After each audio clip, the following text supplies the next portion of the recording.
PLO affair. And let's check out already the action. We have Jan raising it up to 400 from the hijack. There must have been some straddles. We have Roman calling from the small blind with ace 10 7 3 with the nut club flush draw. Before Pavel with mystery hand, 3 bets to 1500. So it's already getting big quite early.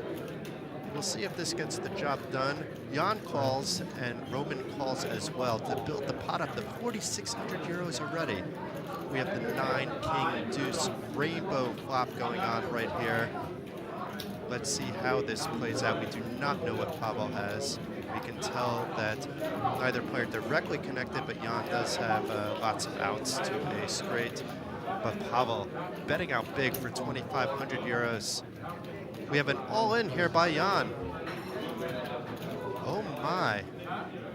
The equity percentages are off because we do not know what Pavel has. A king of diamonds on the turn, a king of hearts in the river. We do not know what Pavel has quite yet, but they are running it twice. A straight completed for Jan on the second board, but if that may not be good enough, we shall see in a second, because there is a paired board on that second board.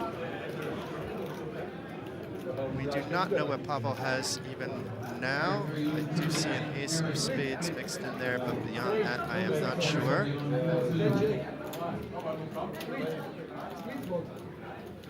But it does look like it is a split pot, so we have to assume that there was no full house there by Pavel on the second board, and that he had something like ace-king or aces for the first board.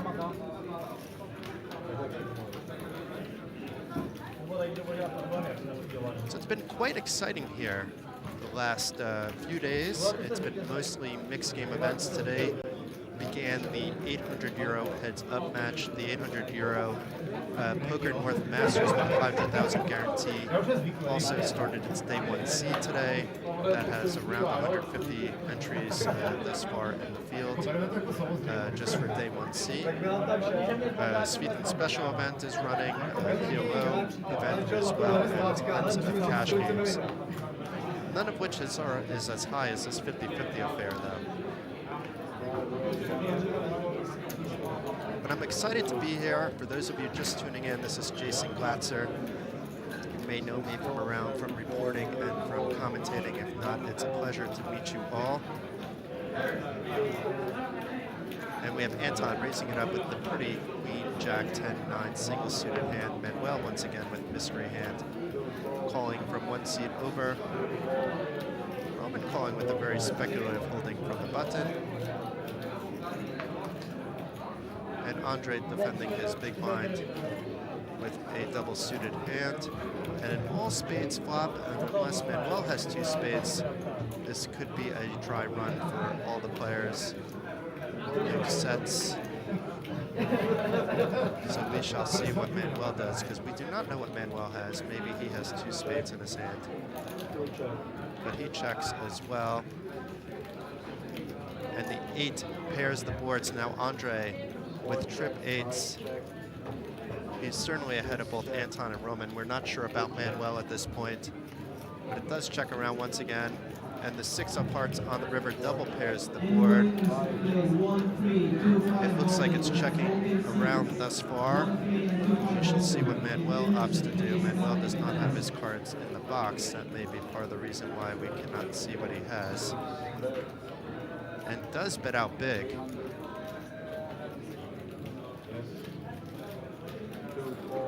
$300, so half the pot. It looked bigger than it was, but those were small denomination chips. Very interesting. Takes down the pot, representing the flush or a full house. Either way, it gets the job done. Andre not opting to call with his trip 8s.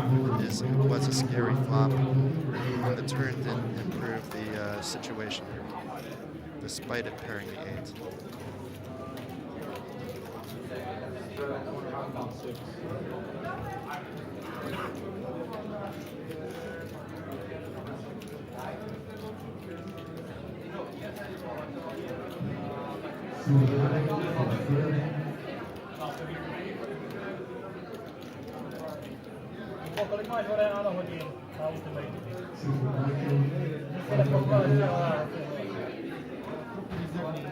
Jan opting to fold a fairly pretty hand, but it was from early position.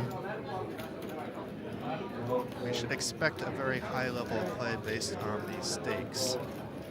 I personally have never played this high. I'd like to think I can compete with these guys if I did play this high, but I'd be probably fooling myself as well. But we have a min raise by Roman here with 10-8-8 deuce. Andre calling from the small blind. Before Manuel jacks it up to 450. Now, I'm not sure why Manuel's not putting his cards on the box, and I'm not sure if that's something we can fix. But we may be playing with Manuel with mystery cards the entire way if it's not enforced. And he does fire out for 500, and with Roman bricking the board, it was an easy fold for him, regardless of what Manuel had.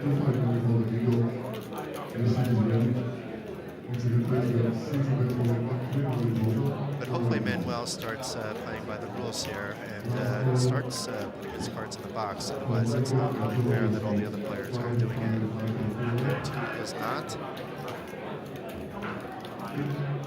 But then again, if the dealer is not enforcing this, then we could have a situation that we're never going to see his cards.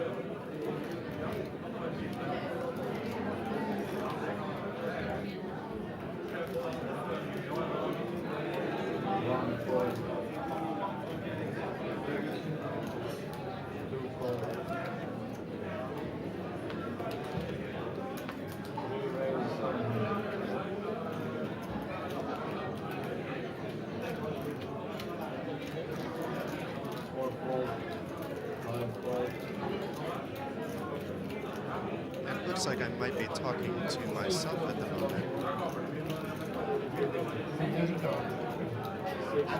because I see now on Facebook it's not live.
Listen, ladies and gentlemen, order of Master Silver, be assured and reserve your flights. You're now all level number 4, small flight 200, big flight 400, big flight 400, 244, next level, on the subline. We will remind you, you will wait for registration of the order after level number 8. Raise 500. Yep.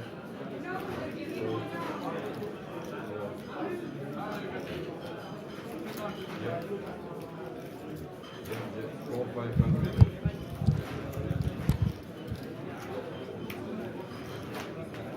Okay, welcome back everyone. We had a small technical difficulty here, but we are back now. And this is once again Jason Glatzer coming to you live from Card Casino Bratislava with some amazing poker action, 50-50 PLO. You can see there are some big stacks already on the table. It looks like we're going to have a lot of mystery hands with not all players putting their cards over the box. So we'll do our best to commentate the action, but now it appears that it's being enforced. And we can see that right now Pavel is ahead of the hand. His queens are still good, but it's very hard to know that you're ahead on that kind of board. So it goes check, check on the turn with 1,300 euros in the pot.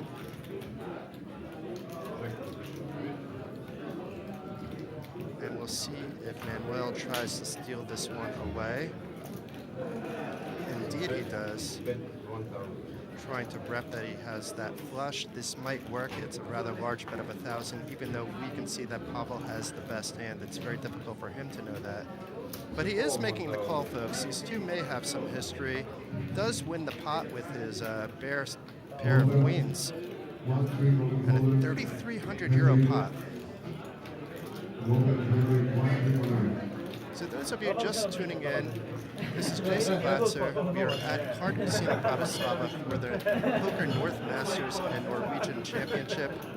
It's been quite the week already so far, with much more action to come. The festival is going to take place till April 2nd. There's literally more than 1,000 Norwegians here in attendance. Today was chock full of tournaments, including the 800 euro heads-up event. That was also streamed in Norwegian, and I commentated a little bit in English as well. The last match was a thriller between 2022 WSOP main event champion Espen Norstad against Jonathan Wedd. Jonathan got time out, even had his aces cracked, and Espen eventually got to win that match for tons of entertainment. And tonight we have even bigger action with the 50-50 PLO affair. So we had Manuel raising at the 300 with the mystery hand, Peter this time at the queens with a pretty 8-7 to follow, Andre with a more speculative hand of a suited queen 8, along with the 7-5, and now we can see Manuel at the cowboys. Can't be too thrilled to see that ace come on the board, neither can Peter, but this flop didn't really help any of the players. So it did check around, it appears, and the 6 of diamonds on the turn completes a potential flush draw. None of the players have a diamond draw though, so this may keep the action small. And the river, we see an ace of spades. So the cards that are reading are actually probably including a burn card because the 6 of spades is not on the board. It's 2 aces on the board along with the deuce, 6, and jack. And it's Peter that's betting. He did complete his flush draw with the queen 8 of diamonds. Doesn't get any action, wins a cheap pot. By cheap, it's still a few hundred euro, but when you're playing 50-50 and still about 12 to 13 big blinds, it's not a big pot. Takže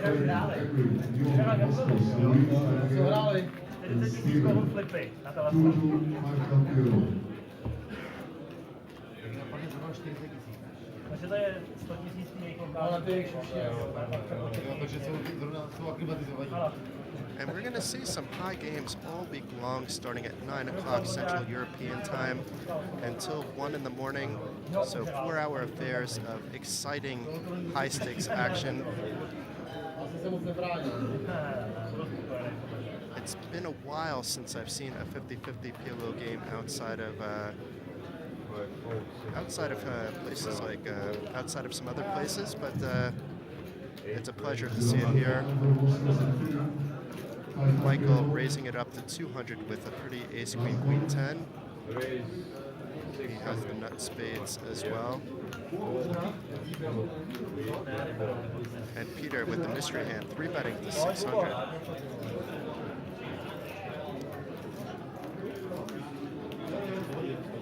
From the button, and even though Michael's out of position, I don't see him going anywhere. And that doesn't necessarily just look like a call, folks. It looks like he's potted it back, but let's see how much it is. It's a 4-bet to 1900, putting the pressure on Peter with his mystery hand.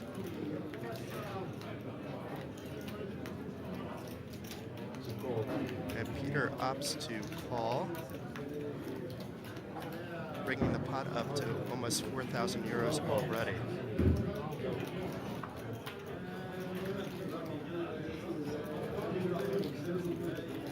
Not the flop that Michael wanted to see here. Doesn't have any diamonds. I mean, his queens are still an overpair, but he's going to continue along. And Peter getting his stack in here, putting the pressure back on Michael. It looks like players are in. Indeed they are, and it's a 14,000 euro pot. We still don't know what Peter has. We We do see a jack in the window, but that's all we see. The king of spades on the turn. So a flush draw, Broadway draw, all the draws, and it's the queen 10 that completes on the first board. They are running it twice. And a set of queens now, along with the flush draw for Michael. But an ace on the river until we see what Peter had. It looks like a chop pot though. So maybe Peter had an ace 10. No, that wouldn't make sense either. We'd have to look at the second board once again, but I can't see. It looks like Peter may have had a pair of aces. It's very difficult when the players are not putting their cards in the box. And we're not getting a zoom in on the cards to know exactly what Peter had here.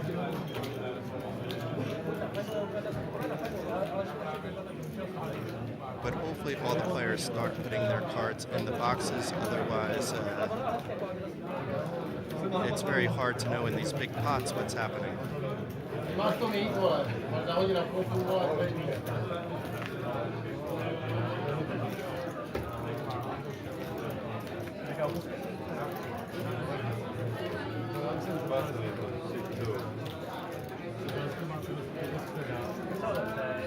big blind, please.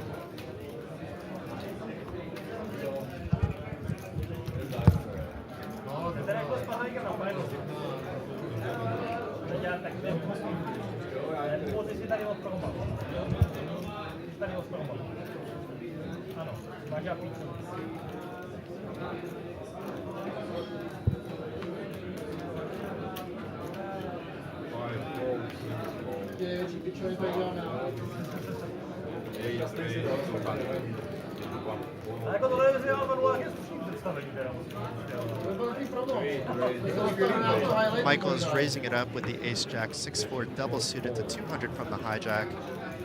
Pavel 3-bets to 600 with the mystery hand from the small blind.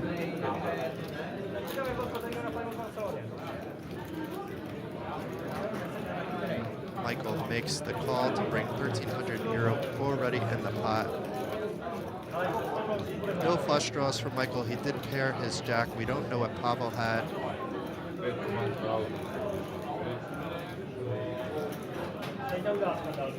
But Pavel does bet out 1,000. It's going to be hard for Michael to continue regardless of what Pavel had, and Pavel takes down the pot.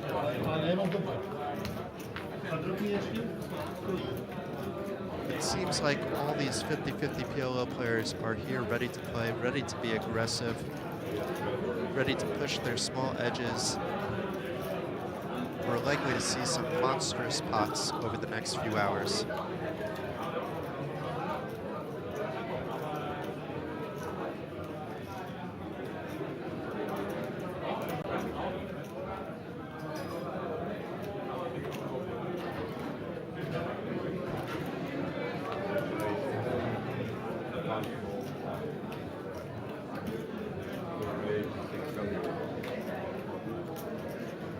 So it looks like it must have been straddled up to 600. We have to 200, and we have Roman with the mystery hand this time, raising it up to 600. Andre with the ace king 9-7 with 3 hearts, calling from the small blind. Manuel.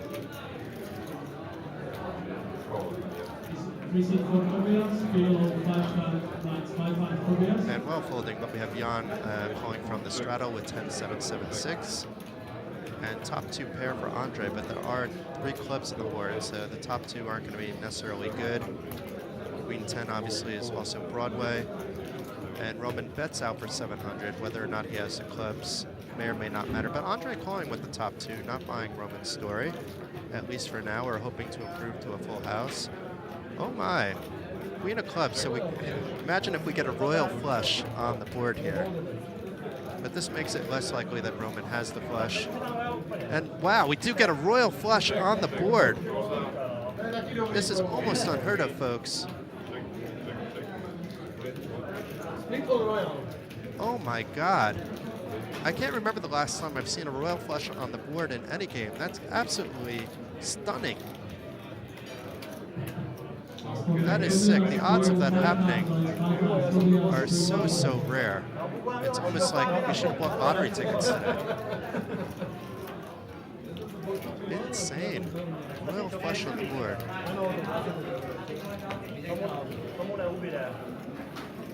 And I'm guessing Andre won the hand here with his top two, but maybe somebody, or with the straight actually.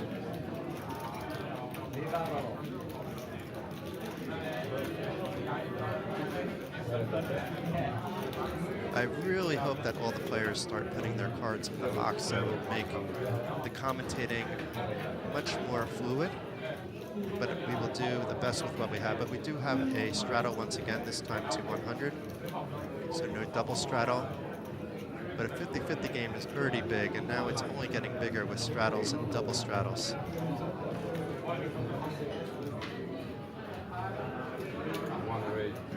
Peter raising it up to 300.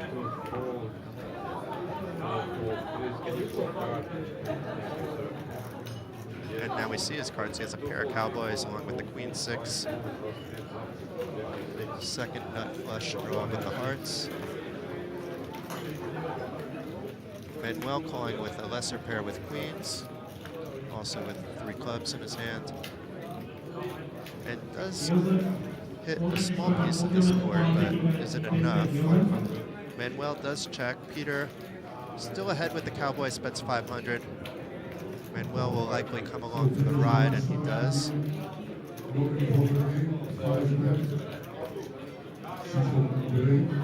8 of spades on the turn. Neither player with an 8 in their hand. May at least slow down the action on the turn before somebody takes a stab at it on the river. And 9 of hearts completing the board on the river. No straights. Only potential full houses to worry about. Potentially trip 8s. Otherwise, Peter should feel fairly good about his cowboys. But does check it back and wins a 1.8K pot, with his kings and 8s being better than Manuel's queens and 8s.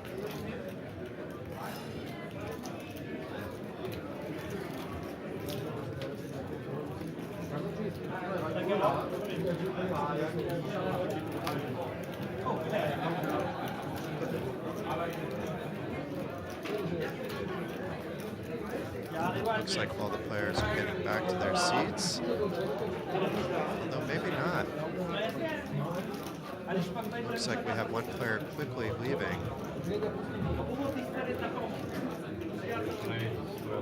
But being that it's PLO, PLO is even more entertaining, slightly short-handed. It's not completely short-handed with 7 players. Maybe there's another player getting ready to join in the action. We do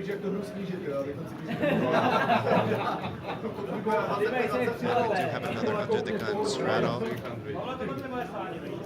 Roman raising it up to 300 from the hijack.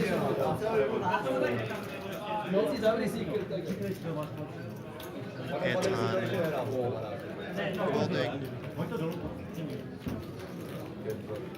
And it looks like Michael, who is the under the gun straddle, will call with a very speculative hand, but he's fairly priced in, and then does flop top 2. Roman with an open-ended straight draw, though the baby end of that, which is often not very strong. He's basically just hoping for a 7, as the queen would put him in a strange spot. Even though he has the 9s blocked, there's still the ace-king.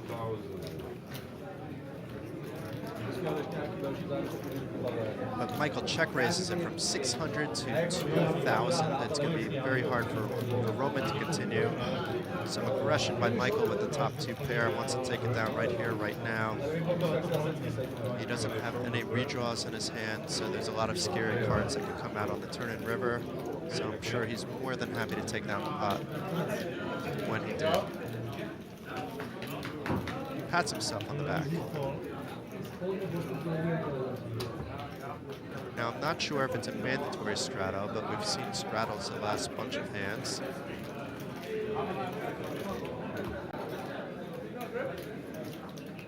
We'll see if this trend continues. And it looks like we have a new player joining the action. So we weren't 7-handed for very long. We'll be back to 8-handed soon enough.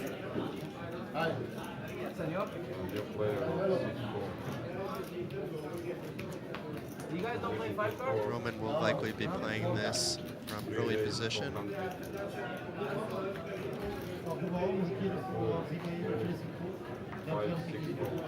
Does just limp, and then Pavel raising to 400 with an 8-6-5-2. It is double suited. Michael calls with his ace-king 8-7, single suited. Peter has his hearts counterfeited, but he doesn't know that calls from the straddle with king-jack 9-4. His clubs are live though. But Roman now from raises it to 2,000.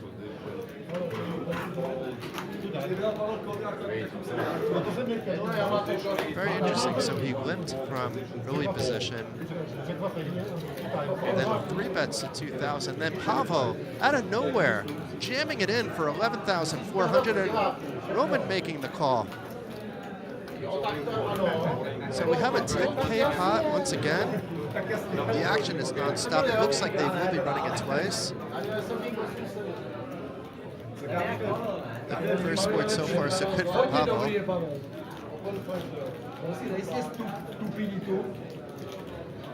Pavel still ahead on the first board. And Pavel wins the first board with his 8-6-5-2, but they did agree to run it twice. So we shall see if it'll be a chop pot or not. Pavel showing tons of heart getting it in with this hand. And another good flop for Pavel. However, Roman did get top pair and has a flush draw to boot. And we can't see the turn. The turn is a 2 of clubs and the 9 of hearts on the river, and it is a chop pot, folks. Everyone loves a chop pot. But that's the lovely thing about PLO sometimes, is that, you know, especially if you're running it twice, the best hand versus like a hand like 8-6 anything, the equities aren't super extreme as they can get in other games. Obviously, if you have a hand like trip 5s or something like that, the equity is never going to be in your favor, but assuming you have like a reasonable rundown, you're not going to be a huge dog.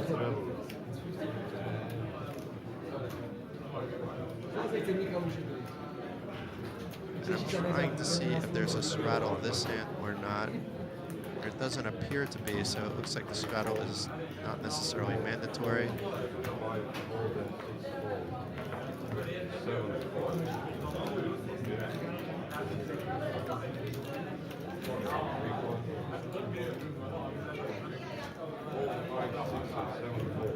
It looks like it was a straddle, in fact, just a delayed one.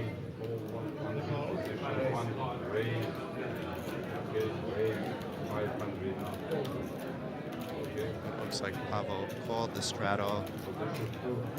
Michael called from the small blind. Peter raised to 500 with the mystery hand from the big blind. Pavel calls with his jacks 9-6. And Michael gets out of the way. And now we see what Peter had. He raised it up with ace, king, 7, deuce, double suited. A beautiful PLO weight hand. That's not the game we're playing, but it does not matter. As Peter flops trips, he's probably not going to be able to get too much value from it, if any value at all. With Pavel not having a flush draw on his hand, he does bet 500 and takes it down right away.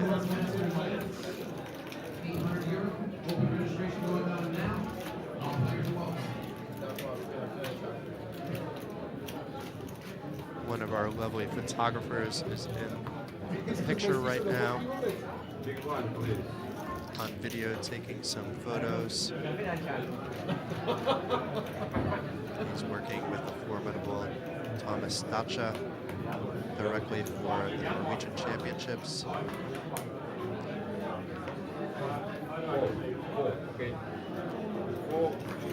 A raise to 400.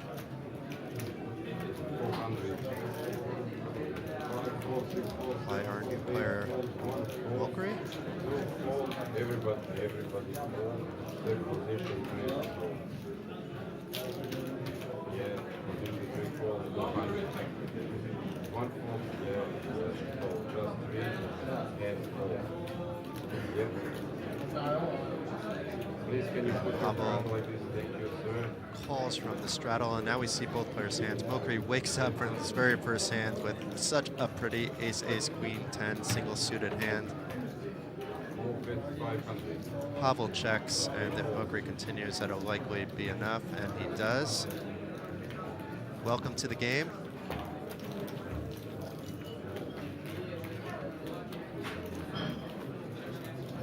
Mokri is one of the many Norwegians that has come into town in hopes of Norwegian championship success and Poker North Masters success here at Card Casino Bratislava. And you can see some of the many sponsors of the festival, including Coolbet, Unibet, BetSafe, and Guts. And of course, the home of the festival this year, the Card Casino Bratislava. It's the first year that the festival has moved here after many years of being in Dublin. Michael raising up his very beautiful ace, ace, queen, jack. Pavel having a decent hand with king, king, queen, 3, but not when you're up against aces. Calling from the big blind, and it's going to go heads up to the flop. And it seems like a lot of the big action has already slowed down.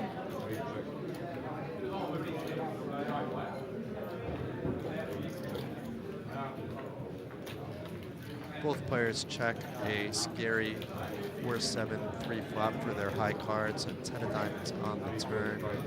It looks like Pavel is flicking out a chip for a bet. He does bet a €500 chip. And Michael flips out his 500 chip just as quickly ahead. And now he rivers top set, but that would have also completed a diamond flush draw if either player had one. We know that neither player has one, but if Pavel bet, he maybe could have put Michael in a tough spot. Now is Michael going to try to get thin value from his set? He does bet just 500, but I don't think Pavel can call with an ace on the river. He is getting good odds to call, but it's just a scary, too scary of a river card to call. He wisely makes the fold.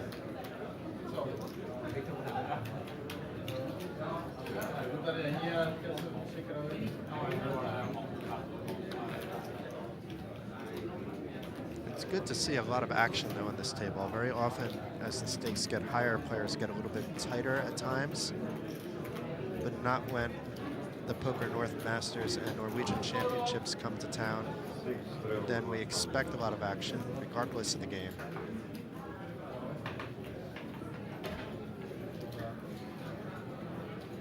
Norway has some of the strongest players in the world, but they're definitely known as aggressive players. And we see some players from Czech Republic and Slovakia on the table as well.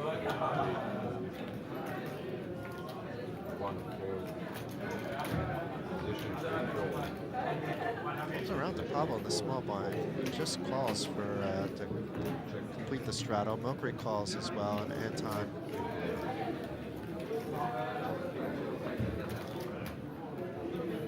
Very interesting. So it's a very small pot at the moment, but it's Mokri flopping trips with the better kicker over Pavel. So this can get interesting with two players hitting trips. Manuel will likely get out of the way. And it's a small bet of just 100.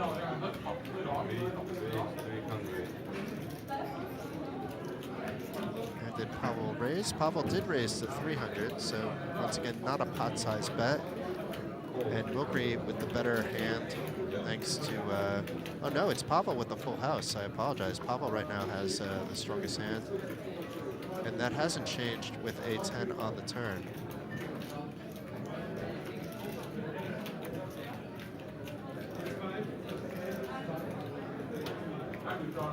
This could start to get expensive.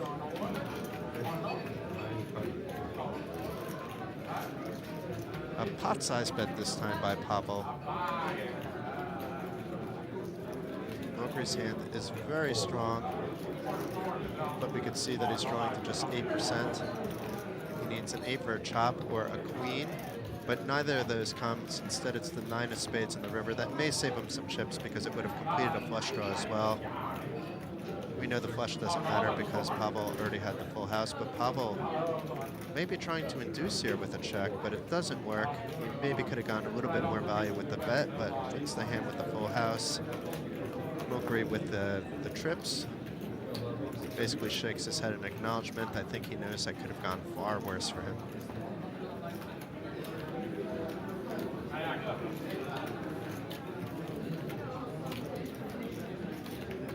Why a yawn there by Milgray? You're playing such a big 25-50 game. I know I'm excited.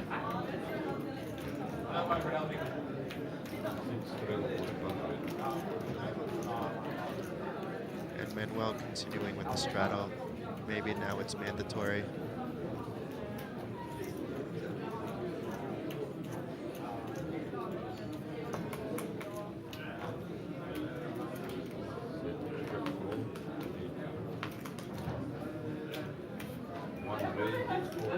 Peter jacking it up to 400 with his aces. His other two cards are nothing special. A call by Pavel from the button in position with a beautiful PLO 8 hand.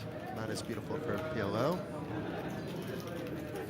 And Anton with a nice double suited hand calling from the big blind.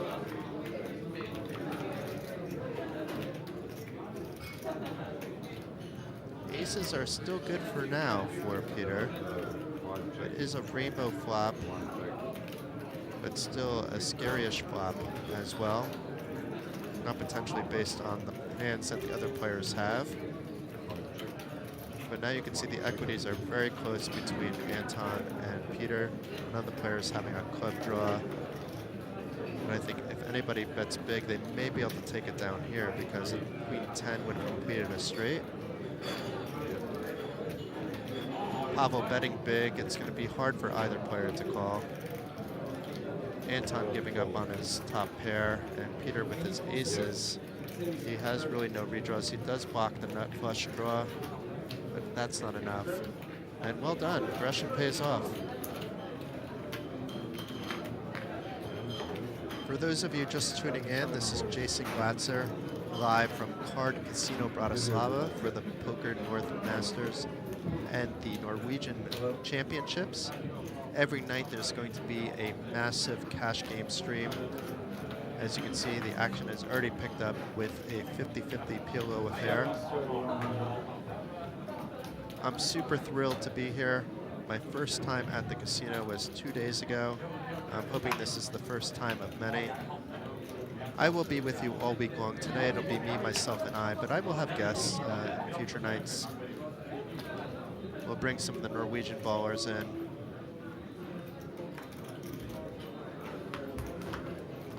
We'll probably have Phil Baker in as well.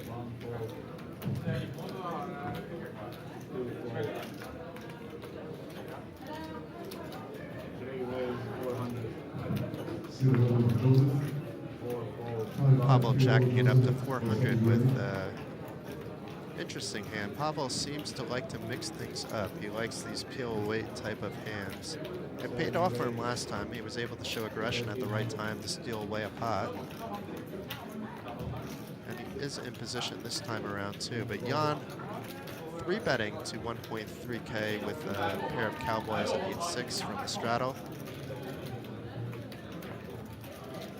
Pavel makes the call, so the pot's already at 2,700 euros and was heads up to the Queen 5-7 rainbow flop. Jan still ahead with his cowboys, plus has an open-ended straight draw.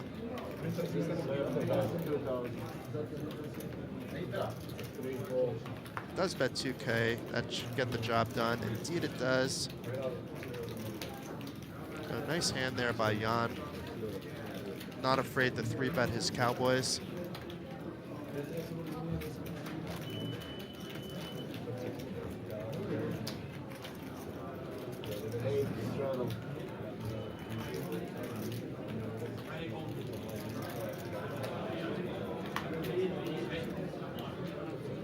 I'm loving this. I no longer have to call this a 50-50 PLO. It's now really a 50-50 100 PLO.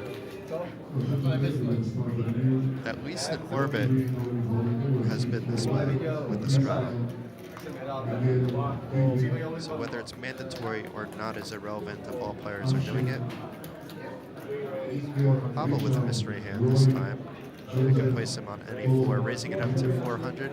Mokri calling with a very beautiful Broadway rundown of King, Queen, Jack 10. Does 3-bet actually to 1400. It looks like that's getting a lot of the other players out of the way. Pavel has been shown to be able to call 3-bets before with light holdings. I expect him to do the same despite being out of position, just based on how he's played previous hands. And he indeed calls. And now we can see what actually Pavel has, and it's a much better hand than what he had before, and does flop a wheel, but it is a scary flop with 3 hearts on the board. And Mokri betting out for 900 euro. And is that a raise? It is a raise by Pavel. Not afraid with the 3 hearts on the board, or maybe wanted to see where he stood rather than calling off on turn and river. And took it down. I mean, he did have the best hand. Mokri didn't really have a way out of that hand.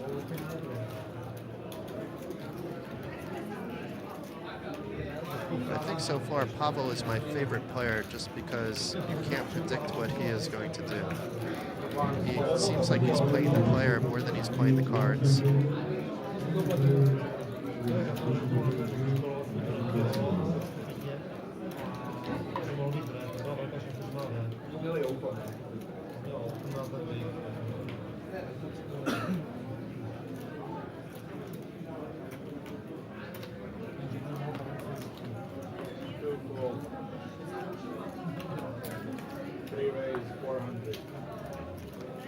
So Pavel now waking up with a monster, and it's hard to ever really put Pavel on a monster based on how he played some previous hands. Maybe he won't get credit if somebody wakes up with kings or queens and may 3-bet him, but nobody woke up with anything. Unfortunate for him, or maybe fortunate depending on how the board would have ran out, but I'm sure he would have liked to see that pot grow.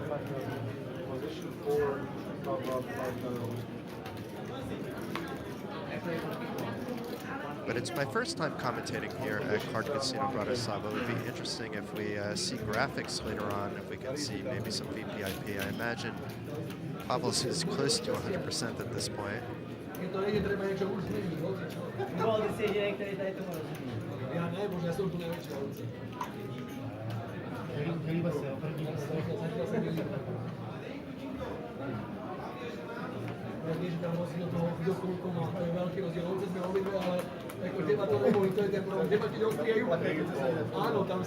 So far, folds around to Mokri. Looks like he's going to mid-raise it to 200. He put out 2 fingers anyway. Indeed it is. With his 8 high, but a very nice rundown. Manuel opts to call with its ace-king 10-4. Jan calls the button with also a decent holding of queen, jack, 8-7 double suited. And let's see what Peter decides to do with his cowboys. He 3-bets to 1,000 from the big blind. So if he gets called, he's going to have to play his cowboys out of position. Mokri, it was to 1,000, and Mokri makes the call. We have a fold, and I think Jan will likely come along for the ride. Indeed, he does. Not the worst flop in the world for Jan, especially with Peter also flopping 2-pair. The problem is that it's going to be hard for Jan to know that his top 2 are good, being that a player could have completed a flush draw. We can see that no flush draws were completed with no player holding 2 clubs in their hand. Jan does not know that.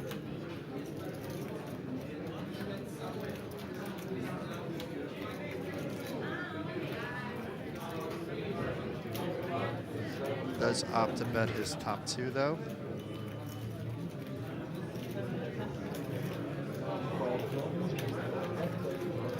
Peter calling with his 2-pair as well. He does have that king of clubs, maybe thinking that that's a blocker to the flush. But now Jan can feel calm, cool, and collected, knowing that he right now likely has the best hand. The only hand that would beat him would be a pair of queens, which he has partially blocked. Peter can still draw to a better full house if a king hits the river, but is basically drawing to just 2 outs. And does check. And Jan checks back, disguising his hand at the 4 of clubs on the river. Based on Jan's check back on the turn, he may be able to get some value on the river. He has to know that he is good at this point.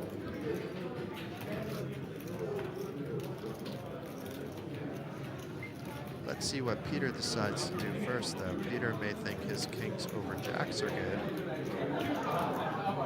or try to rep that he has something super strong, even though we know Jan is the one with the second nuts at the moment. And does bet 2,300. 2,800, I'm sorry, so even bigger. And regardless of whether Jan calls or shoves, he will win more than 10,000 in this spot. He does shove, being he only has 1,300 more in his hand. And rather than call for the extra 1,300, Peter lays down his hand. Very interesting, folks. I mean, it was the correct lay down. He saved himself 1,300 euro.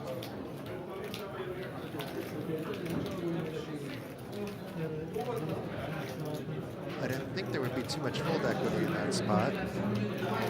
But when you know your beats, you know your beats.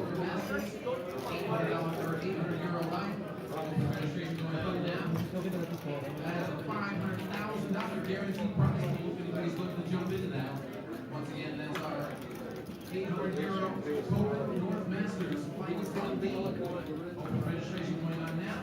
All players are welcome. We just heard an announcement for those of you that are in Bratislava right now that day 1D of the Poker North Masters just began. That's a 500,000 guaranteed tournament.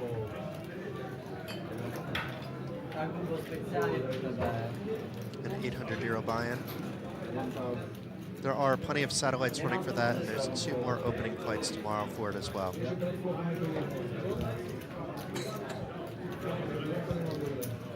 So back to the action here. We already have 2,200 euros in the pot. Roman betting with nothing out of position. Jan with an open-ended straight draw raises it up to 4,500. Roman folds, makes an easy fold, being that he really doesn't have anything in his hand. He's just trying to steal away the pot.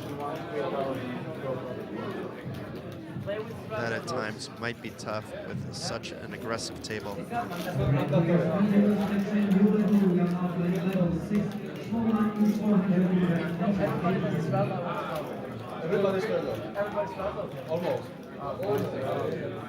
So we could hear from the table talk, Wilkery was saying, if everybody straddles, I straddle.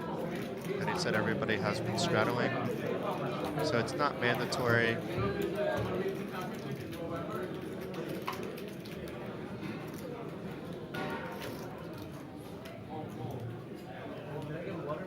But here we don't have a straddle, actually.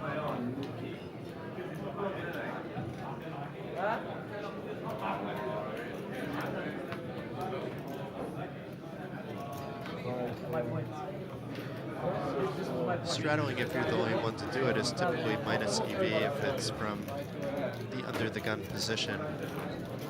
But if it's a spot that everybody's doing it, then everybody's in the same place. But it doesn't look like it's mandatory because we don't have a straddle this hand.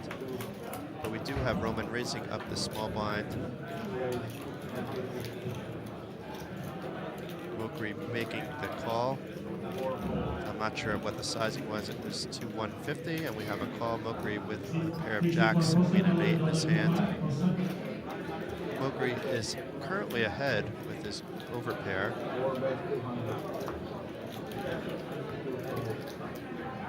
Wilkery checks, and Roman checks and folds to a bet by Wilkery for 200 euro, very small pot. I mean, it's still 150 euro profit there, but in terms of what they're playing, it was 3 big blinds. Back to the straddle again. Manuel's got his straddle in.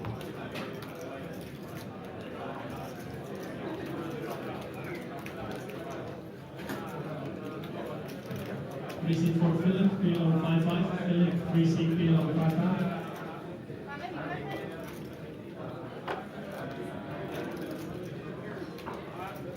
Seven fold. One fold. Lots of folds. We'll see what Roman does with this Queen 8-7-6. He's also on the button. 400. It sounds like he raised to 400. Indeed, he did. Six fold. And it folds around to the straddle, and Manuel calls for an extra 300. Neither player hitting much on this flop. Roman did connect with this 7. But it's going to be hard for Manuel to do anything. And Roman does fire out for 600. Manuel with the quick fold.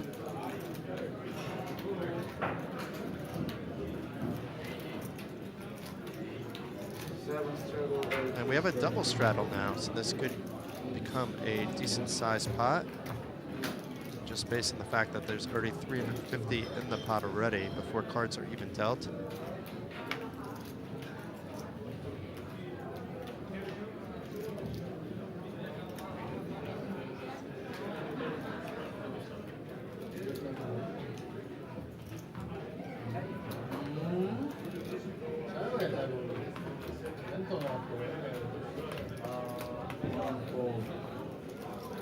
Couple of quick folds. 700. Moke raising it up with his ace queen 6-5. He has the nut diamonds at the moment to 700. And what I thought might be a big pot may not be, but Michael does make the call from the straddle with 10-9-9-7. Moke flopping top 2 with his 6-5 there. Michael still has a lot of equity. A 9 would give him a set, an 8 would give him a straight. A jack of diamonds would give him nothing at all.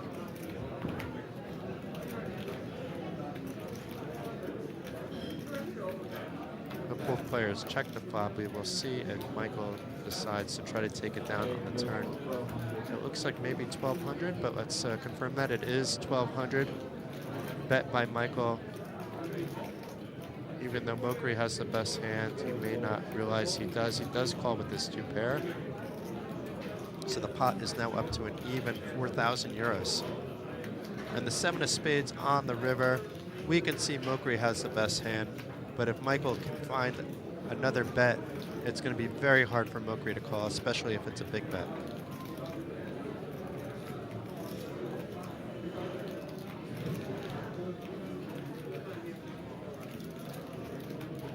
And it is indeed a big bet.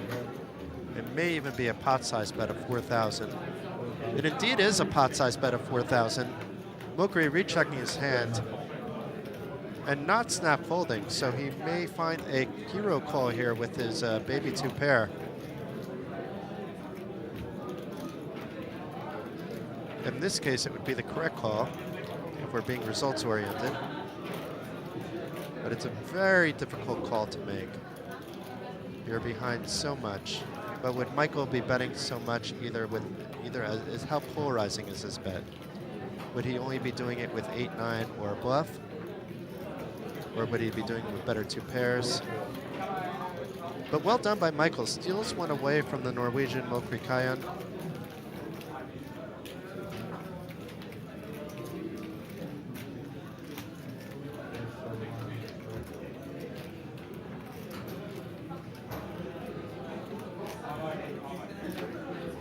We've seen some very interesting poker early on in this cash game stream.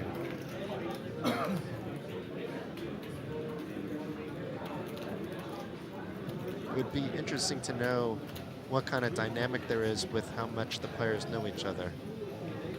It's a mix between Norwegians and Slovakians and Czech players. You can see Pavel, for example, is from Czech Republic. Mokri getting out of the way.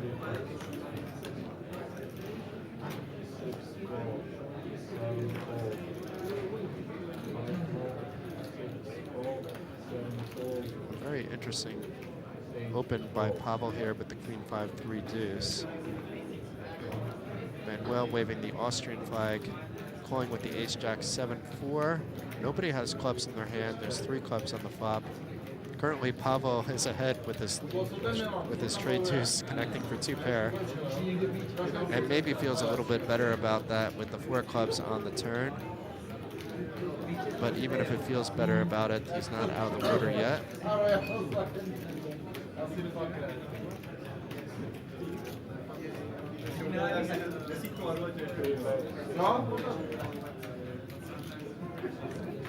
Does bet 600. And it looks like Manuel is raising it up, trying to rep those clubs, or rep that he has something here. I would assume he's trying to rep that he has enough flush. And Pavel having none of it, making the call. And the queen of clubs in the river gives Pavel an even better 2 pair. It does go check, check, and Pavel takes down a big pot with queen 5-3 deuce. I would like to say don't do this at home, kids, but it's working quite well for Pavel, who's put up quite a bit of money.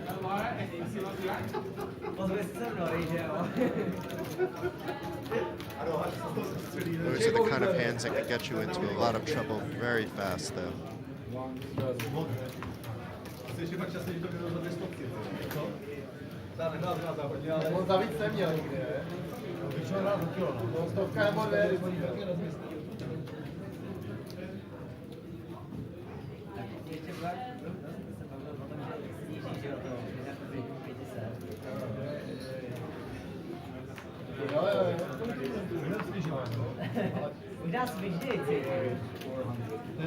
Pavel opening with his any 4 to 400. Early position. Anton calling with a relatively pretty Jack-Jack 7-6. It's at least good enough for a call, especially against Pavel, and being in the cutoff here in position as well. Not the best flop for Anton is 6 connected, but that ace kills his jacks, and we can see now what Pavel has. Pavel did flop 2 pair.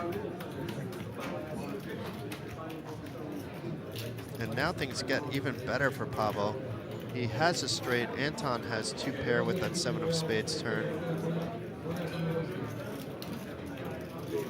It's not the nut straight, but Pavel trying to get some value here. Bets for 700 euro. Does get a call.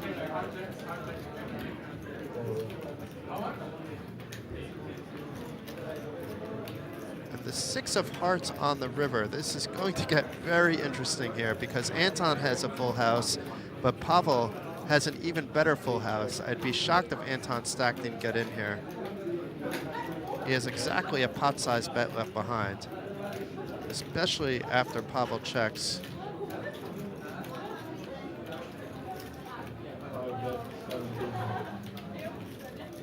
It does look like Anton does have maybe a little bit more. It's a bet of 1,700, but it looks like he has more than 700 behind. Pavel just making the call. Very interesting there. I mean, there are full houses that are even better than his, but it would be like a pair of aces, which he has blocked, a pair of 8s, or a pair of 7s. But Pavel on absolute fire here, up to 18,800 euros. I did not see what he started with, but he's winning hand after hand after hand.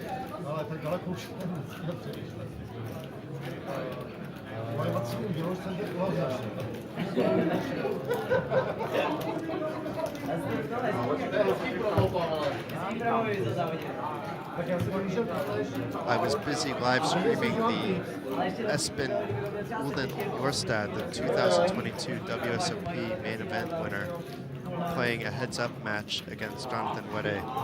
That ended just before the stream began, so I was unable to gain the information, which I will gain for you guys tomorrow, including starting stacks. But now that things are going underway, Things are relatively smooth. We'll have time to get some guests tomorrow as well. I bumped into the legendary Finton Gavin on the way over to the booth. Asked him if he wanted to join me, but he's busy playing the PLO. But one of the best commentators in poker in the world.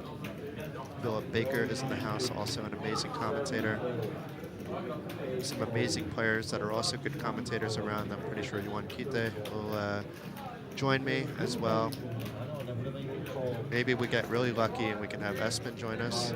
If not, we can have the other Espen, Sandvik, maybe join us as well. He's a very good PLO player. But back to the action here. Manuel's turned the 3-bet to 950. Pavel calling from the double straddle with the King, 10 deuce. You can see that the equity is pretty close right now with Manuel having the nut flush draw, Pavel having the overpair. It does go check, check. The 7 of clubs on the turn. Either player with the 7 in their hand. Pavel's kings are ahead at the moment. And being that it's a paired board, this may get the job done. It was 1,500 into a pot of 2,300, but Manuel going nowhere. I imagine the two of them have some history. And the ace of diamonds on the river. So Manuel didn't need the flush draw to complete to have the best hand. He may not know where he stands, but right now his 2-pair is better than Pavel's 2-pair with his ace connecting on that river. Both players check. Manuel turning over his cards one at a time. First with the ace though, which was the important card. And Pavel, who was on a roll, lost some chips there, but still sitting on a really healthy stack of 16,000 euro.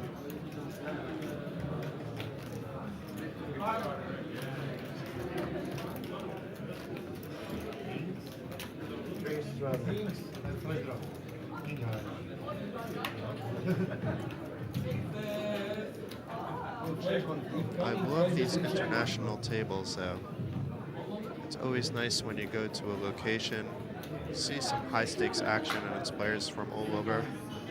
We'll probably see more Norwegians as the week goes on. Right now it's just Mokri, but there are other people that play these stakes that came in from Norway. And Mokri waking up with the aces from early position, raises it up to 400, but gets a walk. Not even Pavel calling from the straddle. Pavel, who is playing a lot of hands, didn't want any part of that with the Jack 8-8 deuce. Not the best outcome for Mokri, but obviously not the worst outcome either.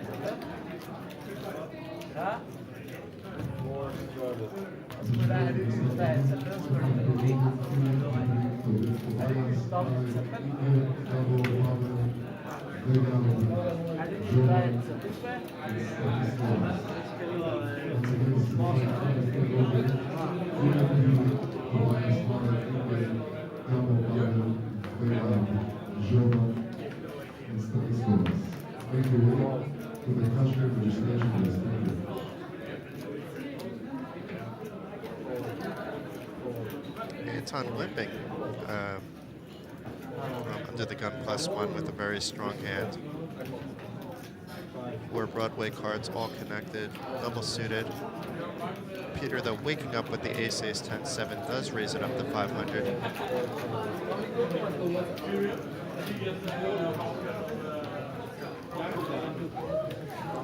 Folds back around to Anton. It says all in to call, so he is all in, but it looks like he does have more than 500 in his stack. Not by much, though.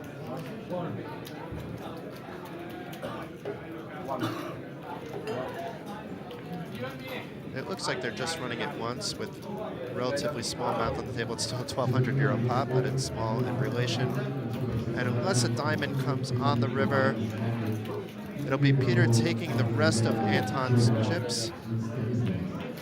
We shall see if Anton is going to reload or if we're going to see a fresh player at the table. Not sure what the waiting list is looking like, but it looks like Anton is reaching into his pocket for some more chips or for some cash. In this case, it is chips. He was prepared for this moment. Doesn't want to miss a hand.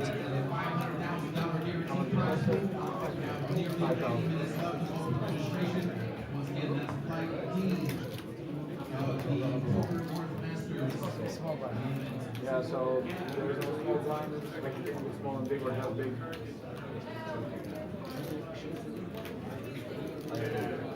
We're not sure what is happening, but there's a little bit of a pause in the action. It looks like it's only a big blind being posted at the moment, and no straddle by Anton. And we don't know what Anton rebought in for, but we'll find out likely in a second.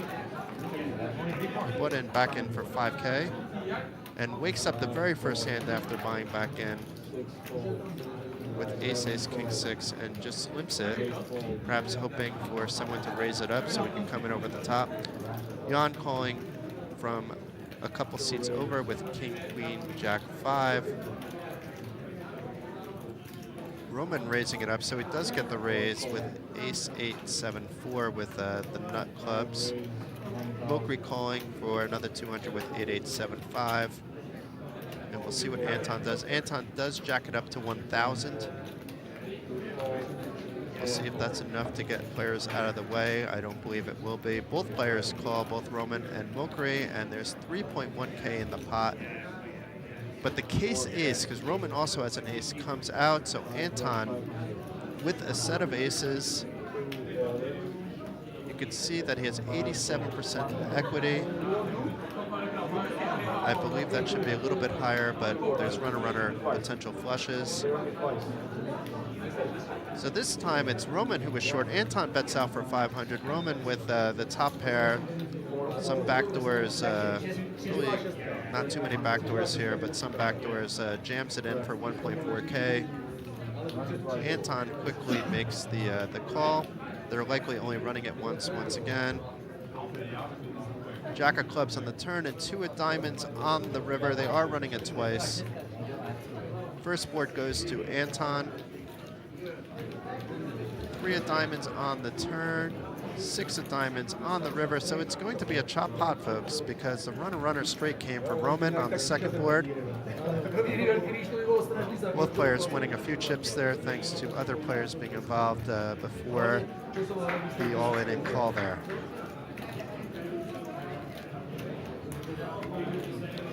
It looks like we're getting a new TV table dealer. I will try to learn the names of all the dealers for tomorrow as well.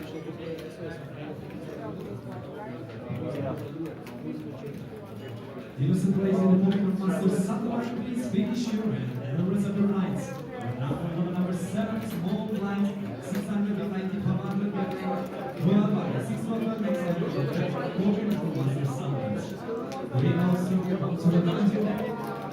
Still 2 more level for late registration. A few players out of their seats, so it looks like this next hand we're playing 5-handed. Once again, I love PLO, short-handed more than full ring. Even heads-up PLO can be very exciting with the right players involved. But 5 to me is the perfect number. With 5, if it wasn't like a televised game, you can also play PLO 4, 5, 6. You could also do that with 6 or 7, but you can't do that with 8. You could still play PLO 5 with 8 people, but not PLO 6. But here it's going to be PLO 4 all the way. Michael this time with the mystery hand, raising it up with for 400, or maybe not, because that just disappeared. It's Peter that raised it up to 400, and we know his hand, and it's rather pretty with the ace, queen, 10, 9. We don't know who else is in the hand, but at least one player called. It looks like Jan and the straddle being everybody else folded, and Jan flopping a straight here, but it's a rainbow straight. It's going to be hard for him to get too much value. Maybe Peter will call this bet. No, gives up on it right away, wisely so.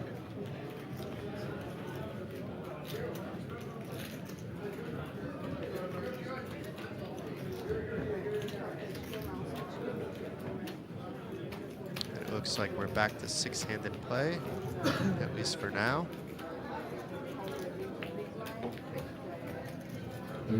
As it is a 4-hour cash game stream, we will see players getting up and down. Players will have to use the toilet. This commentator may need to use the toilet at some point too, so I would run in and out when that happens, but right now we will maintain composure.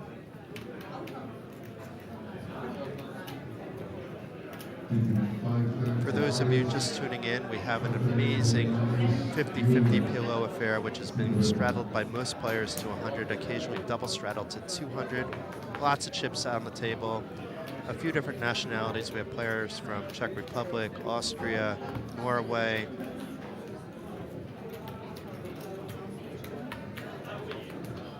Anton raising it up to 300 from the small blind. Michael calling from the straddle.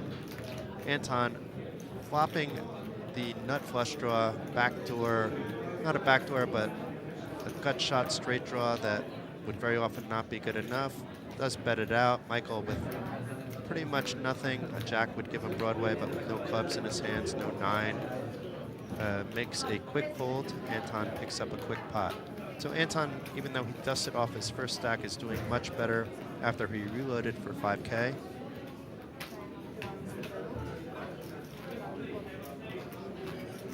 And it's back to 5-handed once again. Looks like Pavel took a break as well. I don't think the players mind at all, though.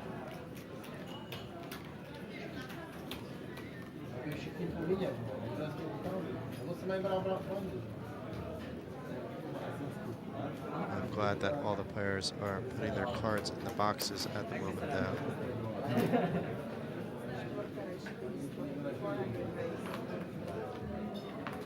Mowgli raising it up to 400 from the cutoff with King Jack 6-4. That looks like a re-raise here by Anton to 1400. That's a very pretty ace queen 9-8 double suited hand. He is on the button. Everything about that screams 3-bet name, and he does. And Mowgli making the call. So already 3,000 in the pot. 3-3-6 flop doesn't help either player. You can see the equities are close. I mean, Mowgli did connect with his 6, so I guess it kind of helped him, but it isn't going to help him enough. You can't think that that's good, even though currently that's ahead. But we'll continue to see a turn. And the pot is already at 5,200 after calling a bet of 1,100.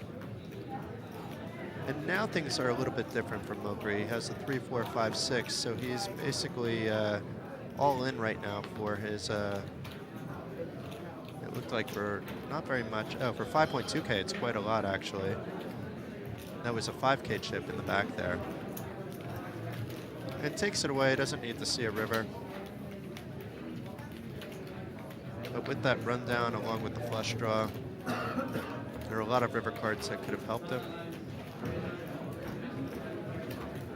Talk with Yaros? Talk with Yaros? Yeah, Yeah, he sent you some videos or? yeah. You saw the, yeah, he sent, what the fuck? He sent me some videos, what the fuck?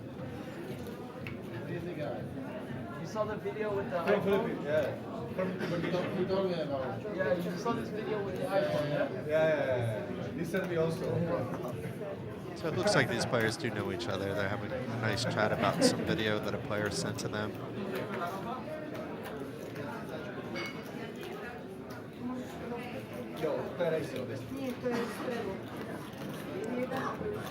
I think we're going to see Peter do something with this hand. Queen 10, 9, 8 double suited. An amazing hand in PLO. He will be out of position if he's called. It looks like Anton will come along for the ride with also a pretty hand. Ace, Jack, 10, 7. Jack and 7 are of diamonds.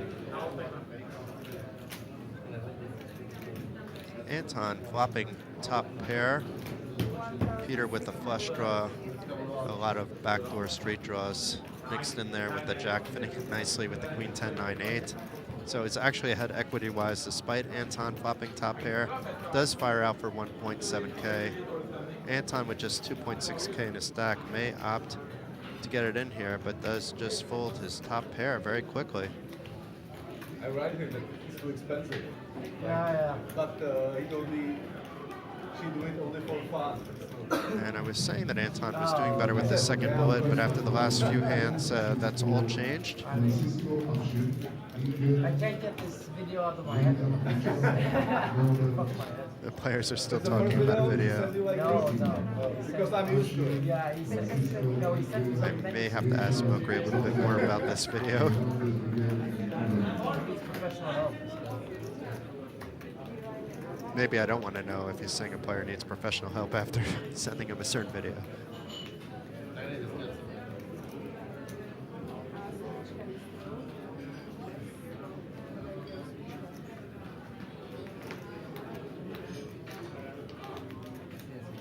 So it looks like we have a double straddle again.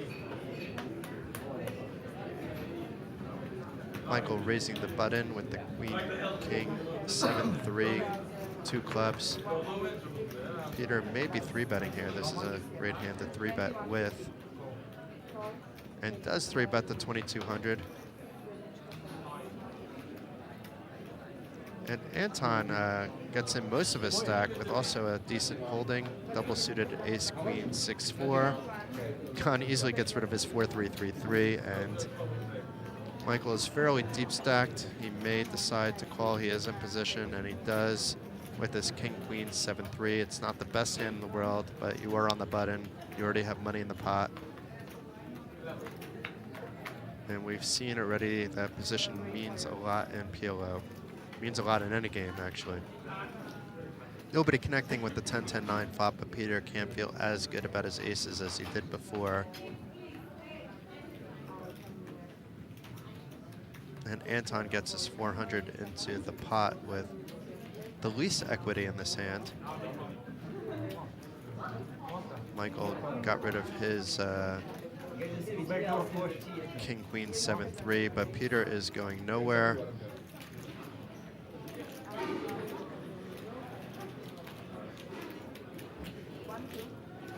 And Peter is going to win this hand very many more times than not. You can see the odds are 92%. I'm not sure how many times we're running. Peter's already won the hand after the third 10 came on the board with the full house, and it doesn't matter if it was a king of diamonds on the river. It looks like they only ran it once. Anton is reaching for his pocket to reload for a second time.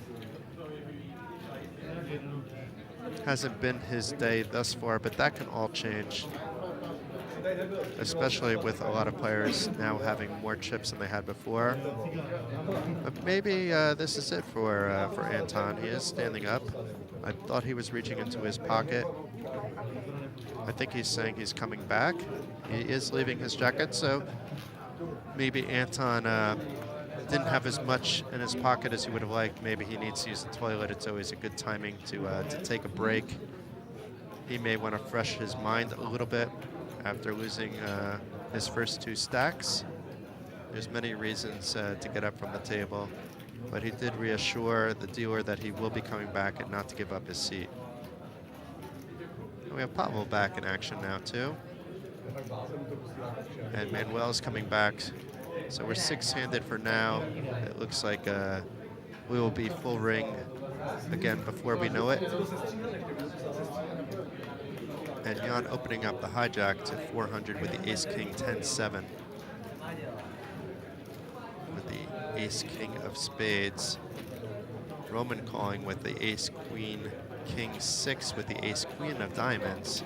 And Wilkery likely going nowhere with the queen-queen 9-3 from the straddle because the action ends with him.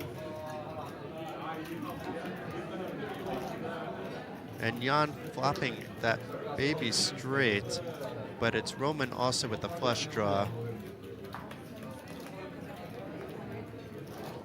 Roman bets 800. Wilkery quickly gets out of the way. I think we're going to see stacks in, but it's possible that Jan just calls no. He does raise as expected. Raises it to 3K. Roman's all in for his last 2.6K. and they're playing for a 6.4K pot on a coin flip. Jan has the made hand at the moment with the straight. Roman has potential for a better straight or a flush. And the flush completes on the river, so Roman, instead of needing to reload or getting up, doubles his stack to 6,400, unless they're running it twice.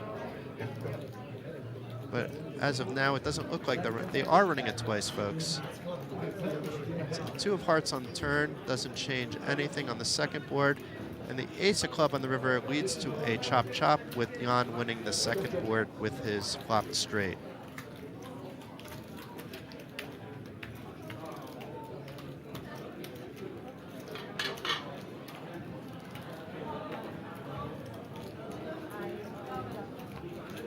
And here we go. We have a full ring table now.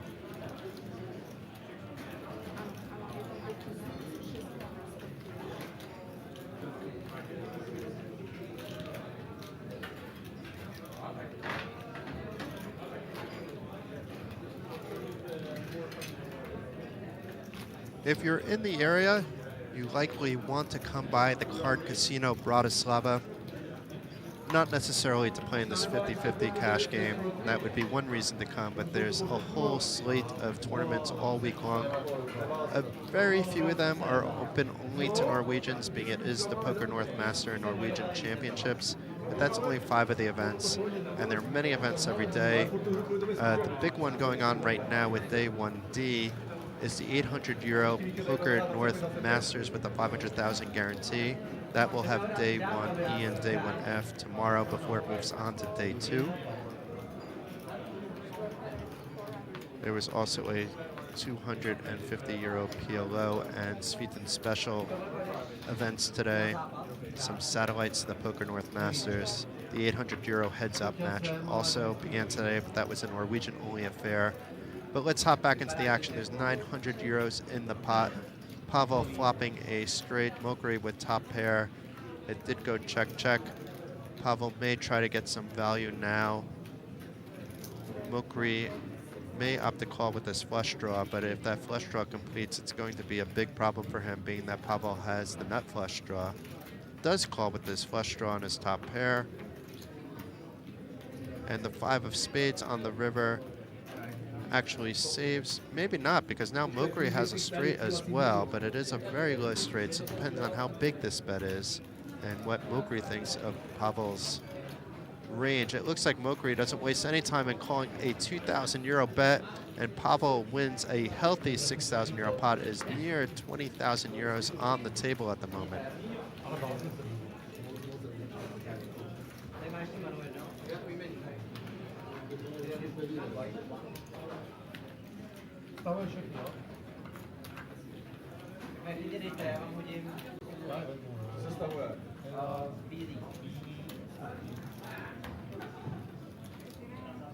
If I was in the area, I would definitely be getting Mokri a coffee. It isn't affecting his play, but he does seem to be yawning quite a lot. He's a very vibrant player.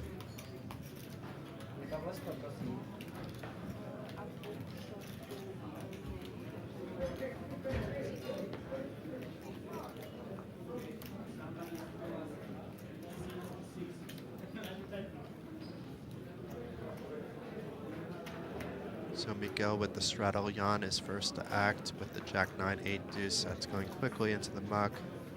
Same with Michael's ace Jack 9 5. Peter tosses his hand away. Roman. Even Pavel's out. Pavel likes to play hands, but not that time.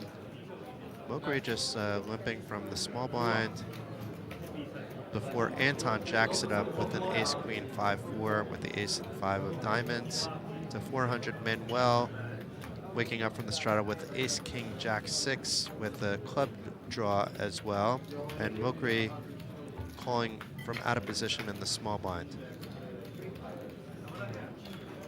6-3-7 flop with 2 diamonds. Currently, Anton is well ahead with not only the straight flopped, but also with a flush draw. He's not out of the woods yet, especially with it checking around. The 8 of spades on the turn now gives Mokri top 2 pair. which obviously isn't as good as what Anton has at the moment. Anton just cool calls. Manuel, with nothing to do on this board, gets out of the way. And the queen of diamonds on the river. Anton improves from strength to strength. If he was afraid about the 8 because a 9-10 beats him or a 9-5 beats him, he's no longer afraid anymore. Mokri checks. Anton just jams. It's a little bit more than the pot, but I guess close enough. He's asking for a count, though.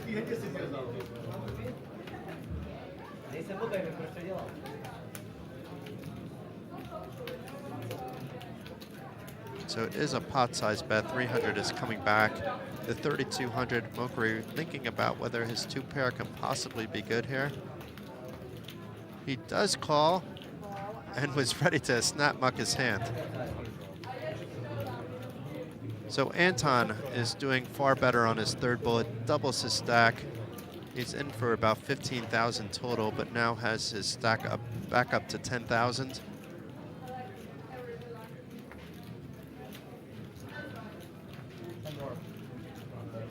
It looks like Mokri is going to reload. He was signaling something anyway.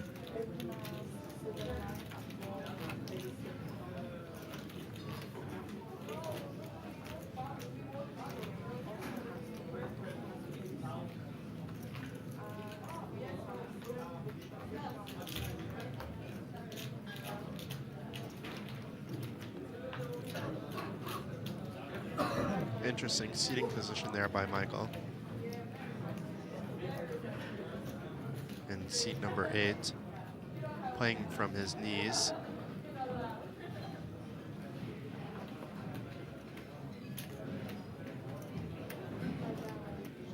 Maybe that's his lucky position. He does get into the action right away. First to act with the ace-jack 8-6, raises it up to 400 euro. Pavel 3-bets his jack-jack 10-3 to 1.1k. A bunch of players get out of the way, and Michael calls out of position with this ace-jack 8-6, but then flops the absolute nuts. 4, 5, 7, 2 diamonds on the flop. Pavel doesn't have any diamonds. It does go check-check, so very quietly goes check-check. And now Michael can be put in a tough spot if Pavel tries to rep that he has the diamonds.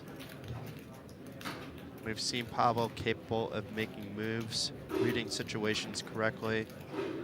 This is why he can play a wider range than some of the other players.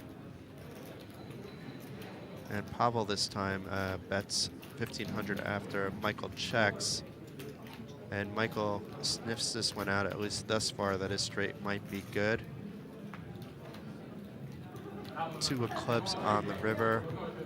Is Pavel going to slow down? If he fires again, and if it's big, it's going to be very hard for Michael to call. Michael does check. Pavel checks it back, recognizing that he might be beat by a flush. Probably wasn't necessarily expecting the 8-6, but in this case, it worked out quite well for Michael to make that turn call and then not have to face a big bet on the river with a big decision to make.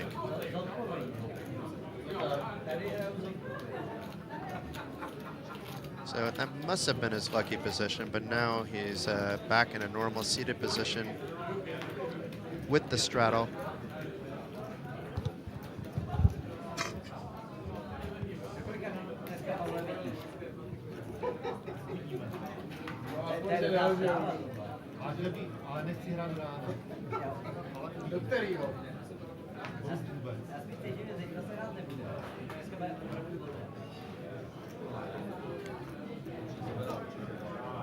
Peter and Roman toss their hands away, as does Pavel.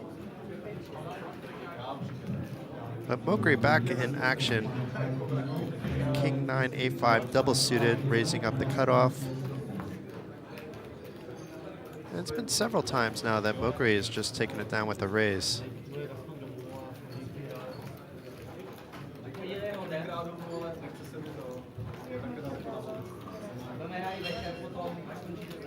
presją, zaczyna cała presja, żeby słabe to skończyła. Oni možná pak, ale uvidíme, no, asi jo.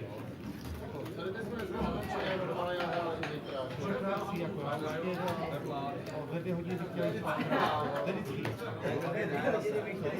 I believe Peter straddled, and he did. So Pavel will be first to act from under the gun +1. And we don't know what he has, but we do see, oh, he did raise to 400. Anton makes the call with the ace-10-5 deuce. Manuel calls again. So we have 2 players with mystery cards. Maybe that will change. And Peter calls as well, but we can see what he has with the Jack-10-9-6. So while we don't know what all the players have, well, now we're seeing at least what Pavel has. We see that Anton did flop 2 pair aces and 10s, and Peter flopped the lesser 2 pair. Pavel has Broadway draw. And we don't know what Manuel has. And the ace on the turn, Anton now has a full house. And we see what Manuel has. Oh my, also a full house. But not as good. This could be a big pot depending on what happens here. And Pavel is the one to bet out his trips. Anton calls.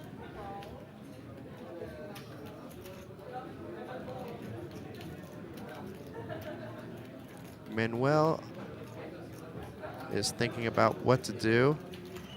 He has a full house, but there's a lot of action, and folds his full house. That's a very disciplined fold there by Manuel. Recognizing that his full house isn't as good as it could be. And the 6 of diamonds on the river. Anton with the best hand. Is Pavel going to get himself in trouble, though? I mean, he's even losing to a king-queen, so maybe facing a big bet, he gets away from this.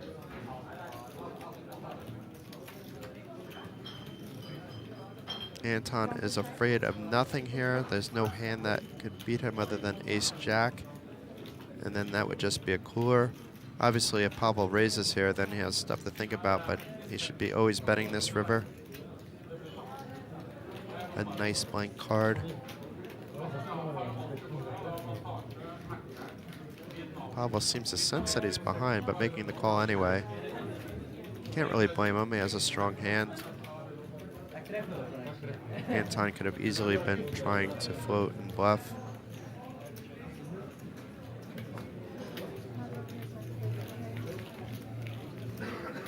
But Anton now, after a very rough start with losing his first 2 binds, is close to even, assuming his first bullet was also for 5,000.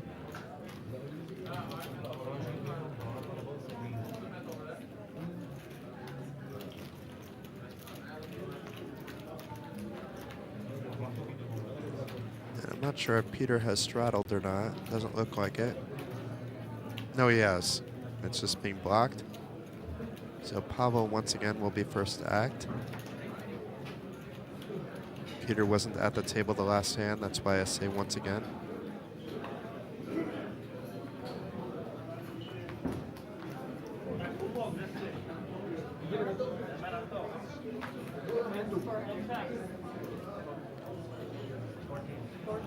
Mokri getting into action with the king-10-5-4 double suited.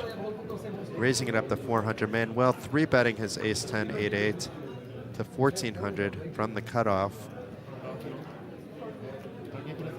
Michael calling from the small blind with a very pretty ace-queen, 10-9 with the nut hearts. Mokri calls as well, and there's already now 4,400 euros in the pot.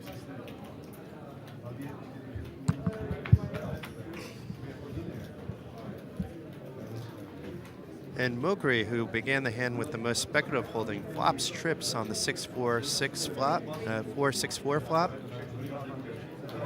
Does check after Michael checked. We'll see if Manuel wants to try to plug away with his diamond draw here. It's not the nut diamond draw.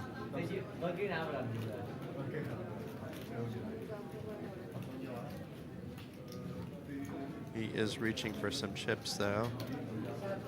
It looks like a bet of 2,000. Quick fold by Michael with nothing, and I don't expect Mokri to be going anywhere. Mokri has called in the past much later than this. It looks like a raise, but I can't be sure of that.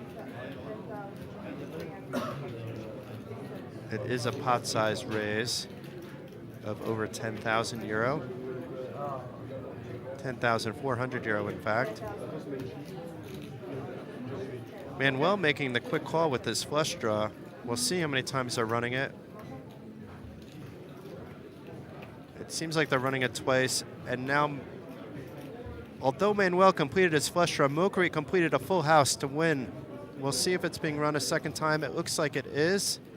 There's still some diamonds and an 8 left in the deck, and here's one of the diamonds. But once again, Mokri improves to a full house again. So despite Manuel hitting both of his flushes on both the boards, it doesn't matter. Mokri wins a massive 21,000 euro pot. And Manuel will have to decide whether he wants to reload or give up his seat. So Mokri was having a very rough go, decided to reload fairly recently despite still having chips on the table, was able to put that to his advantage and win a massive pot of more than 20,000 euros.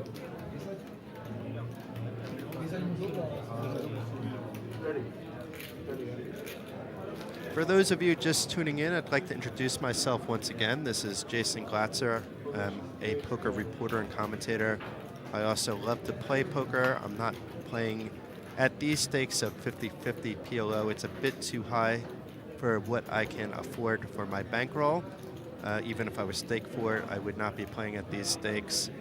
But I do love watching and commentating and even reporting this action. I worked many years as a reporter and commentator, and I've reported on a lot of cash game action, and I've also done commentating on a lot of cash game action over the years. I'm an American that lives in Lithuania, here for the Norwegian event, as I know a lot of the Norwegian community. My first time at Card Player Casino and absolutely loving every moment of it, but I have to hop back into the action. Roman, this is going to be an action hand. Roman with top pair, Broadway, gut shot, draw. Mokri, once again with decent holdings as a double gutter. Top pair, just a slightly worse kicker. Does bet 500, then calls a check raise by Roman to 1,500. Actually, doesn't call, just jams it in. Roman doesn't have that much left behind, so we'll likely see a call here, and we do. 10 of clubs on the turn, so now Roman, with at least the first board, assuming they're running it twice, is ahead with Broadway, but a full house by Mokri here. So once again, counterfeiting the hand. 7 of diamonds on the turn, 6 of hearts on the river, and it's a chop pot, folks. Ran a little bit dry for Mokri on the second one. But loving the action. Not even time to finish my introduction.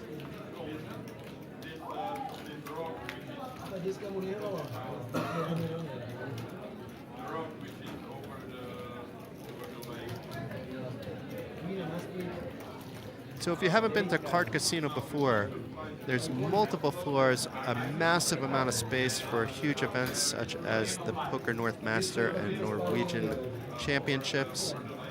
Lots of action, as you can be evidenced here on the 50-50 PLO stream, but I know not most of you likely play 50-50 PLO, so rest assured there's plenty of lower stakes cash games running non-stop. There was there was even a tasty 2-2 dealer's choice game running last night for a while as well. If you're looking for tournaments, they range in buy-ins. There's some cheapies, starting with 100 euro satellites, 250 kind of events. Some of the bigger events are the Poker North Masters 800 euro event, which is open to everyone. There was also an 800 heads up event that started today that was only open to Norwegians, but there's something for everyone. And we'll see how this hand develops. Michael's still ahead with his pocket aces on a 2-8 king rainbow flop. Mokri checks, and it looks like he's going to check raise with his middle pair here. We'll see if this gets the job done. Now with Mokri holding a shit ton of chips, he has everybody covered. He reloaded and then won a massive pot.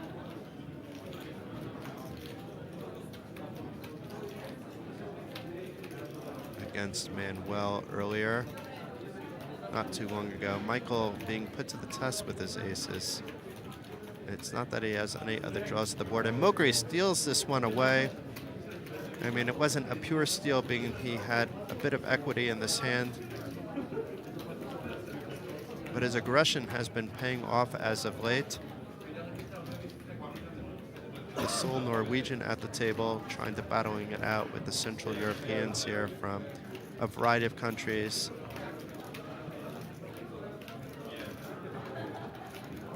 We'll likely see more Norwegians on the streams later in the week. There'll be a cash game stream every night at 9 p.m. of high stakes.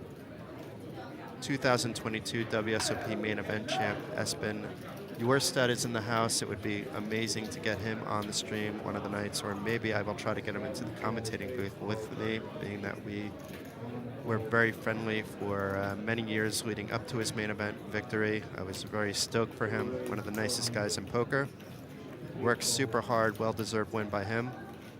Enjoyed commentating his heads-up match earlier today, although I have to admit he did get a little bit lucky against Jonathan Webb, even cracked his aces to win that match to advance to the round of 32. I don't know if he advanced from there because that's going on now while we're commentating the cash game stream.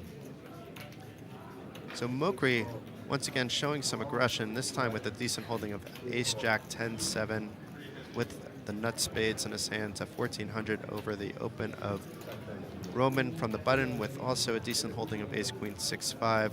Manuel cold calls the straddle with king-jack, jack-10, and Roman comes along for the ride as well.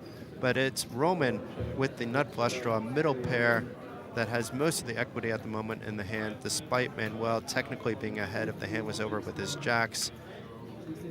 It checks around to him. He jams it in for 1800. Mokri hasn't folded yet. Yes, he has. And Manuel makes the call. It looks like they might be running it twice.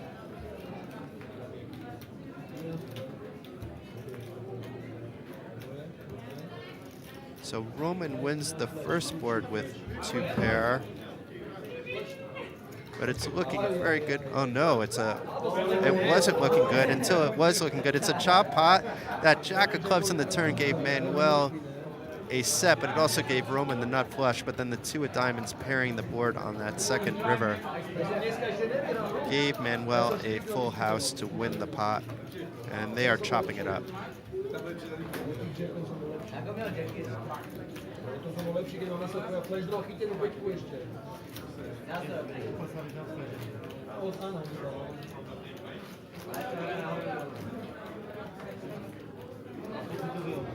A víš, že byla chyba Na první som bol zase omor, čak aj první som prehral hru, že sa nalil párov a zase sa nalil. chyba byla ta radost, že na to tady. No čo, ideme na to?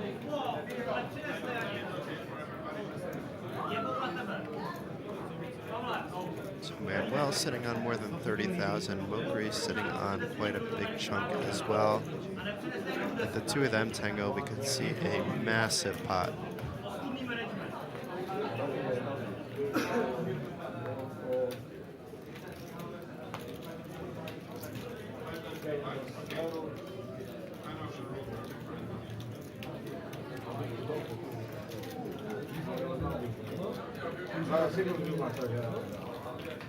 If I have 3,000, you can't pay. Next small step, this is the problem.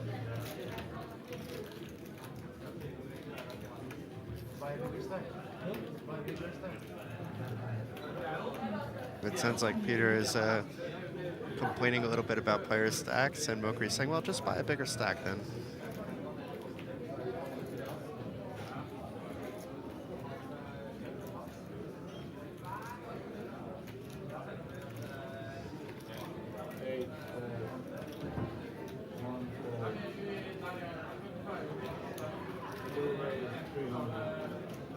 Roman raising it up.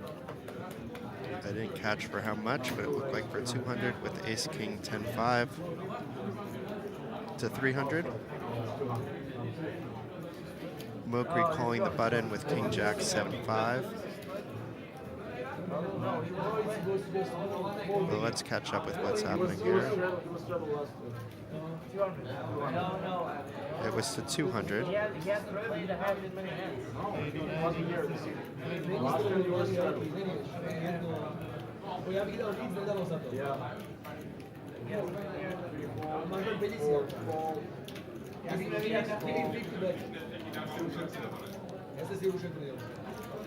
So it looks like it was to 200. Mokri called, and Manuel called as well from the small blind.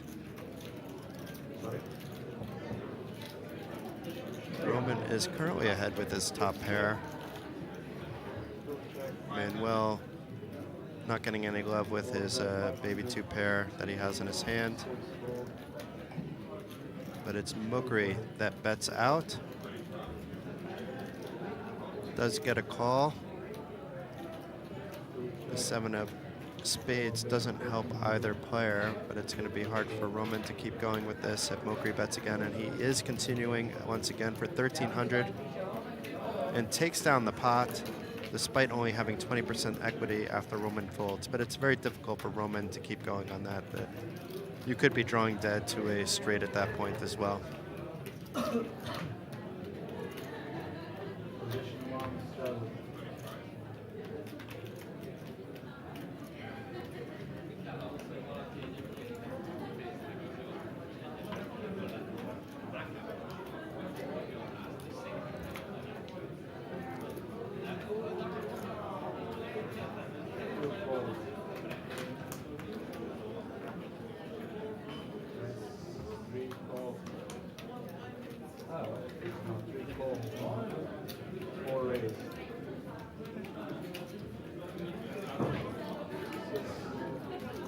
So Pavel limping from early position with ace-10, 8-2 before Mokri raises the hijack with a tasty king, queen, jack, jack. Also has 2 clubs in his hand. Pavel makes the call from out of position. And although he does flop top pair and a gut shot and a flush draw, he's behind Mokri's set of jacks. But this could develop into a massive pot if Pavel raises here. And it does look like a raise, folks. A raise to 2,500, but Mokri just calls instead of re-raising with this set. He would be behind the set of aces, but I don't think Pavel would have necessarily played his aces that way. Pre-flop, a blank 4 of hearts in the turn isn't going to slow Pavel down. It looks like he's betting about 5,000 into a pot of 6,200. We'll get that confirmed in a second. It is indeed 5,000. Mokri double checking his hand.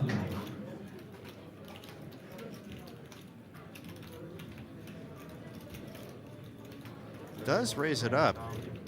And Pavel wasting no time to call. Oh my God. They're running it twice. But it's a massive pot of 27,000 euro. I think it's actually more. 2 of clubs on the turn on the river gives Kayan the first board, and the king of hearts on the river gives him the second board as well. Mokri has been an absolute flyer. It looks like Pavel is getting up. Pavel showed a lot of heart during this stream, but he is coming back, so he can still show a lot of heart. He had a big tray of chips behind him, so it doesn't look like he's reloading lightly.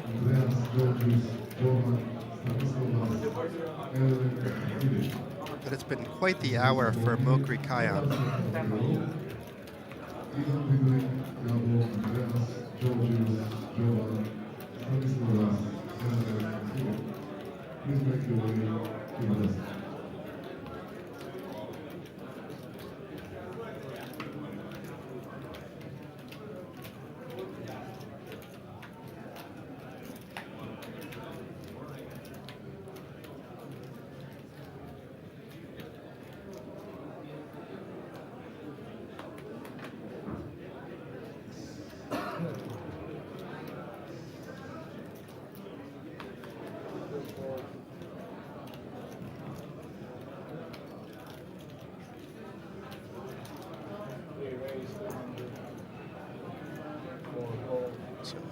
Pavel raised, just to 200 here. But it doesn't look like we had a straddle this hand, so it was a pot-sized raise. And Mokri calling with a decent PLO weight hand. That 2 of diamonds is ugly. But nothing has gone wrong for Mokri lately. Does flop top pair here, but is behind Pavel with the ace-jack instead of the ace-9. Doesn't have that much hope to improve. Does have backdoor diamond draw.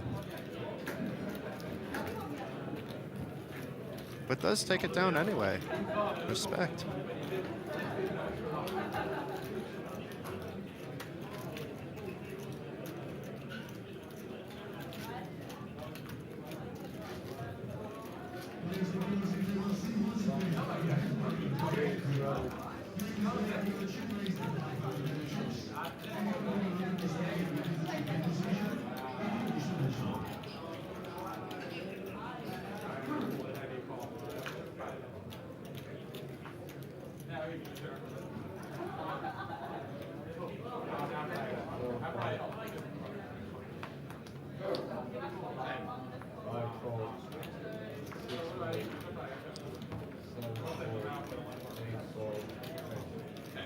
So Anton limping from under the gun +2. There was a straddle beforehand. Peter raising it up with the mystery cards to 450. Pavel, who straddled and just lost a massive pot to Mokri, who took a well-earned break. Calls as well. And now we see how strong Peter is. Ace, ace, king, 4. Not suited at all, but still a very nice hand. Currently is ahead. That can all change, but bets out 1K into a pot of 1,400 and gets the job done. On a board like that, you don't mind taking it down right there. If you were pushed back at all, you're probably going to have to let go of the best hand, whether you're ahead or not, because very often you're not ahead in that spot. Much different than Hold'em, folks, where if you had those aces there, you would probably show no fear throughout.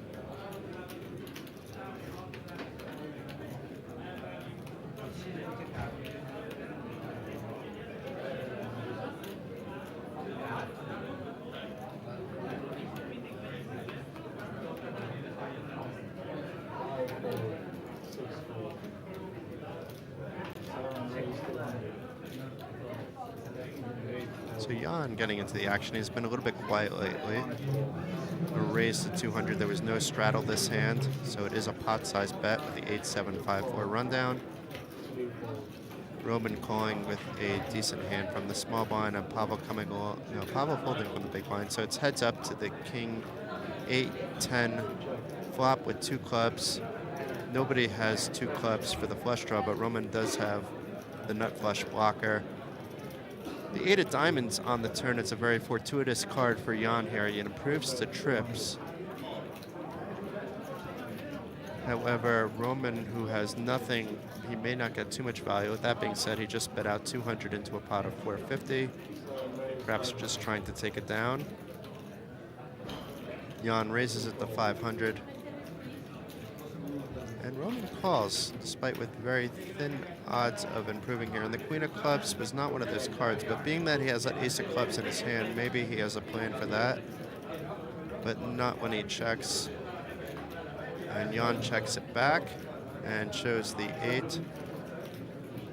But Roman, I guess, was thinking that his king was good with the 8s and called there as well, but he was drawing very thin.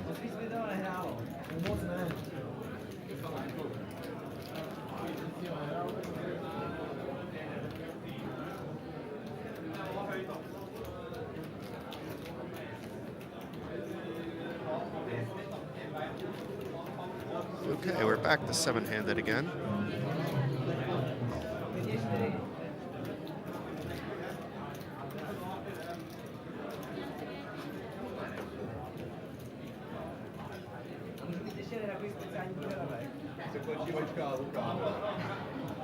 The casino staff here is absolutely amazing. You see the waitress in the corner there taking some orders. The service here is great. Peter raising it up from the cutoff to 400 with the ace-jack 8-7. Some low spades in his hand. Roman coming along for the ride with the ace-7-3-3 double suited from the button. Pavel also calling from the small blind. And Pavel flopping the double gutter. Peter with 2-pair, though, is ahead.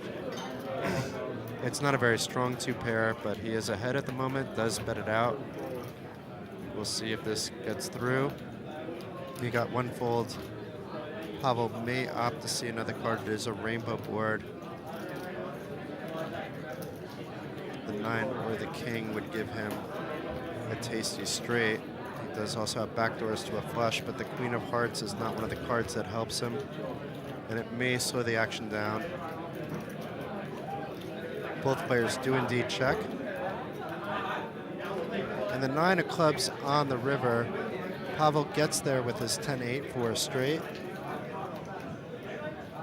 He would be behind 10-king for a better straight, or a lot of queen X's, a lot of other full houses. You know, like it doesn't have to be a queen jack, queen 9, queen 7. Could also be pocket jacks, pocket 9s, pocket 7s. But he does bet out for 1,500.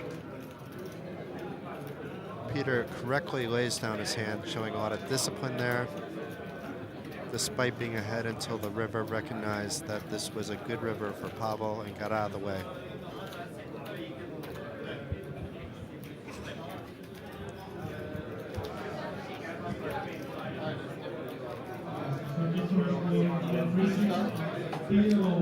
Back to the double straddle once again. So already 350 euros in the pot before anything even happens.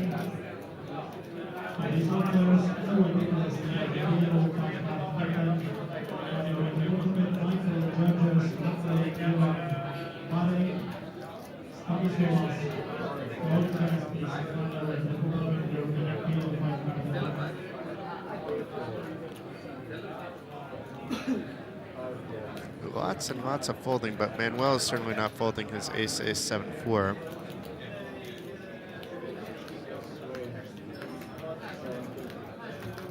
He may not get any action though. Although Jan now with a pretty hand, but opts to get out of the way, and Michael folds as well.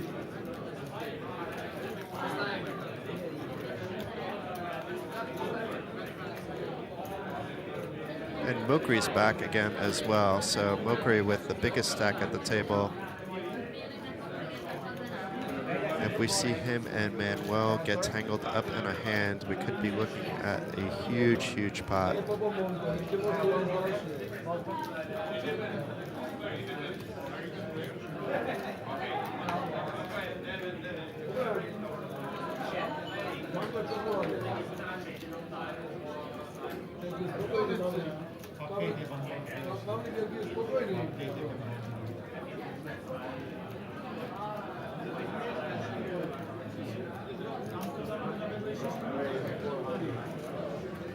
Open by Peter to 400.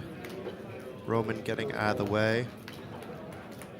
Pavel waking up with the aces along with a 10-9. Very pretty hand despite the suited bit being the 10-9. Raises it up to 1,200. So far that's clearing everybody else out. Michael also with aces here. This could get interesting. 4 bets to 4,100. That will likely get Peter out of the way. Pavel jams, Michael calls. We have a 23K pot. Very often this is going to be a chop, but we'll see what happens. It looks like they will be running it twice.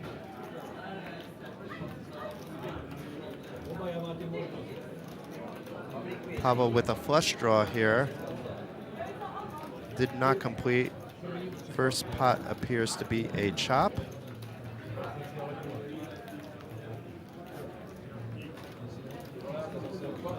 And this time, so far, it looks like it could be a chop again on the second pot. But no, Michael wins the second pot. So Michael wins 3/4 of the pot. Pavel was quartered down.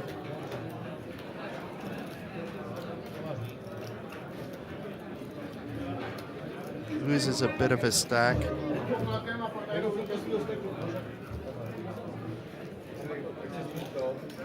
This may take a little time for chip counts to be confirmed.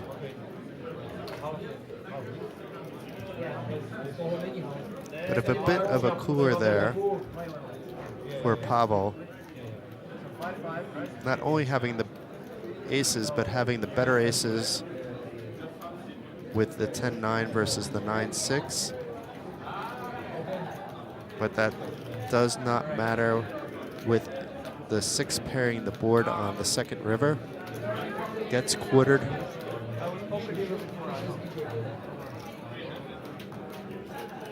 Very impressed with how quickly the dealer is sorting this out.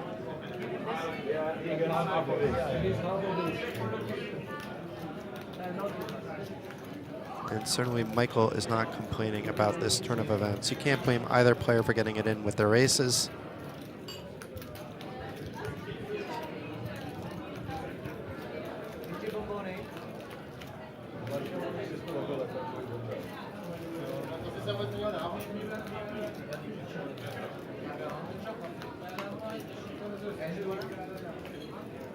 What's that? Like chocolate. Yeah, okay. Yeah,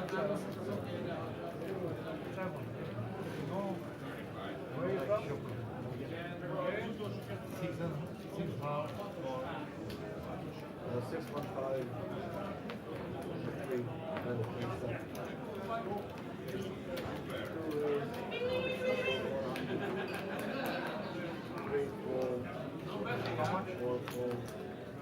400.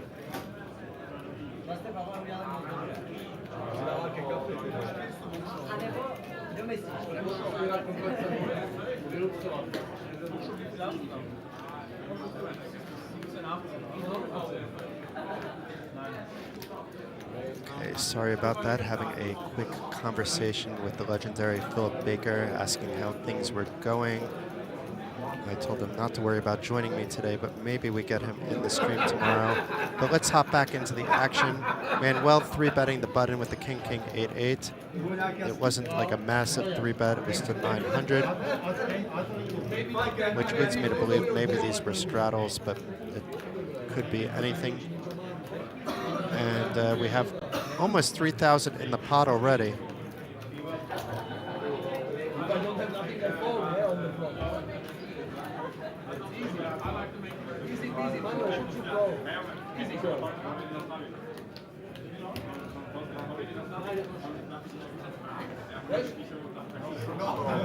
So we have an all-in and a call here. Roman has 2 pair. He's ahead. It looks like they're running it twice. It isn't the biggest pot in the world. I mean, it is still a big pot, but comparatively to the stakes that we've seen. And Roman wins the first board with a full house, 10s and 6s. Let's see if he can hold on the second board as well. Neither player with a draw, but the 2 counterfeiting the 10-6 and an ace on the river, so it is a chop pot. Players are laughing it up.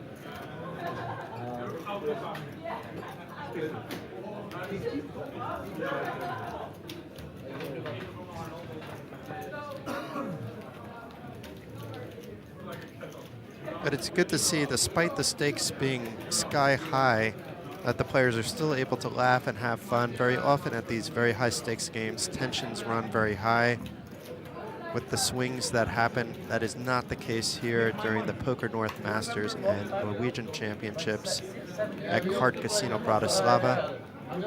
Thank you. It's not thank you because you lose more. If I raise, you fall. You just told me that 6 years. Yeah, something like that. Maybe even more. I was young then, 22 years old. You were? I was. So no straddle this time. Roman instead,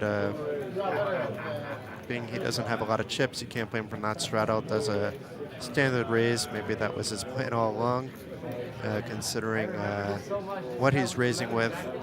It is double suited, but it is still king 7, 6 deuce. And Michael likely will be popping this up. after Pavel 3-bets it with ace, king, queen, 9 with his ace, ace, queen, queen. Sort of in a dream spot here. Does 4-bet to 2K. That will likely get everybody out of the way but Pavel. Now is Pavel just going to ship his stack in? It is a pretty hand. It is double suited. It does not fare well against ace, ace, queen, queen, but fares well against a lot of other holdings that could be 4-betting here.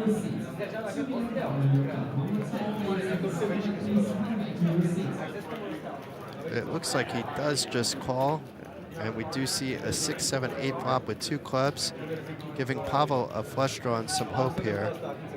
This may slow the action down for Michael, but being that Pavel doesn't have even a pot bet size bet behind, I don't anticipate Michael going anywhere regardless of what Pavel does here. And as I say that, Michael laying down the best hand here. Pavel is showing willingness to run it twice, but it doesn't really help if you're running it twice against 10-9 or something like that. But we know Pavel didn't have that. Pavel just had the flush draw.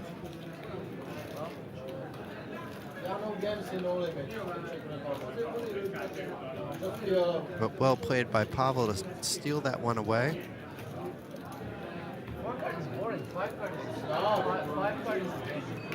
I agree with Mokri there. 5-card is the game. I don't know if you can hear the table commentating, but Mokri was saying he likes 5-card better than 4-card.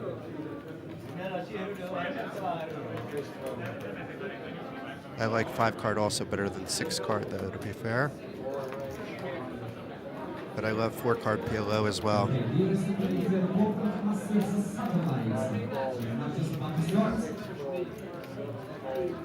So Mokri now with the mystery hand, raising it to 400. Anton calling with the 9-8-6-5. Michael coming along for the button with the queen, jack, jack, 6. Before Roman jams it in with a very interesting holding. It is double suited with jack 10, 9, 3. Pavel out of the way. Let's see what Mokri decides to do. He did open up, but at the same time, this isn't PLO 8. So I won't be surprised to see him get away, but he does like to play hands. He seems like he's a big action player. So Roman, who was all in for 2,300 Mokri calls, this is going to be called by other players as well.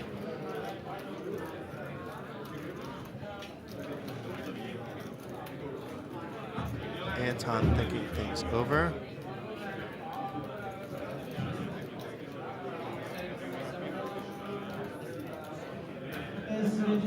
Anton also calling here.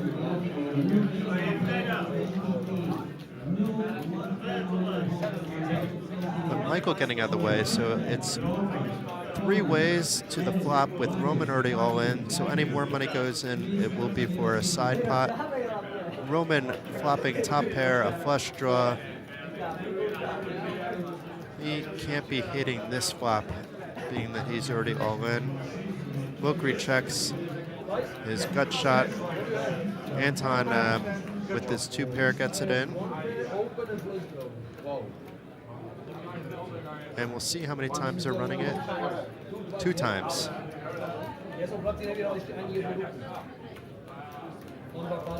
3 of spades on the turn gives Roman a better 2 pair than Anton, and the 6 of hearts river gives Roman the first board. Let's see if he can double up here. 2 of hearts on the turn, ace of hearts on the river, and it's a chop pot, folks, with Anton winning the second board with 2 pair. Today I play 7 hands, 7 splits. I don't win 1 hand. Roman saying he's played 7 hands and gotten 7 splits. We've seen a lot of those splits. But you shouldn't necessarily, then you don't have to run it twice, though, if that's a problem. You can choose to run it once. Especially as the short stack.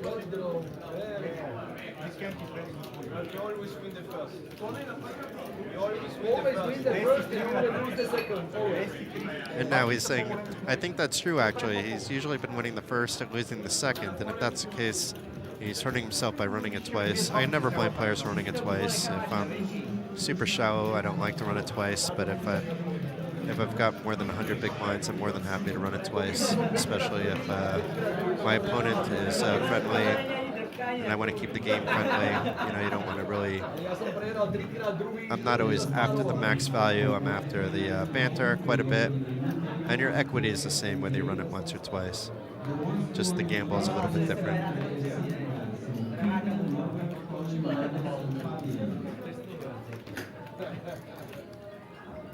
Manuel is reaching for some chips. Opens for 300 with his 9876.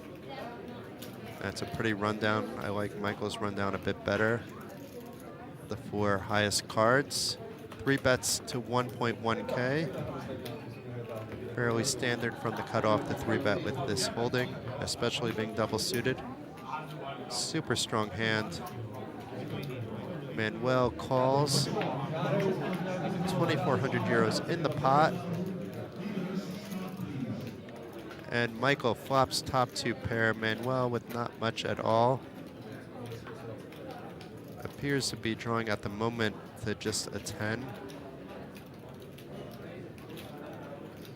Will be unlikely to continue facing a bet from Michael, who is likely going to try to get some value out of his top 2 pair. It is a scary top 2, but being that he has some of the redraws, it's fine. He also had a backdoor flush draw on top of his top 2.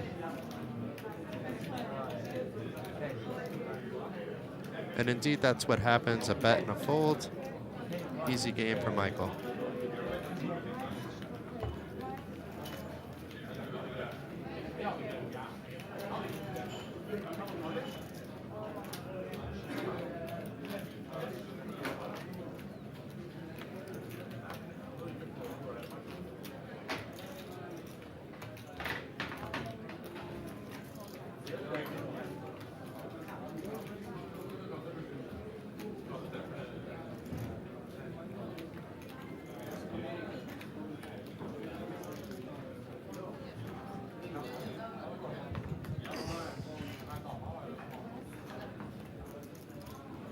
Manuel is opening for 200. There was no straddle this hand with ace, queen, 10, 6. So far that is folded around, but Mokri going nowhere with his king, queen, jack, 10. In fact, he is 3-betting it, it looks like, to 650. Indeed, that was the amount that Manuel making the quick call. It's about a coin flip at this point in time. Manuel hitting top pair, but Mokri has that Broadway draw.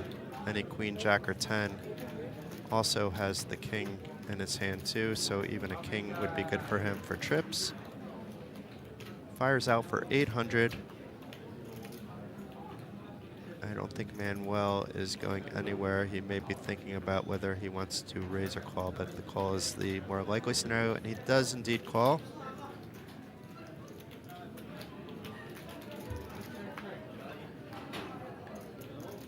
Seven of spades on the turn does not help Mokri, but we've seen him be aggressive before, regardless of whether he improves or not. And it looks like 2,700 this time.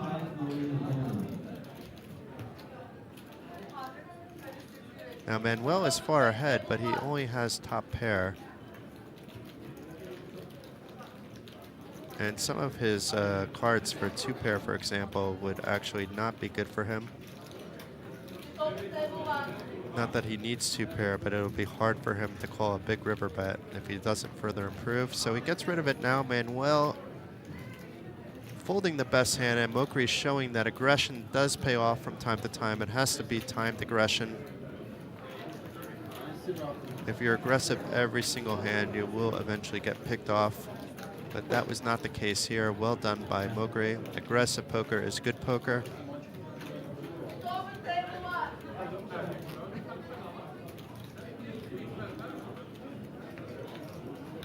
I would not want to invite Mokri to my home game, that is for sure. Very scary player.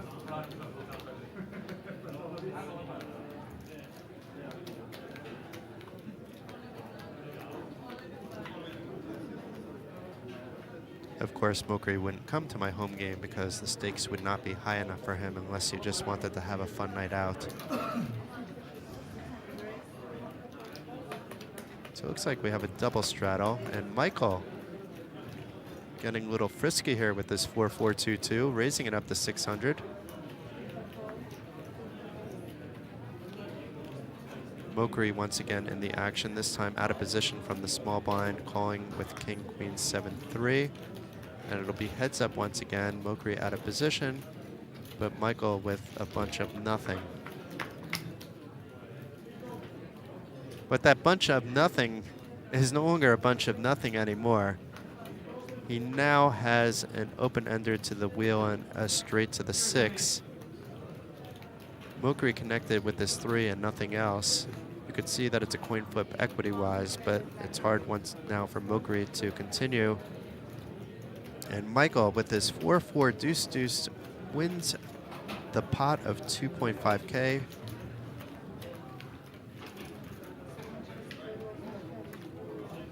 The power of position, folks.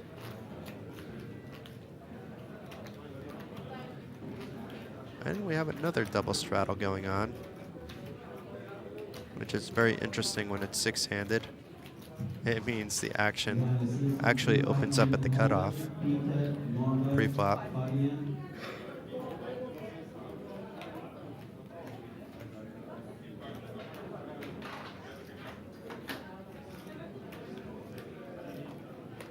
And Pavel's been a little quieter lately, but I think he's going to play this hand. Yes, he does.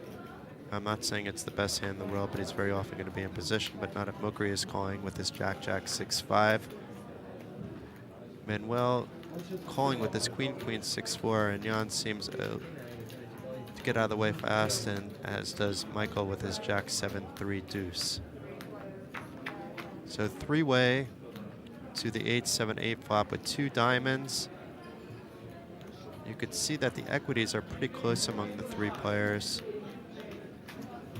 Mokri doesn't have as good of a holding right now as Manuel with his jacks over 8s as Manuel has with his queens over 8s, but it does have the shit end of an open-ended straight draw, which is why the equity is so close.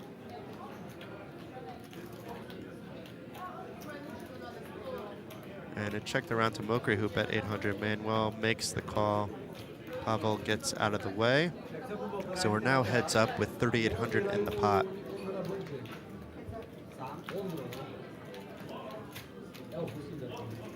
That may slow things down with nobody having diamonds in their hand. Of course, any player can rep that they have a full house or the flush. So we'll see if there's some leveling wars going on, but so far there's not. Manuel checks. Is Mokri going to try to take this away? He does not. At least not yet. And the king pairing the board on the river will likely mean that cards will be turned over. There could be a bet and a call, but we're not going to see anything more fancy than that. It is scary for both players at the moment, though. Nobody has a flush. Any king, any 8 wins the hand as well. We know Manuel's ahead, but let's see what happens if Mokri fires out. No, Mokri had some showdown value, opted to check back. And Manuel takes down the pot with kings over queens for 2 pair. And the lovely Phil Baker is in the house. I'm not sure if he's joining me or if he's just coming for some refreshments. It's been absolutely fantastic here, Phil. Okay, good full table. It's a good full table. It's 50-50 PLO. Most of the time straddled to 100, sometimes straddled 100, 200. Lots of chips on the table. The sole Norwegian Mokri Kayan in seat number 4 has around 45,000 in the front of him at this point. It's been absolutely amazing poker. Some leveling going on. People playing hands I wouldn't think of playing, actually. And they're having fun. They're laughing regardless of the fact of the stakes that they're playing. C and C3 there. That's Mr. Card Casino himself. He's been playing Mr. Card Casino a bit speculative at times, but has been doing. He won a few hands. He had to. It wasn't him that had to reload twice. It was actually Anton that had to reload twice, and we may be looking at another reload depending on what happens here, because although he has a pretty hand here with the Jack-Jack 10-9, Manuel has a much prettier hand and 3 bets with the Ace-Ace King-Queen. Anton loves the action. We'll see if he calls. He does just call. The graphics are sometimes behind the action, so we have to follow along on both. And we have the 8-4-3 rainbow flop here. Manuel still ahead with his aces, but not a beautiful flop for either player. Manuel showing no fear with his aces. It says bet $1, but we know that's 1,000. You think Anton might be calling for a little runner here, or still think? Anton is very hard to predict. Early on, he was calling with this kind of stuff, but he's tightened up a little bit after his third bullet, the 5K, doubling it up. Now he's playing, I think his objective was to double up his 5K bullet, and he did that, and since then he's been a bit tighter and a bit more disciplined. I think Anton would have highly appreciated a little free turn card there. I think he definitely would have enjoyed a turn card there. But it looks like plenty of action, and as you said yourself, the lads are there to enjoy themselves. That's Pavel there standing on his feet now. Pavel is the owner here at the Card Casino. I'll have to meet him then. And good guy actually. He's a nice guy. His English is not fantastic, but my Slovakian is pretty poor. So his English is definitely superior to my Slovakian. So, but no, he's a genial guy. Good guy to be around. Maybe you should both speak Irish. Then you're kind of on a similar playing field. I have to be honest with you. His Irish is probably a bit stronger than mine. I'm a disgraceful Irishman. My son is fluent. I'm not. He surpassed me when he was 4. If it makes you feel better, my son speaks much better Lithuanian and plays better guitar than me. Gotcha. And he's 11 now, but he was doing better at both at 7. So I can feel your pain. But shout out to Lucas. He's feeling a little bit down, a little bit sick. He missed school today, so we'll give a quick shout out to my son Lucas. You feel better soon, Lucas? Hopefully he's not up watching the stream. It's not for kids his age, and he should be in bed. It's a top set here for Jan, and he also has that ace of hearts. Obviously, that doesn't complete a flush draw. Roman did complete a flush draw, but it's such like a weak flush draw. This is an example of some of the cards people are playing. Sometimes I have to just blink my eyes to make sure it's not PLO 8. In Ireland, the ace, the what we call the Lone Ranger. In Ireland, the Lone Ranger is actually the nuts. Most people will play it so aggressively like the nuts. But sometimes when you're against somebody who's got the likes of the baby flush there with the 2-3 or the 2-4, when these guys are calling you, the red flag goes up, and you say, okay, if he ain't gonna fold to me now. Sometimes you just give up basically on the turn if you 2-bet it back into him again. So in those situations, have you, in your experience, the Lone Rangers, have they played aggressively? It depends on the play, it depends on the game. It depends on exactly the player in the game. I mean, in this game, it seems like players are playing things randomly aggressive. There's no such things as free turn cards. There's sometimes a free river card. We did see 1 or 2 like raises pre-flop and everybody folding, but that was rare as well. So it's been an action game, which you can't always expect from a game of this stakes of 50-50. The fact that they're straddling probably helps that action a little bit. It's not a mandatory straddle, but 90% of the time they are straddling. And players are getting up a lot, so very often we'll see 5-handed, 6-handed play, which makes things far more interesting as well. I love short-handed PLO. I like it better than, if I'm playing and there's a full table of PLO, I'd rather wait for a new table to open and start it off with 5 or 6 players. A full table PLO can be fairly regimental. I mean, it's all out there, and it is where it is. That little 5-handed, there's a lot more possibilities in decision making you know, the second or third, there's a lot more permutations to the game when it's a little bit more short-handed. Yeah, it's a complete mindfuck at times. It's amazing. I have to ask you a very important question. I brought you down a frothy beer. How does it taste? Ooh, I haven't tried it yet. Have a go. Let me know. I wasn't sure we were allowed to talk that it's a frothy beer rather than a adult beverage. I guess that's the same thing then. Yeah, but it's a frothy Coca-Cola. Rather tasty for my first adult beverage of the evening. No, I found that the local refreshments are very, very tasty. No doubt about it. No doubt about it. Have you been busy on the local refreshments today, or busy with No, other things? I haven't we've seen been you busy much that I with feel. basically what the Car Casino have done is they basically have created, there used to be a little sports shop next door, and they've changed the whole sports shop. They've gutted it out in the last 2 or 3 months, and they've created a poker room just for this event, for the Norwegian Masters. Are they going to keep it? Because it's amazing, that room. Yeah, because I believe they have some very big events. I've seen some of the big events that have been advertised throughout the rest of the year, and this is their kind of inaugural big event, and I think the big room in there, it seems to be a big winner with all the players. I've had a chat with a couple of people who played upstairs and in the new big room. We'll call it the big poker room, and everybody's enjoying it. They say it's a good place to play poker. So yeah, thumbs up to the Car Casino. Let's quickly hop into this hand because we already have 2,400 euro in the pot, and I'm not sure exactly. We have to take a quick look at what's happening here because we missed some of the action. We have Mokri with an open ender, but not as good as Michael's open ender. He's also got the 10 high flush draw there, and the other fella has the open ender up on top. And yeah, I mean, he's got the full. He's got the two of them kind of have possibilities. Both hands have possibilities here. I wouldn't have been surprised to see Mokri continue to put the pressure on like he's been doing before. He's been raising quite a lot.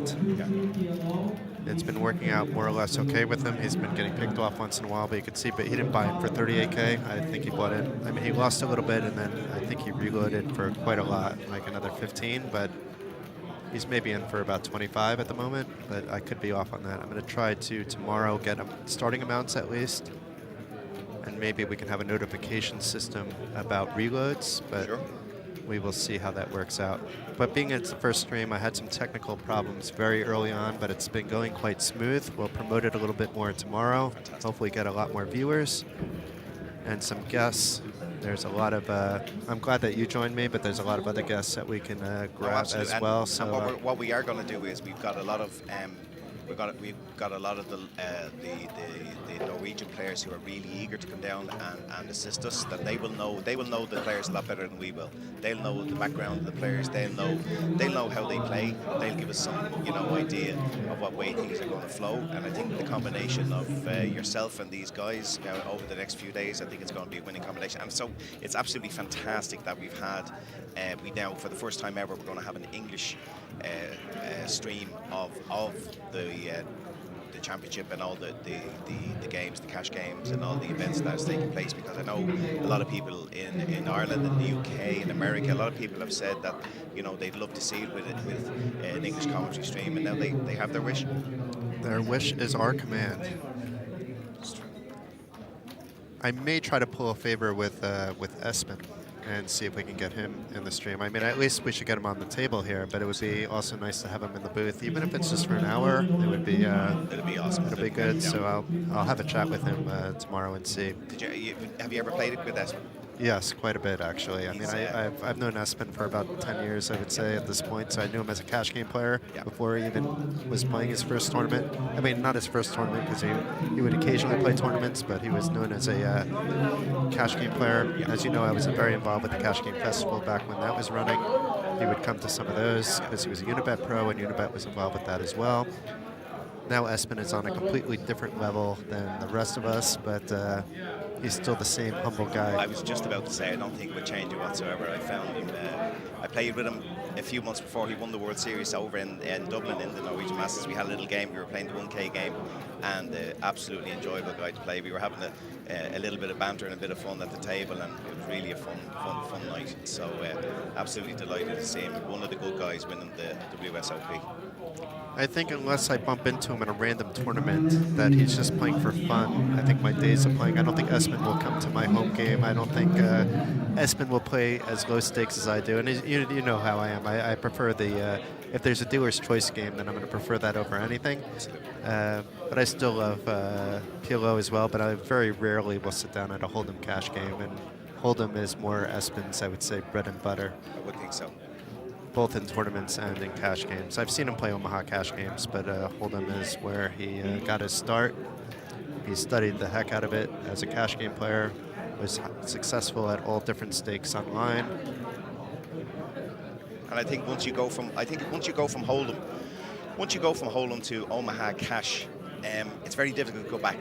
Once you become a level of play, once you attain a level of play in Omaha cash, very, very difficult to go back again to play Hold'em at any high level again. We have a new player at the table, Manuel Fischer. Nice. Very strong German player. Seat number 3. I'm trying to think who was in seat number 3 before, but I think that was the owner of Card Casino was in seat number 3, so he gladly gave up his seat for another baller. Although it looks like seat 2 is now open. It looks like Peter left the table too, so Pablo could have stayed. A very interesting hand developing here with aces against kings. And it wasn't the aces or kings that connected, it was the case 4 coming out to give Jan the set of 4s here. And this could get ugly very fast for Manuel because he's not as deep as the other players. He just bought in for 5K, just sat down. First hand gets aces and a bad beat going on straight off the bat. Such a random flop for him. It's a perfect flop for aces unless he's hit the case cards which he has.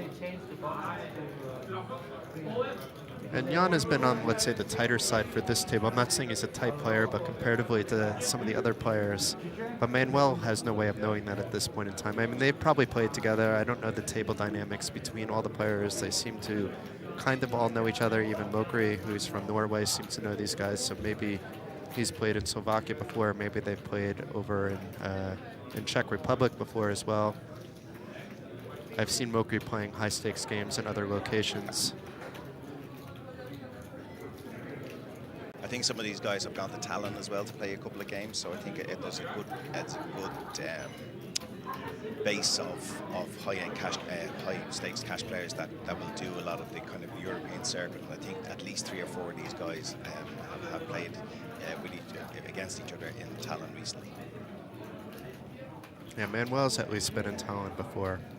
Mokri's been in Tallinn before. I'm trying to look at some of the other players. I don't think I recognize the other players from Tallinn. I do recognize some of them from Slovakia. 1 or 2 from Czech Republic. That's correct, yeah.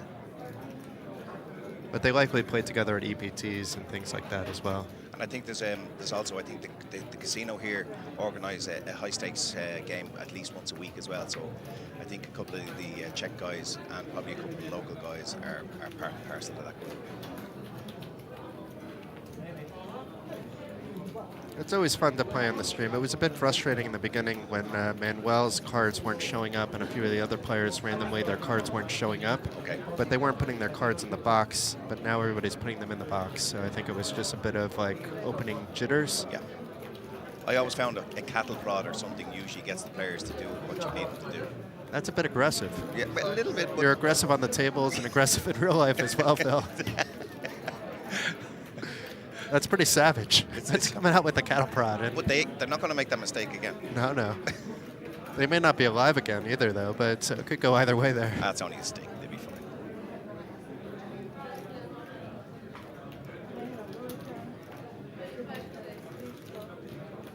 $300 raise, 300 call.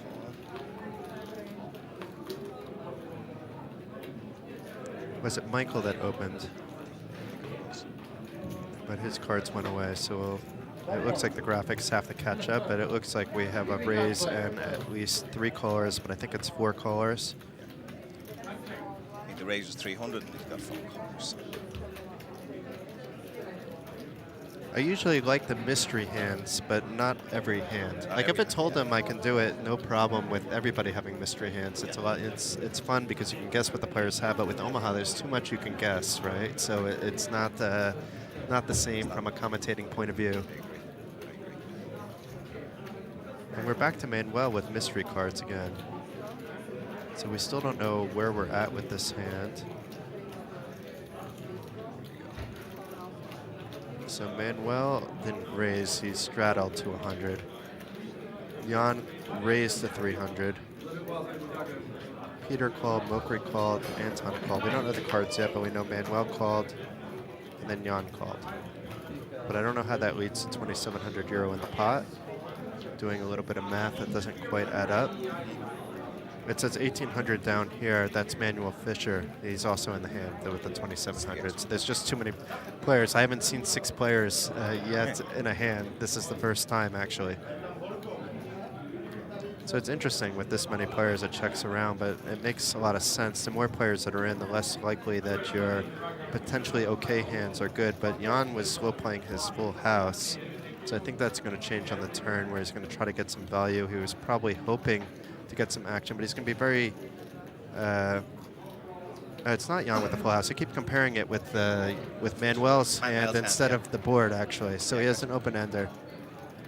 I'm not used to the graphics where before the cards were where Manuel's were, but now they're in the middle. It's switched over, so I got a bit confused myself. I was thinking to myself, how's he going to get paid here? But now it's moved over where Manuel's cards were. So now we can see where we're at. We have a 4.2K pot.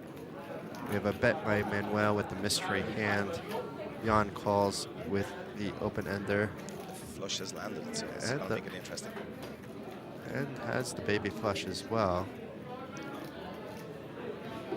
And I'd like to assume that Manuel does not have a flush, or he wouldn't be checking the river, and Jan doesn't have a strong enough flush with already 4.2K in the pot. The problem with betting for value there is if you're raised, you're going to have to fold. And the players here have shown they're more than capable of pushing people off hands. It's been a little less so since now the stacks have gone a little bit deeper than they were before. But I wouldn't put past any player if they get the right read to make the right play. Who, apart from stacks of chips, who's impressed you so far in your play? Mostly Mokri in seat 4. I would say he's impressed me the most because he seems to have some good read. He made some iffy calls, I would say. Like he made one call where he was immediately about to muck his hand before the other player even turned over his cards. For example, I don't remember the exact hand. But his level of aggression seems to be timed very well.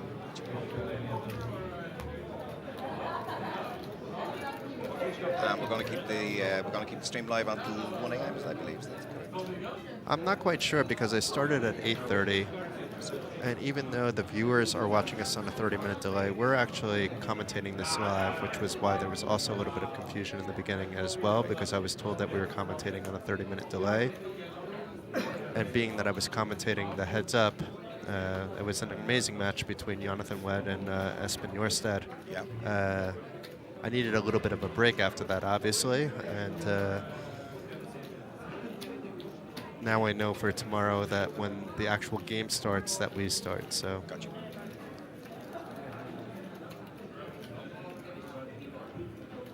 Well, we'll figure out the stream plan for tomorrow.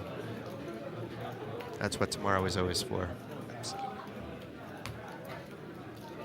But I saw some other commentators come in. I saw Fintan Gavin today. He just reached. I invited him to play. I invited him to join me, like, because I bumped into him right before I was coming in. He's like, no, I'm playing the PLO event. He's too expensive as well. You'd never be able to afford him. How much would it cost for just like 10 minutes of Fintan? 10 minutes of Fintan. God, 10 minutes of Fintan is probably equated to an hour of any other normal human being. So, I don't know. It's very hard to put a figure on the bit of class. Fintan is, I have to say, I've listened to his commentaries. He's a class commentator, no doubt about it. Legendary. Class.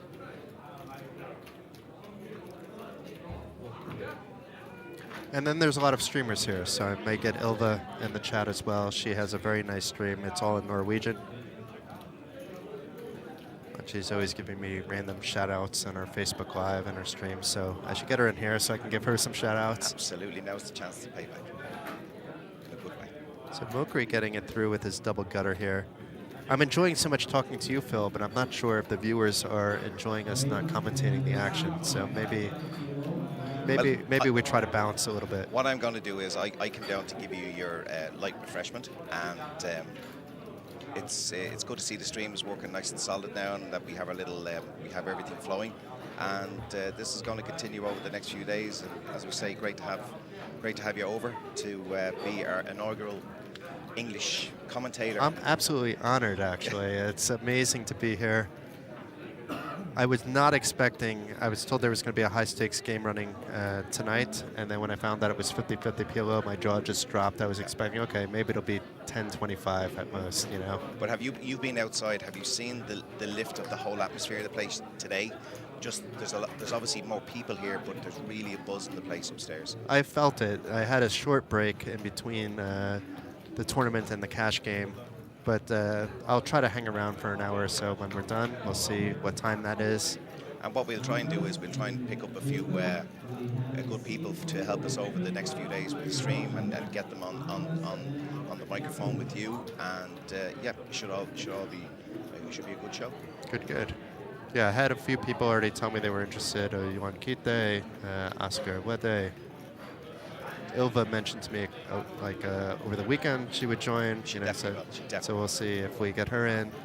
The problem is everybody's playing everything, so it's. We just have to. We can't schedule anything. We just have to take them as they come. Yeah. I maybe need to overbook. Yeah. And then disappoint people. And disappoint people, or just watch from the sideline. I have two headsets. I don't mind if the two of them join and I kick one out after 30 minutes. You know, it's also fine. So interesting here with both players having a 6, but Jan having the check marker ready with the full house.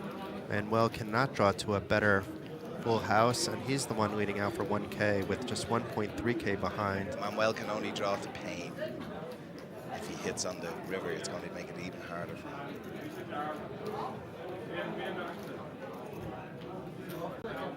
And Jan does raise. I mean, I can't really tell with the graphics blocking, but those are 500 euro chips, so it has to put Manuel all in.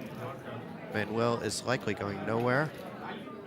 Does indeed call. There's no point. Maybe they run it twice just for banter, but there's really no point to it. And they are running it twice for banter. This is funny.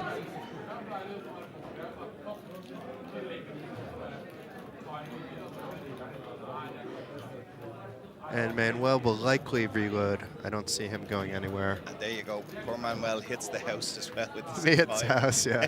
Just for the double hurt. You know, just like I'm drawing dead here. What can he do? He's a short stack, so he's gonna. You think he's gonna? Looks like he's gonna reload. It might be taking out of Mokri's stack though, which would be kind of strange. I mean, Mokri does have the most chips on the table. Yes, but it did look like Mokri passed over some chips there. But as long as the rest of the table is cool with that, then it's cool.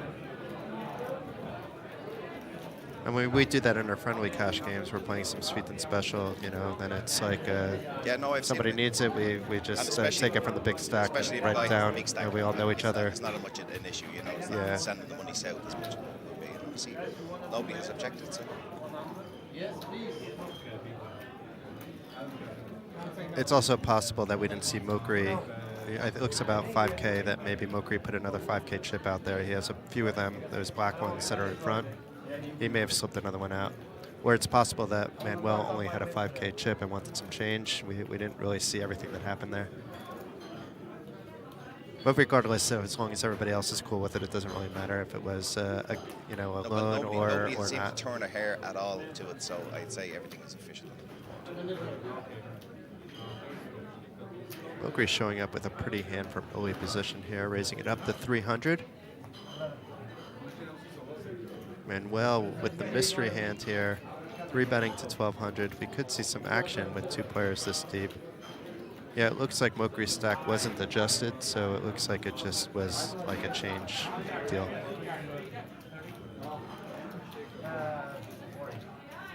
And let's see if Mokri just calls. He is out of position. Stacks are fairly deep between the two players, and he's up against a monster by Manuel. And Manuel now has a flush draw, but Mokri has 2 pair already. This could get dangerous, actually. This is a huge hand. It is a free turn. That may have saved Mokri, even though he has the better hand at the moment. It may keep the pot size down, actually.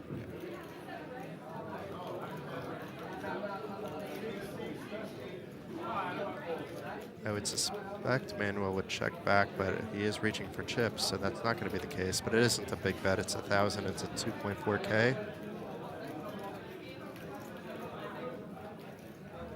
Possibly seeing where he stands now versus facing a potential big bet on the river, or possibly just trying to take it down.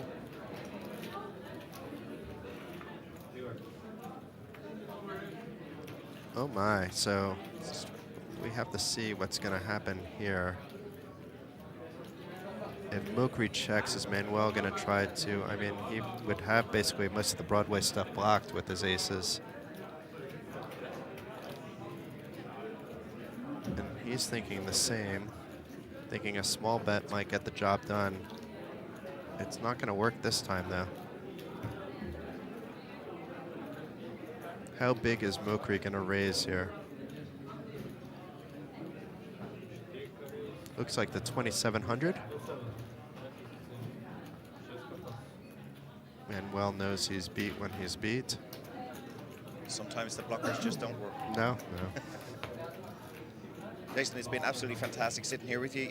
I've taken all the professionalism out of your stream by sitting beside you. Oh, no, breaking come your on, concentration come levels. on. I know I have. There's people at home saying, please get rid of that Irish guy. Oh, Put the no. professional back on. But listen, the one thing I will say to anybody listening in, come back to us again day after day for the English commentary here for the championship, because we're going to have some great guests. Obviously, we've got some top-class commentary taking place, and it's the inaugural year here. We're going to make it great. We're going to have some great guests along with our great commentator, Jason, here for the remainder of the week. Well, thank you very much, Phil, not only for the adult beverage, but for joining us, and thank you for the kind words as well. It's been an absolute pleasure to have you, and hopefully you, even though we're going to have other guests, hopefully this isn't your last time joining us on the stream. I'm sure it won't be, and thank you. That was the legendary Phil Baker in the house. And now it's back to me, myself, and I, Jason Glatzer here. We will get back into commentating the action. Hopefully you enjoyed some of the stories we had to tell. We'll have some more guests throughout the week. It was an honor to have Phil Baker in with us. But immediately into the action here, Manuel flopping a full house. The pot isn't that big. It was just a raise and a call. And does bet out after Mokri checks. Mokri has also the open-ender, so being that it wasn't even that big of a bet, I'm not surprised to see Mokri raise here. Manuel looking at his cards once again. Is he just going to call, or is he going to re-raise here?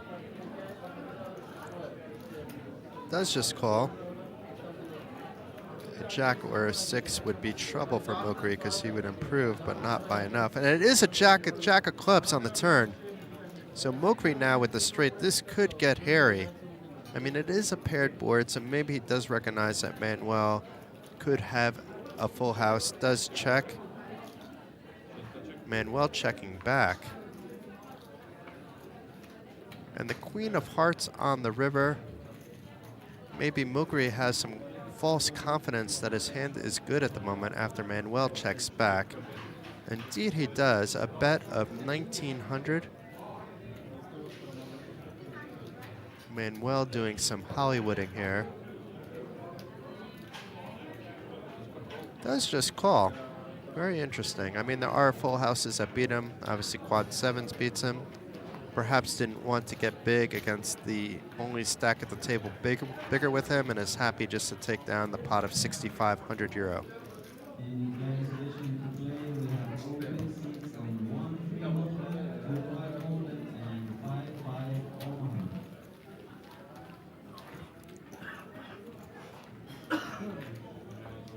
So we're slightly short-handed at the moment. 6 max for PLO, though, is perfect, although we're now at 7-handed play once again.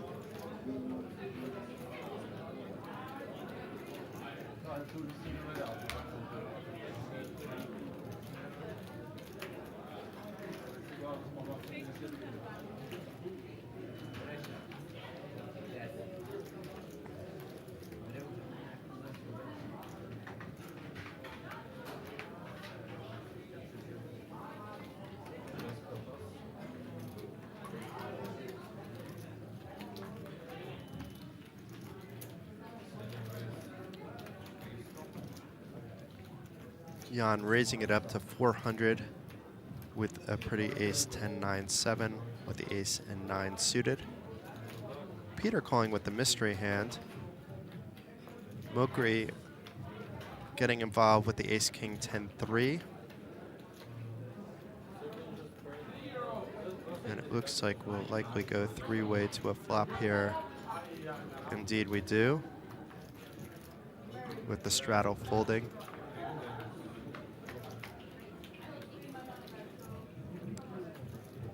Seven deuce 4, 2 hearts on the flop. Peter with the flush draw and also paired with his 4 is ahead equity wise, but Jan paired with his 7. And it is Peter to lead out after both Mokri and Jan checked. Mokri is likely to get out of the way, he quickly does.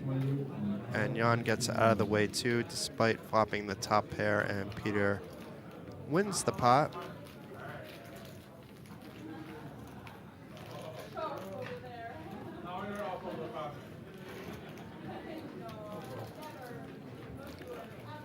I believe we have about an hour left in the stream, but we'll see.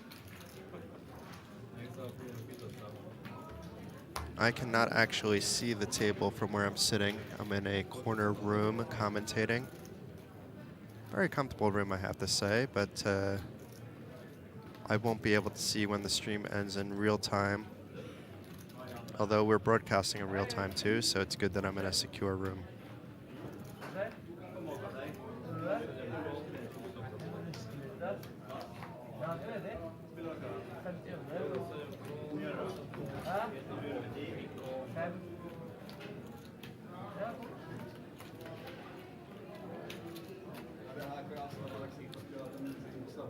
So I'm not sure if that was a straddle or an open there by Jan. But Manuel calling from the button, Mokri calling as well. So we're going to have what's known as a rare... No, it wasn't a straddle. Manuel straddled, so Jan calling the straddle. I think this is the first time we've been 5-way in a limp pot, though. 9, queen, 7, 2 diamonds. Very interesting flop here. Jan is ahead after flopping the set of queens, but he's not out of the water yet. Manuel folding his 2 pair. And that gets the job done. I mean, even though you have top set, you can't be too disappointed in that case. There's a lot of scary turns and rivers that can come. Of course, you can fill up and move to quads as well, and then happy days.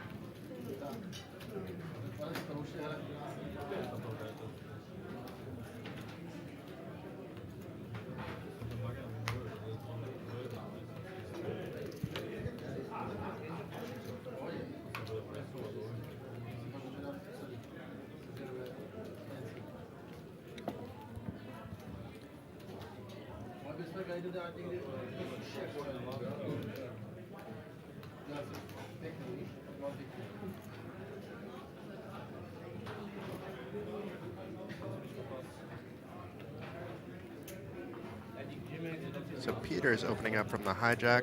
Ace, king, jack 3. The ace, king are of clubs.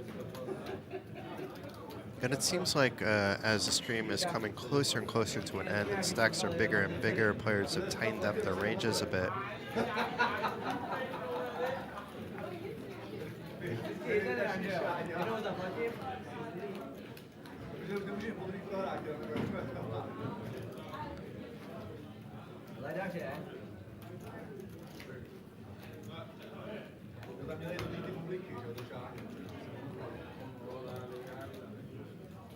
Si sto pagando l'ultimo. Si pagando l'ultimo.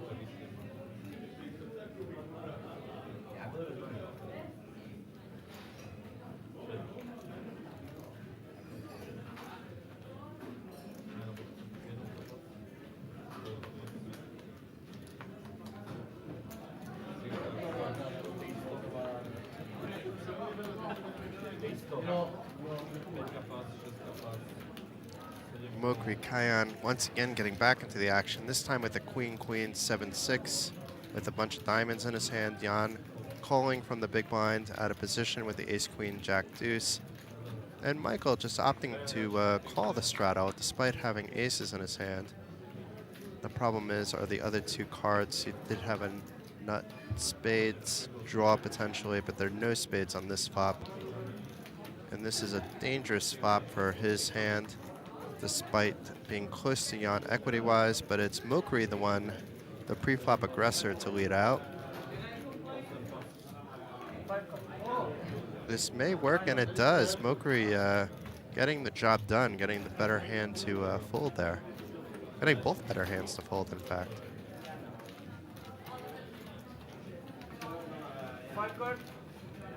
Mokri asking again for 5 cards. And he wants to now play no limit, deuce 7 game. I believe that means no limit hold'em with a extra bonus if you win a hand with deuce 7. Poker is seriously the worst game. I know. So what am I going to do? Go play to 5? This is my card reading.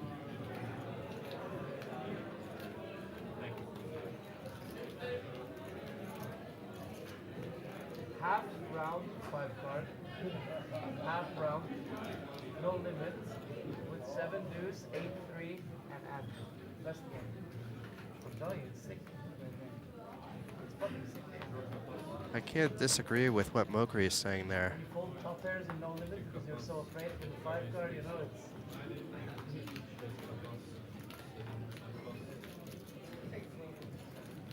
Anton raising it up to 300 from the cutoff. Probably not too disappointed to get a walk there. I do love playing PL08, and that is one of the dreamy PL08 hands. Ace, queen, 4 deuce. That is one game you don't see run very often in Europe, is PL08, or the Big O as they call it in Vegas, with 5 cards. And although I'm American, I'm very rarely in the States because I'm based in Europe. And when I go to the States, it's not usually to Vegas. I did live in Vegas for a stint, but that was a long time ago. It's to visit my family and old friends. But I think it's overdue for me to head back to Vegas, so I think I'll spend a few weeks there this summer, but not doing work, but hopefully getting into some cash game action, maybe pop into a tournament or two as well. But the cash games during the WSOP are phenomenal.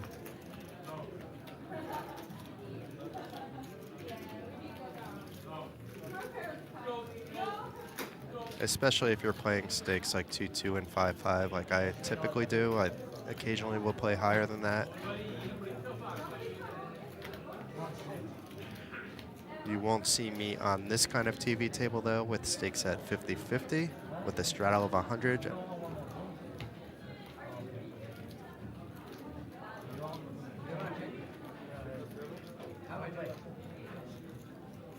This might be the second highest cash game I've ever streamed. I know I've streamed a few, it might be the third, because I know I've streamed 100, 200 no limit hold'em before. I only think I have one. But one might argue that 50-50 Omaha plays bigger than 100, 200 no limit hold'em. Depends on the players at the table, obviously.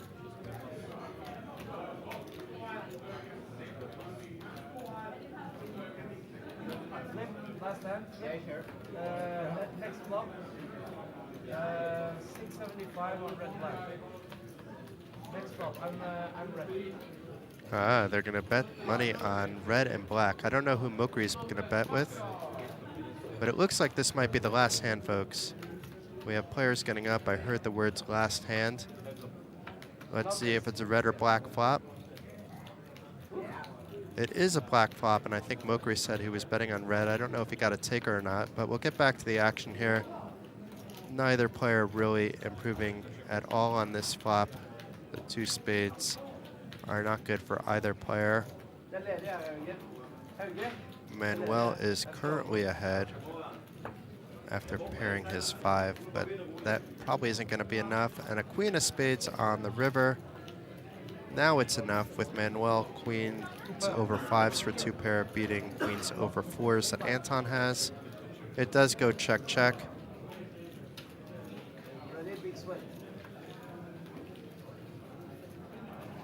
And Manuel, I'm not sure yet if that was the final hand. I heard from Mokri that it was the final hand, but I don't know if he may have just saying that we're going to bet the flop. It doesn't look like other players are getting up, and it looks like blinds are being posted.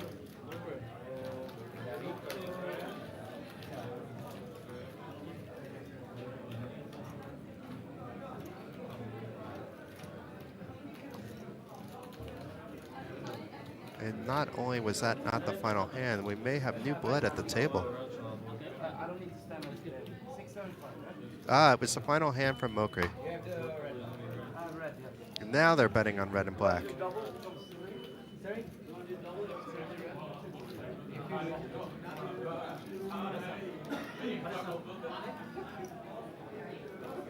So it was a pleasure watching you, Mokri. Many different gears. Aggression paid off. I imagine it won't be the last time this week we see Mokri Kion in a high-stakes cash game.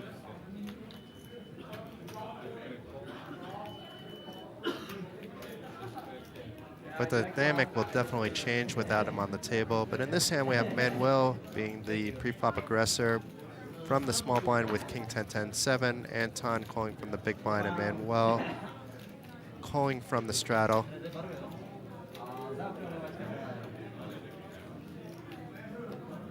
And Manuel flopping top pair also has a Broadway draw as well, but Anton has the same Broadway draw.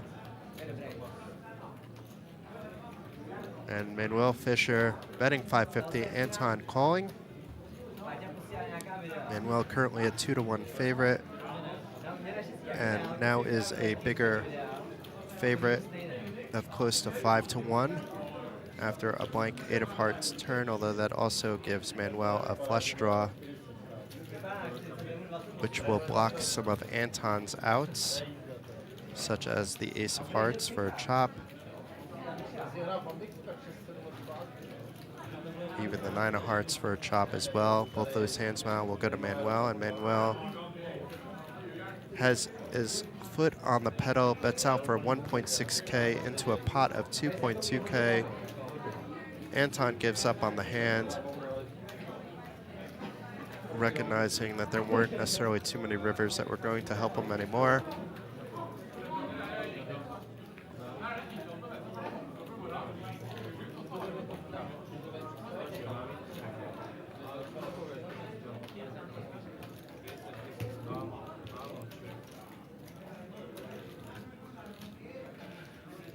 And it looks like the days of the double straddle by Michael are done. So it's just a single straddle now. Michael was double straddling some of the time, but not in the last couple orbits, including right now for this next hand.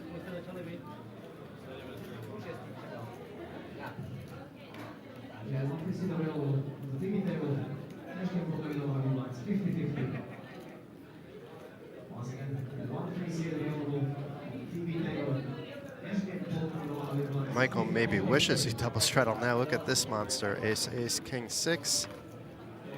He's suited with the diamonds as well. And David also waking up with aces, the new player at the table. And these are double suited aces.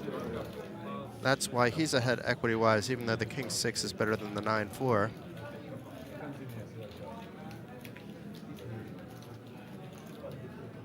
And this could get interesting. David 3-betting. He bought in for a whopping 50K David is not here to mess around. And it looks like Michael just called rather than jacking up the pot further.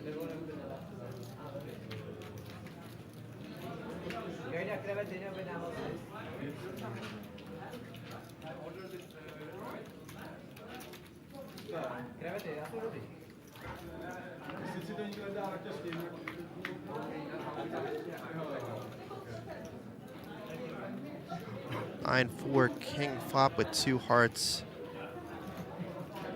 Nobody with any hearts in their hand. David flopping baby 2 pair. Currently putting him ahead. The 6 of hearts on the turn though.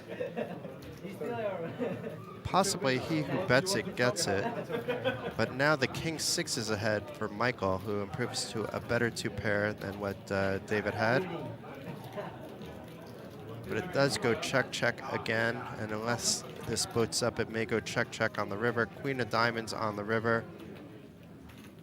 Just too many scare cards for either player's aces or 2 pairs.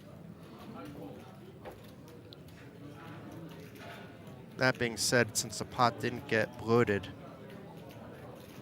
if one player bets it, the other player probably calls. Michael wins his hand with the better 2 pair.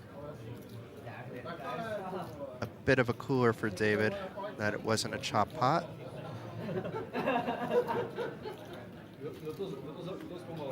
On the other hand, he could have lost a lot more.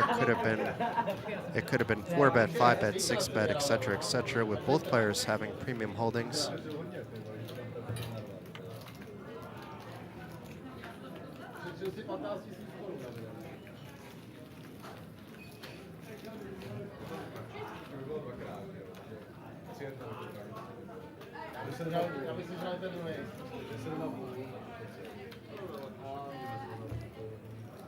Looks like we have another dealer change coming in as Michael tosses in a straddle.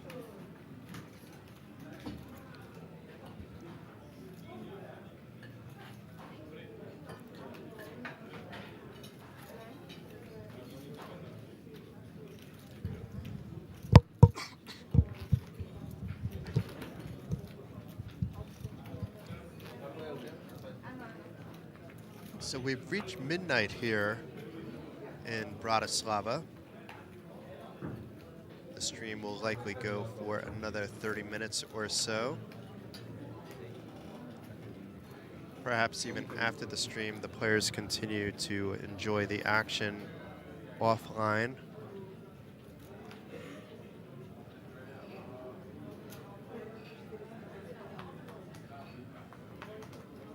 Peter opening it up to 400 from early position. Anton calling with his 9-9-8-3. It is double suited. As of now, both of his suits are live with nobody having him dominated, but that all changed now with Michael if he opts to get into the action, and he does because he has a better club flush draw. But that doesn't really matter unless there's clubs on the flop. And it's an all red flop, of course. So none of that matters. Equity is pretty close between all of the players, but nobody's really hit anything. That's why the equity is close at the moment.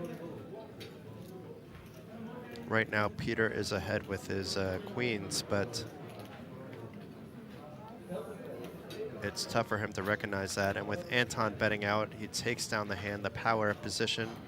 This is the early Anton that we saw earlier in the stream. He's quieted down a little bit after he's accumulated some chips. He lost 2 bullets of 5K each, but his 3rd bullet, he's now gotten close to even on the stream.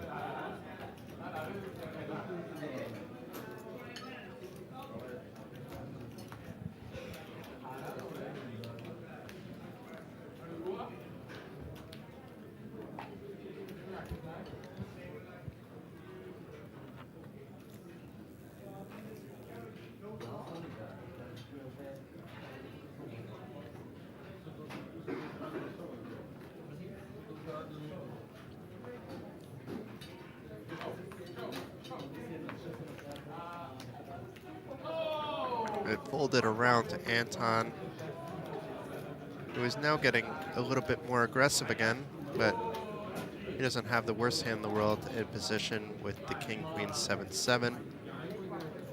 Jan calling from the small blind with a suited ace, along with jacks and an 8. However, Peter waking up with ace, ace, 9-6, 3-betting to 1.3K. I would expect some calls here, but both players fold, recognizing that they're far behind.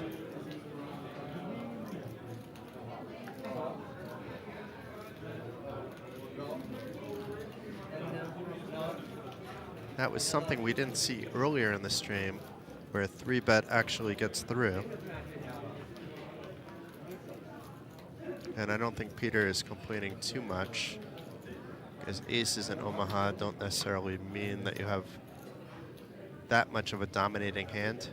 You are ahead when the chips get in more often than not, unless you're facing a better aces. But equities can be fairly close.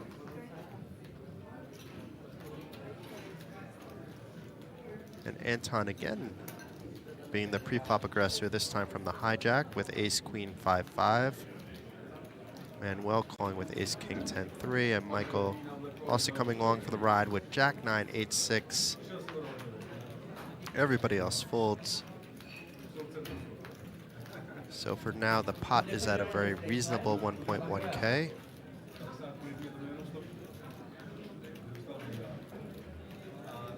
Jack, 4, king flop with 2 hearts.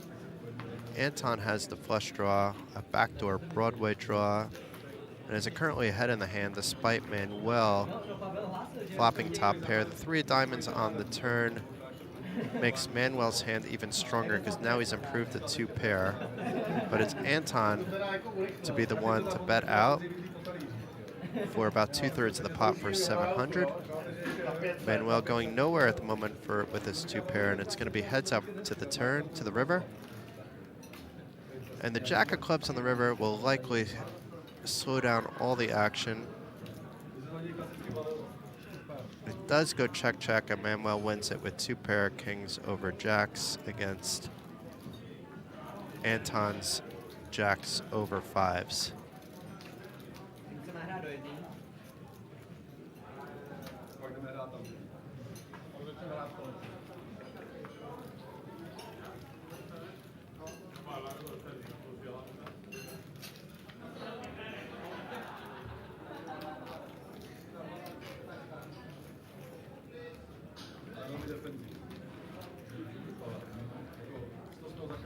The table definitely quieted down a bit since Mokri left the action. Although I cannot hear the volume on the table anymore, so that's also potentially maybe somehow that got turned off, because it does appear players are talking a little bit. But we do hear some background noise, so it's not that. It was just probably Mokri was a little bit louder than the rest of the players. Jan raising it up from the cutoff with ace, 10, 9, 8.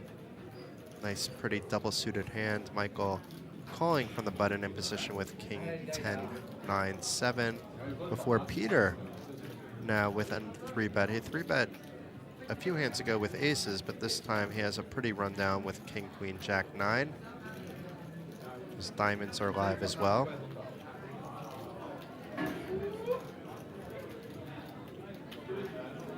Jan thinking things over. It looks like a call, and Michael may have folded there. Indeed he did, so it's going to be heads up to the flop with 2,700 euros in the pot. No, Jan 4-bet, that's why he got out of the way. It wasn't just a call, folks. So there's no flop yet. Peter may get out of the way as well. It would be quite a bit of a stack for him to call, but he did 3-bet. He does have a pretty hand. Players seem to be willing to run things twice.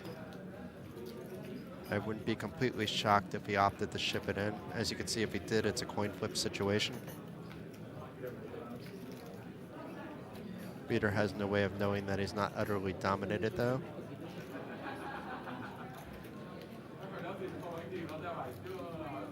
But in this case, he has all live cards but that 9. He is pulling back some chips, and it looks like he's making the call. So we have 11,600 euros in the pot already.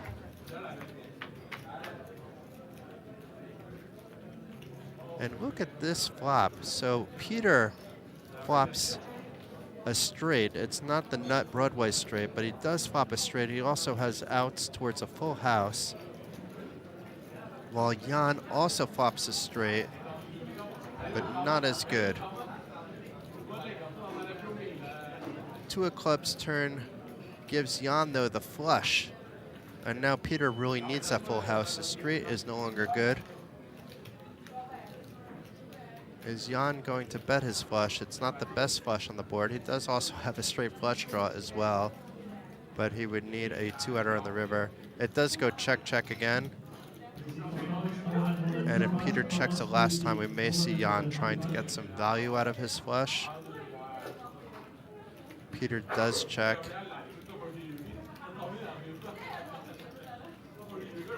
He probably feels he's ahead here. His opponent has a little more than half the pot left in his stack.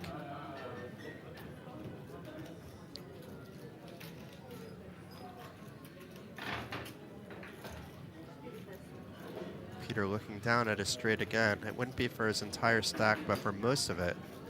Interesting bet sizing here by Jan.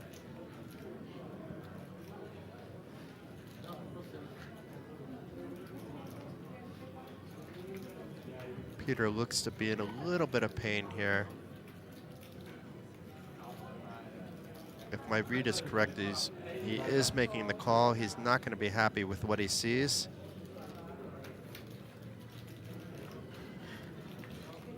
And nice pot there by Jan. Quietly up to over 30,000 in chips. Still David, who bought in for 50K moments ago, has everybody covered. Especially after Mokri left the table, but Mokri never had 50K. He had more than 40K at one point.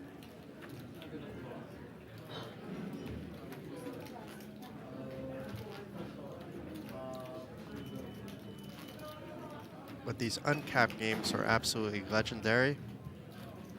I'm looking forward to the rest of the week having some big action.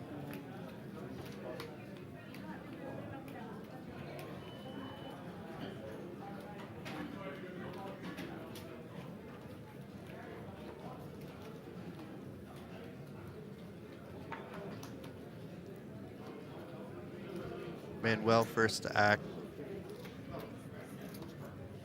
Raises it up to 300 from early position with ace, king, jack 3.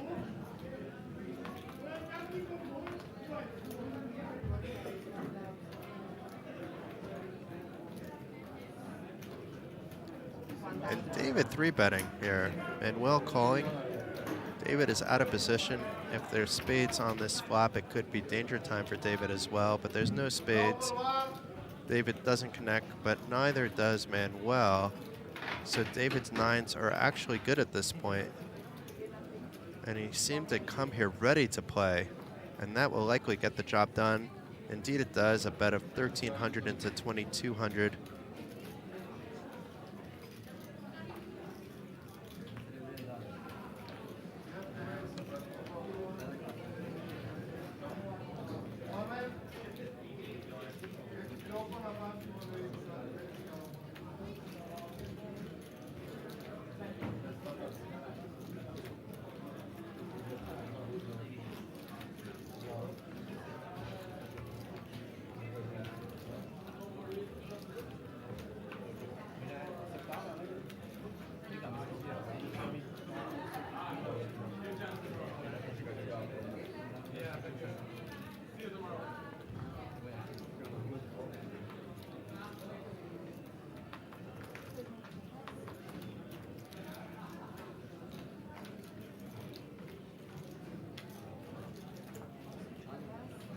Couple of early folds here.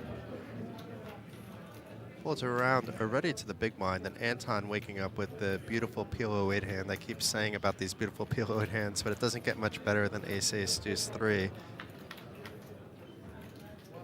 He is in a coin flip situation against Manuel with his queens, but that changed a little bit on this flop. But this flop didn't really hit either player.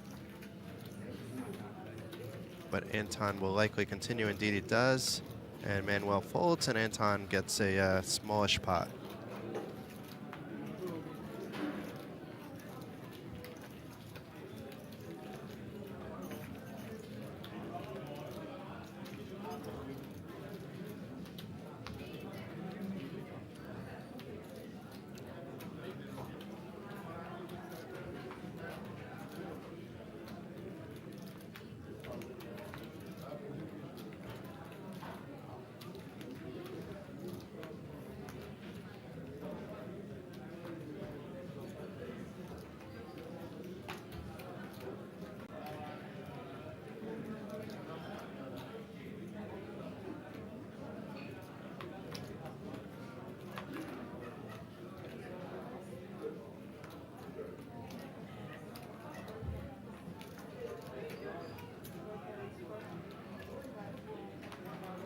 Manuel Fischer raising it up on the button with the king, queen, queen, 4.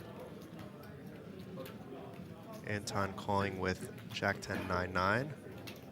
From out of position, but nothing wrong with this. But Manuel with the double suited ace, king, 8, 5, 3-betting to 1700. That got the other Manuel out of the way, but is Anton going to call?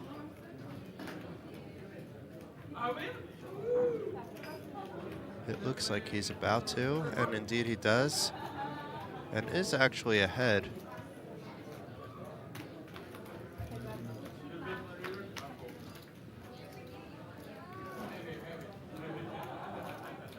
And Anton, although the queen is over his 9s, does flop a flush draw. Manuel not really hitting any of this board. Has a gut shot to the wheel, some backdoors as well, including a flush draw, backdoor flush draw. Anton checking his flush draw. Is Manuel going to continue the aggression that he started off with that 3-bet?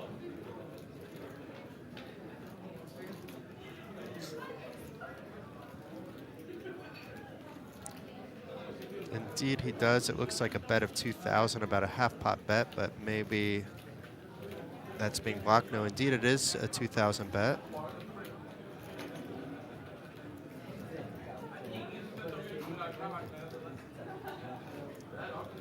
Anton in a slightly awkward spot, being out of position and not having as big of a stack as some of the other players. Does eventually opt to make the call. And the 4 diamonds turn does complete his flush, but it is a flush with just the 10 as his highest card. We know he's ahead. He's likely not going anywhere, but Manuel does slow down, so it doesn't matter. And the 7 of hearts river.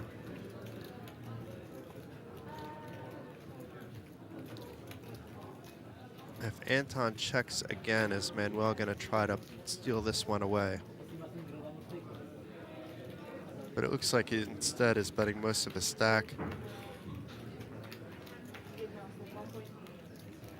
Is Manuel going to call with his wheel?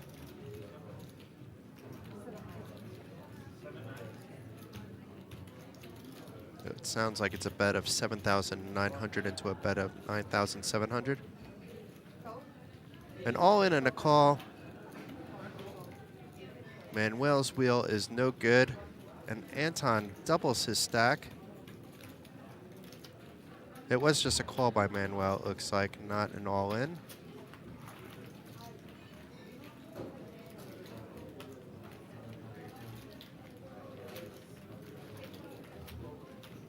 And not a full double, but close enough for Anton.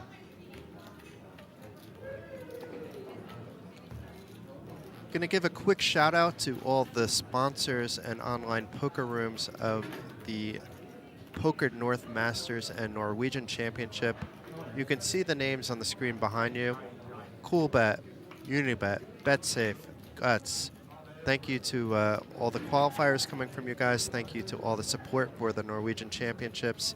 And a special thank you, of course, to Card Casino Bratislava, not just for hosting this amazing cash game that we're doing live on the stream, but for hosting the entire event. As Phil Baker told us about an hour ago, the big poker area that's on the main floor used to be a sports book, and it's a lovely area with about 100 tables down there alone, never mind the plethora of tables throughout the rest of the facility. There's tables on the top floor and the second top floor as well. Plenty of cash games, plenty of tournaments all week long. If you're looking for some hot poker action, whether you're nearby Bratislava or not, it's cheap enough to get here. There's a lot of flights to Bratislava, but it's also easier for many to fly directly to Vienna. And then you can take a €5 to €10 bus from Vienna Airport. It takes about 45 minutes to Bratislava. And there's many direct flights to Vienna everywhere in the world.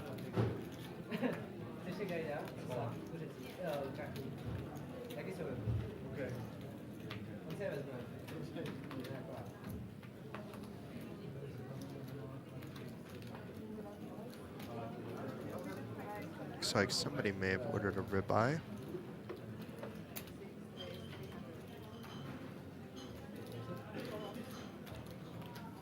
Manuel opening the button with ace, queen, 4-3, and Jan waking up with a beautiful hand in the small blind. 3 bets it to 1K.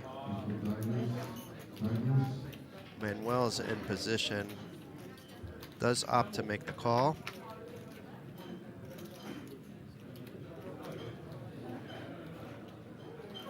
And Jan far ahead, but it's still a scary flop. Neither player is having that club flush draw. Both players having a gut shot to Broadway. Different gut shots.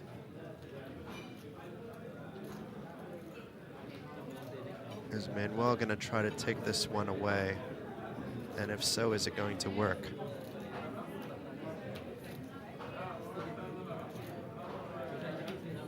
He is counting out some chips, so it looks like he will be trying to take it away. And it looks like a bet of 2,200, a pot-sized bet. It's going to be very hard for Jan to call despite having such a strong hand pre-flop. And despite being far ahead at the moment, he has no way of knowing that.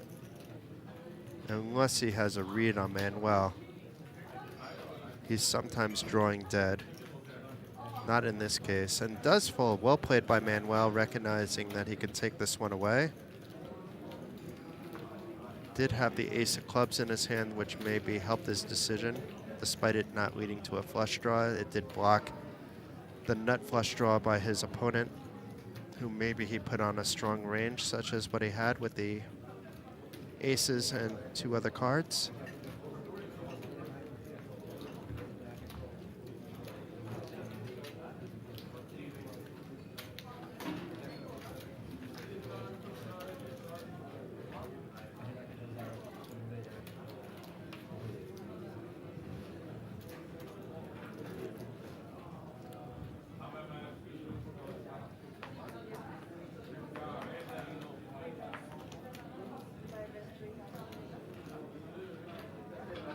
Anton raising it up with the ace, king, queen, 9. The diamonds are suited. Very strong hand from the hijack. We'll be playing this hand in position if anybody calls, and he does get a call from David with the king, queen, 10-8.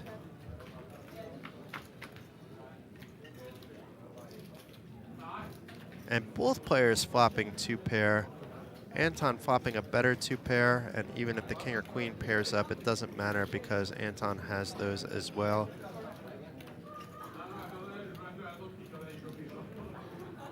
And David checking the turn. Both players check the flop, and check calls for a smallish bet of 400.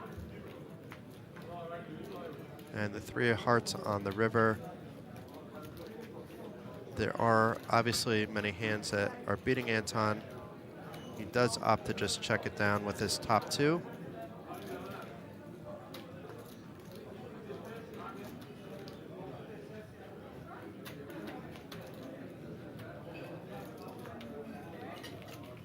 And continues to pile on some chips. It was a very rough start from Anton. If you were here from the beginning of the stream, you likely witnessed him blowing through 2 bullets of 5K each. We didn't have a chip count on him at the end of last hand, but he's around 15K now, so life is good for Anton. Persistence paid off.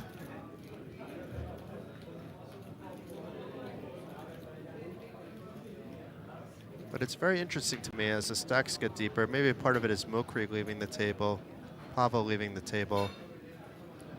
But it seems like things have tightened up slightly comparatively to how they were before.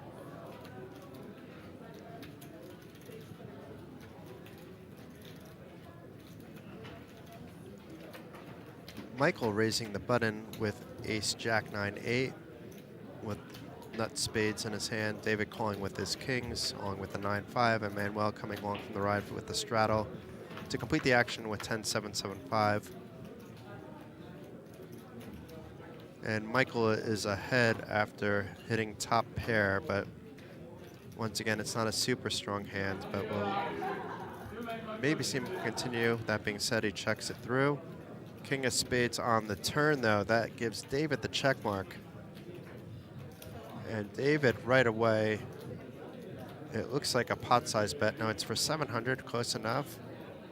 Is Michael going to call here, though? He does have top pair.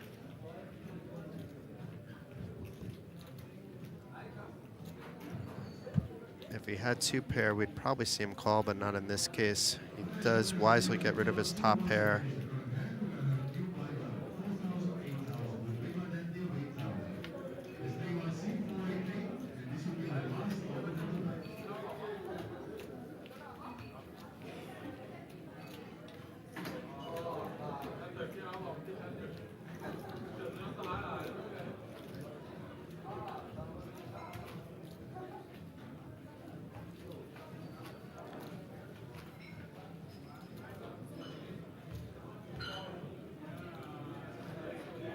So it looks like we're five-handed for this one.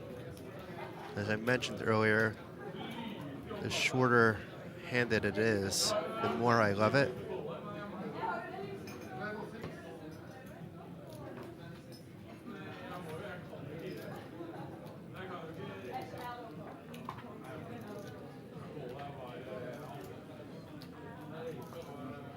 Peter raising up to 400 with the mystery cards. He does have his cards in the box, so we'll likely see them. They're no longer in the box anymore, but it doesn't matter.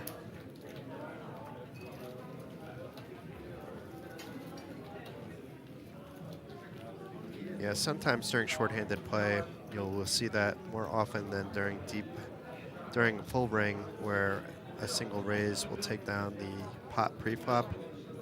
It depends on the players at the table, depends on the stack depths of the players at the table.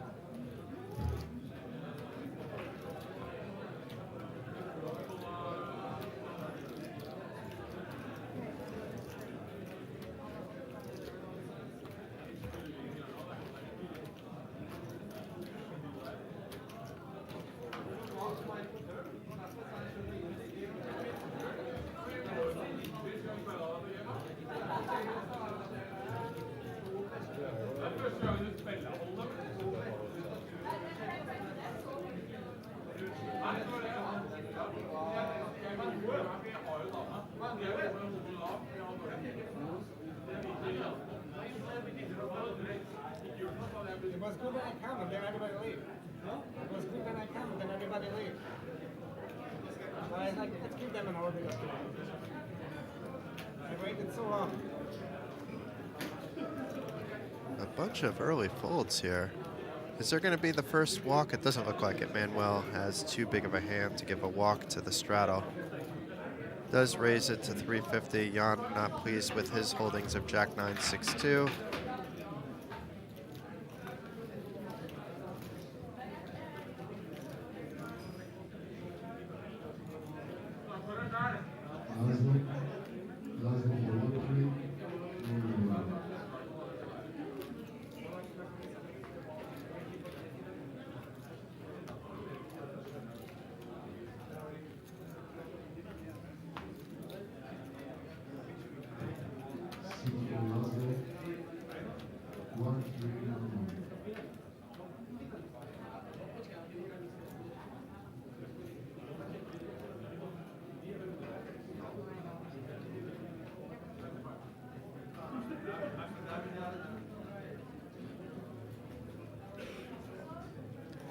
It looks like David just had Peter randomly call there. That's kind of funny, if that was what happened there.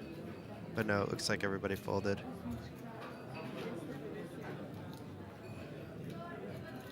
No, Peter was straddling. That was the issue here. So Michael raised it up to 350, and Peter gives up on his king 8-4-4. So that's 3 hands in a row that we're taking down pre-flop. So normally short-handed can lead to a lot of action, but we've seen the opposite now.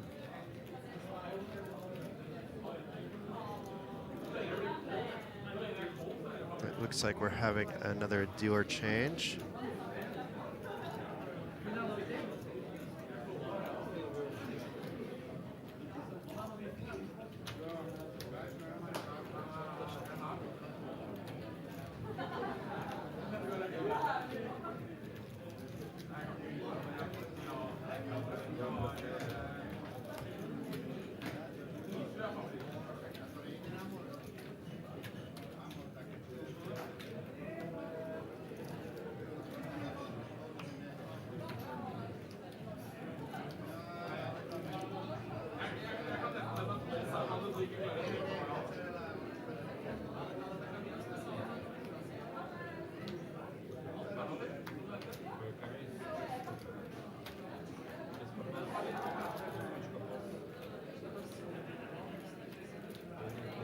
Manuel Fisher raising it up from the hijack with 9-9-8-6. David calling with the ace, king, jack, deuce from the straddle.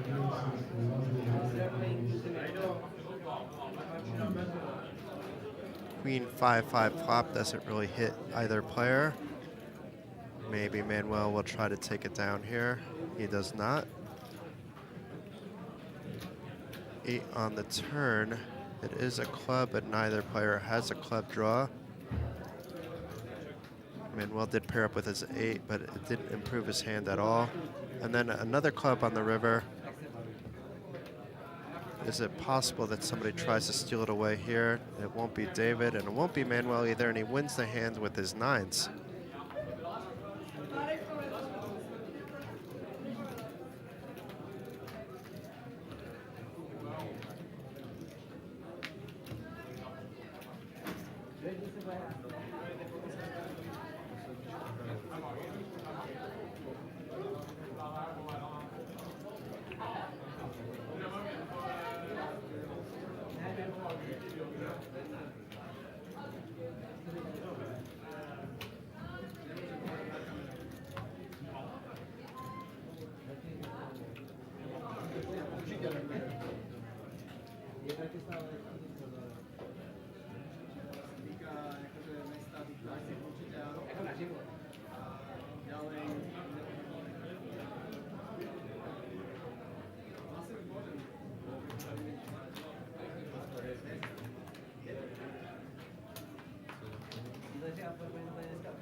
So Manuel raising it up with his mystery hand from the hijack. Jan calling with the 10-10-8-6. Michael calling from the button with 8-8-5-4. Manuel, the other Manuel, Manuel Fisher, getting into the action with Jack-Jack 5-3 to see the ace-deuce-3 two-club flop.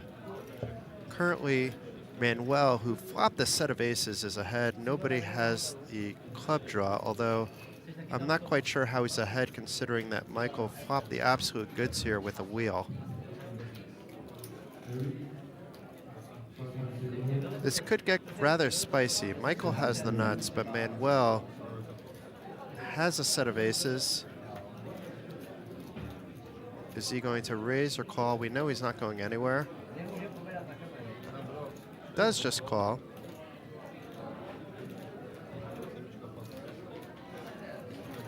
And Jan getting out of the way, hitting no piece of that board. 7 of clubs on the turn might slow things down. Neither player with a flush. Michael's still ahead with his wheel.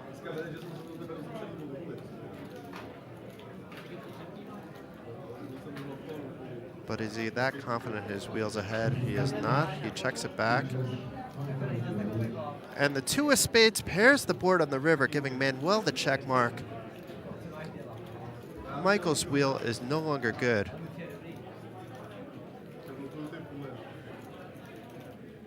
Manuel is likely to bet after going check-check on the turn. It would have been different if Michael bet his wheel on the turn, then maybe Manuel would check, hoping to induce a check raise. He is checking though. That rather surprises me. And Michael checks back.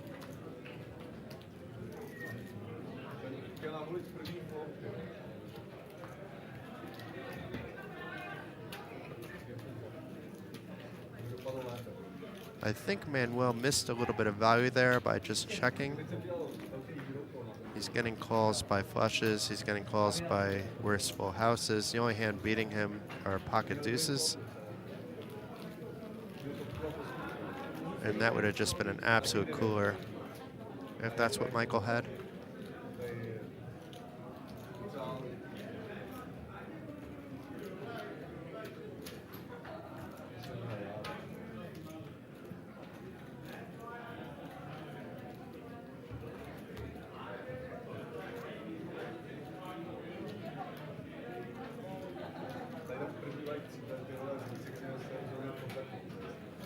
Asi si říkám, že nejsi po ideální kandidáta, ale musím si pomoct.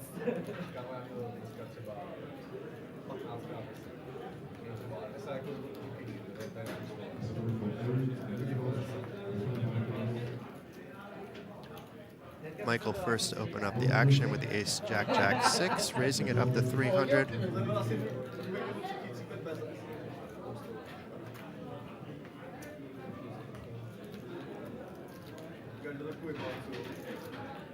Everybody folds until it gets to Manuel from the straddle, and he's making the easy call with the 9-8-7-6.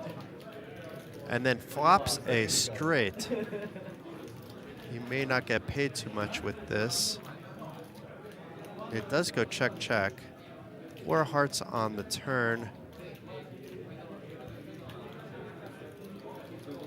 Manuel not only has a straight, but he has a flush draw too. It doesn't really matter. He has the check mark at the moment.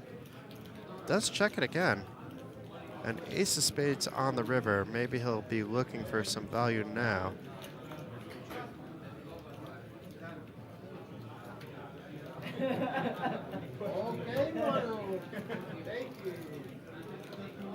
Manuel not able to sneak in a little bit of value there.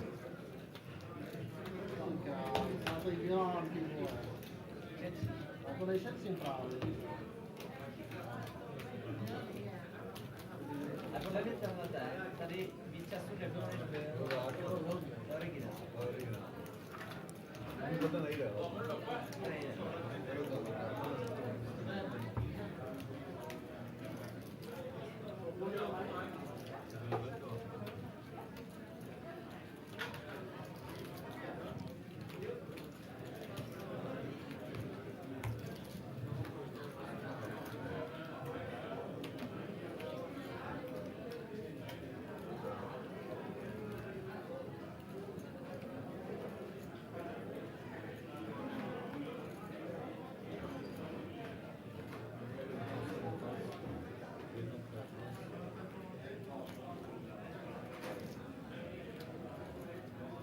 David opening up the button with 10-9-6-4. Not the best hand, but he does have the position.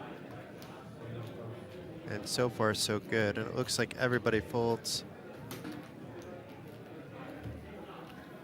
Picks up an easy 200 euro.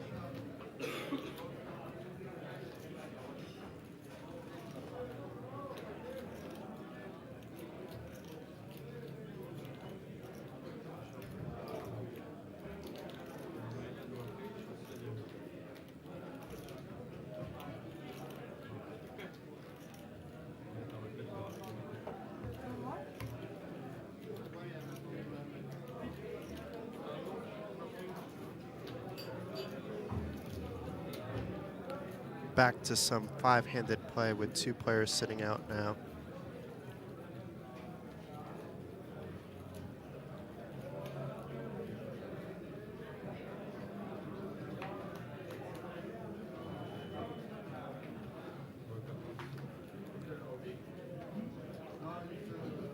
Manuel folding the button with a weak holding.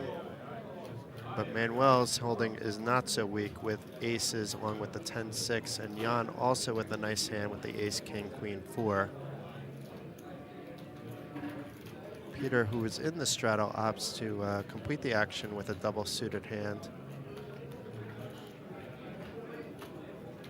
His spades are covered though, but his diamonds would be live. But that's irrelevant. With the deuce, deuce, 7 rainbow flop, Manuel's aces are currently ahead. And this will likely get the job done, although Peter did hit a 7, so it does opt to call, at least to see a turn.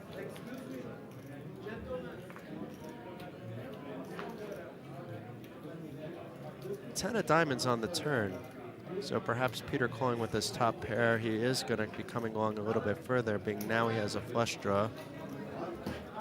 Manuel firing out for 1,000. Looks like a lot of food coming here for David. Maybe that's not all for him.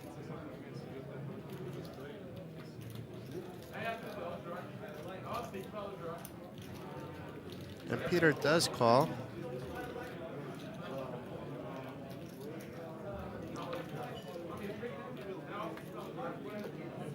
Ten of spades pairs the board on the river, so now Manuel went from 2 paired to trips, meaning that now his 10 paired up, so his aces are kind of irrelevant.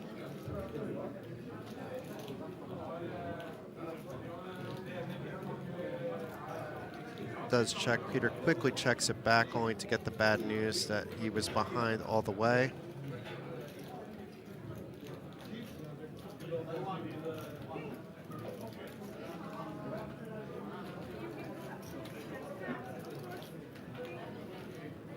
Thank you, guys.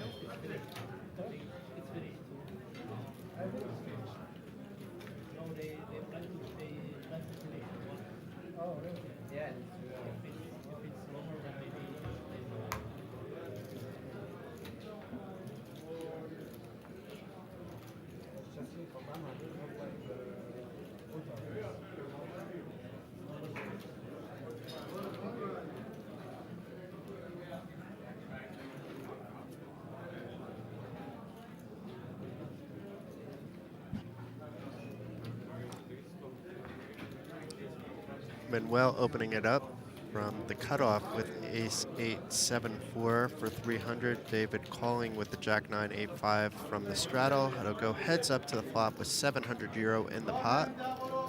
A jack out of the window along with a pair of 6s. David currently ahead. Neither player can feel so strong about their hands. We'll see if Manuel tries to take it away with a continuation bet. Does bet small for 225. That's likely not going to push David out of the pot.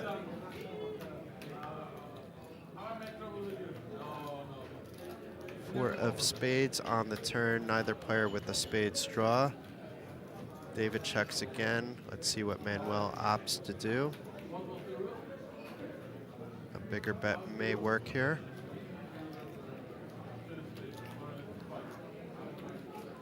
That's half the pot for 600. Might be able to wrestle this away, and indeed he does.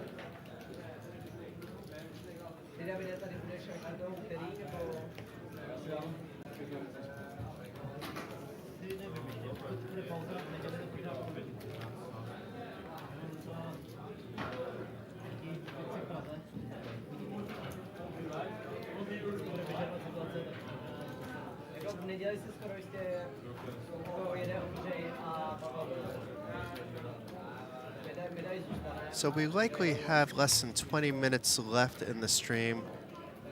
It is due to end around 1 a.m.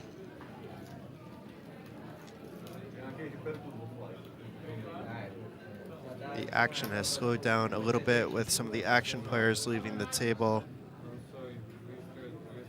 But that can all change in one hand with players so deep.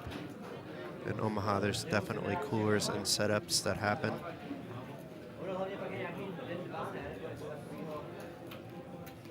Jan raising it up to 600. It looks like we had a double straddle pot.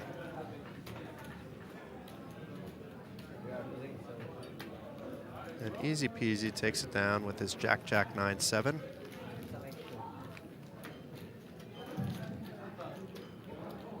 Martin on the receipt on 5-5 kilo and Estes on the receipt on 5-5 kilo.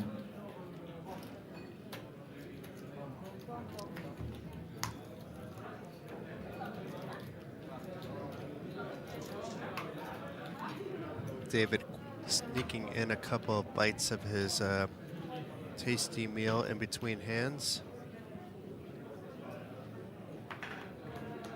Happy to see him using utensils. It always tilts me when players at a poker table touching chips and cards are eating finger food with their actual fingers.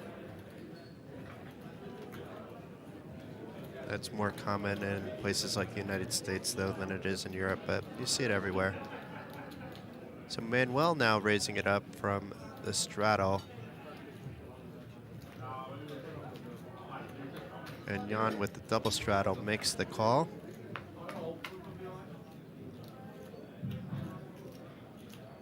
Last call for Martin for 5-5 kilo. Last call for Martin, 5-5 kilo.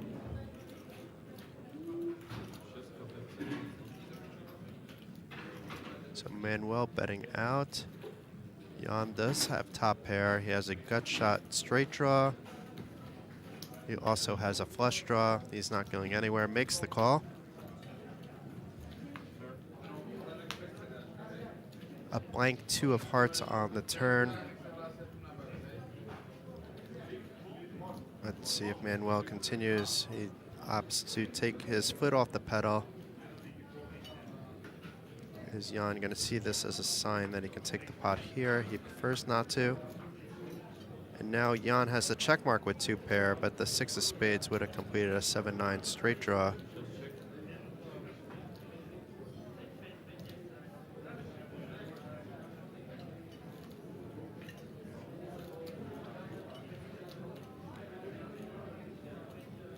Is Jan going to try for some thin value here with this 2 pair?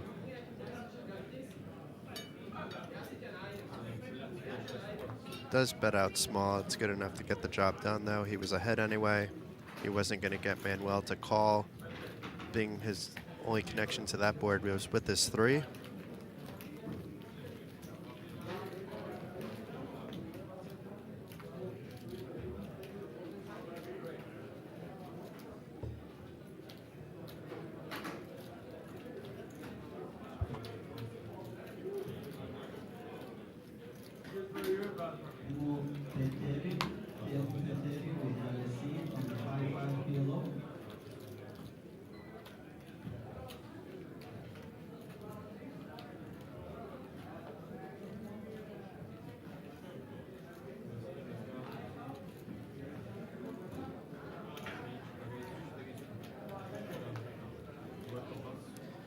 So while we're closing out the final minutes of the stream, let's go over the schedule for tomorrow. So starting off the day at noon are 3 different events. One is the 6 max limit event, a 400 euro buy-in. That is for Norwegians only. The heads up match will continue also at noon. That's another Norwegian only event, but you wouldn't be able to enter that now even if you're Norwegian, considering a few rounds have already been played. And last but not least, the Poker North Masters has a satellite with a 120 euro buy-in to the 800 euro buy-in event with a 500,000 guarantee. And at 2 o'clock, the Poker North Masters continues with Day 1E, an 800 euro buy-in event, once again with a 500,000 guarantee. There's another satellite for that, a 120 euro buy-in at 4 p.m. At 6 p.m., there's a 250 euro PLO event, followed by a 150 euro Turbo Hold'em event at 8 o'clock. Then there's the final opening flight for the Poker North Masters. It's a turbocharged affair at 8 p.m. And we'll be with you shortly after that with another cash game stream. We do not know the players or the stakes yet, but we do know that the limits will be rather high like we're looking at today.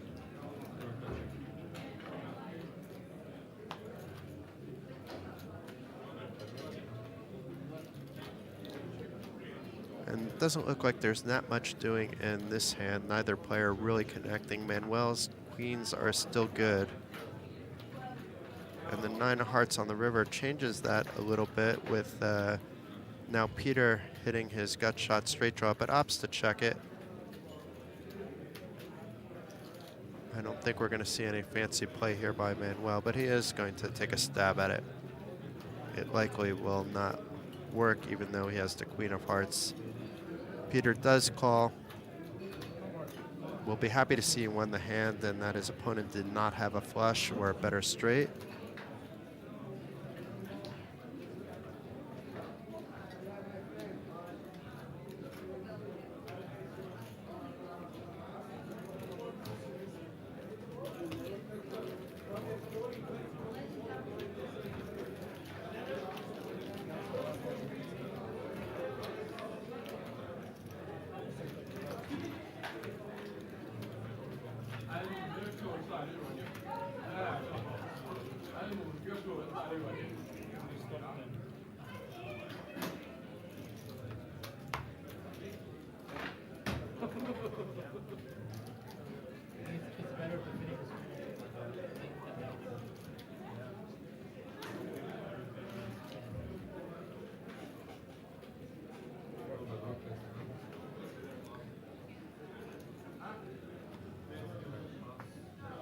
Manuel folding a relatively okay hand from the cutoff, but probably good news he did because he would be 3-bet by Manuel with the ace-ace, king-5 double suited.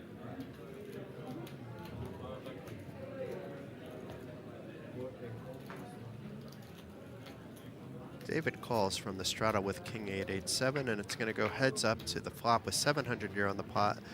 An 8 right out of the window. So David improving to a set of 8s, checks.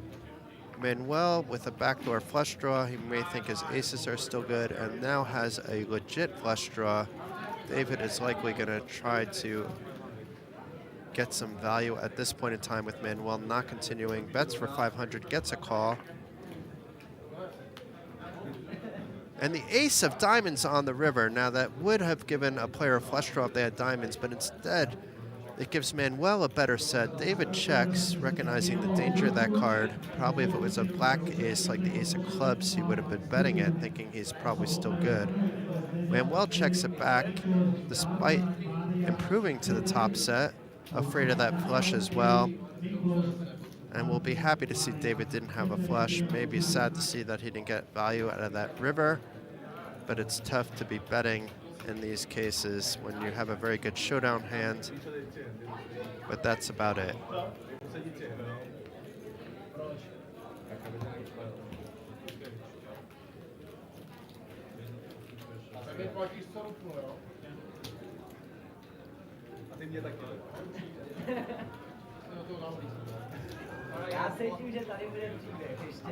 Last 3 hands for the TV table. Okay, so we're at the final 3 hands, folks. So I want to give a shout out while this is happening to Frode Fagerli for putting all this together. The last 2 decades of Norwegian Masters, Norwegian Championships have been absolutely fantastic. For the first time, the annual festival has visited Bratislava, and Card Casino has been a gracious host, a fantastic facility. So a special thank you to them as well. Thank you to all our amazing sponsors in Coolbet, Unibet, Guts, and BetSafe, and all the qualifiers that came from all those reputable online poker rooms. And a special thanks to all the players and for you for watching the stream as well. So back to the third to last hand. Peter versus Manuel, 2,300 in a 3-bet pot. Peter open, Manuel 3-bet. It was the other way around. Manuel open, Peter 3-bet.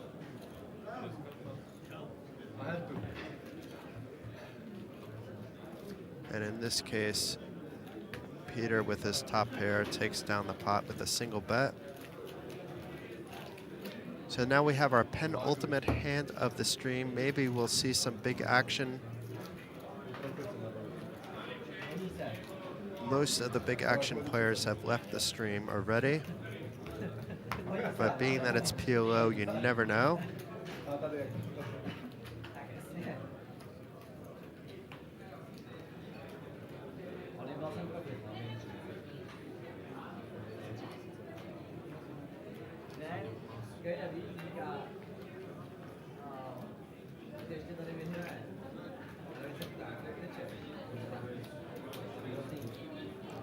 Michael opens the button for 400. David, who straddled. No, David was in the big blind, so he wasn't in the straddle. But Manuel in the straddle, waking up with ace, ace, 9, jack. We could see something go off here. It does look like a 3-bet to around 1650. We'll get that confirmed in a moment. It was to 1700. I think it was 1650 with some rounding happening on the stream. I got one player out of the way, but not David. David will call out of position with his 7754.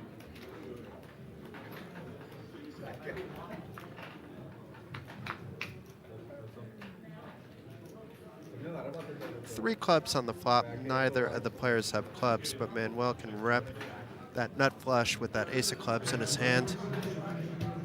You may want to keep things slow, though. Does check. And as things stand, David is a pretty... David does have the flush. I'm sorry. It's a 7 clubs, 5 of clubs. And now it's further disguised with another club coming out. But does check it once again.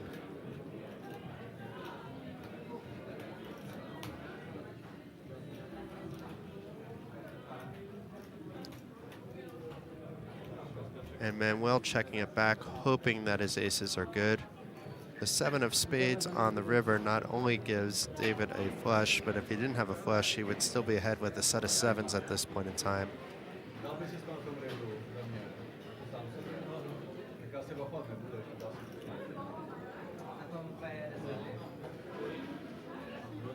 It is looking to get a little bit of value here. Is a rather large bet of 2.8K. I don't see Manuel calling here.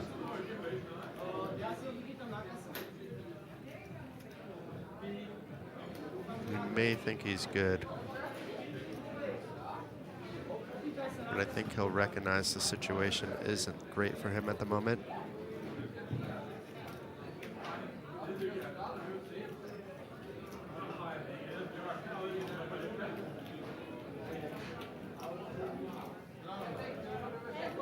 Does make the call, though, so David does get some value here from his low flush. I believe that puts him ahead. He bought in for about 50K, maybe exactly 50K, and I think he has more than that after this hand.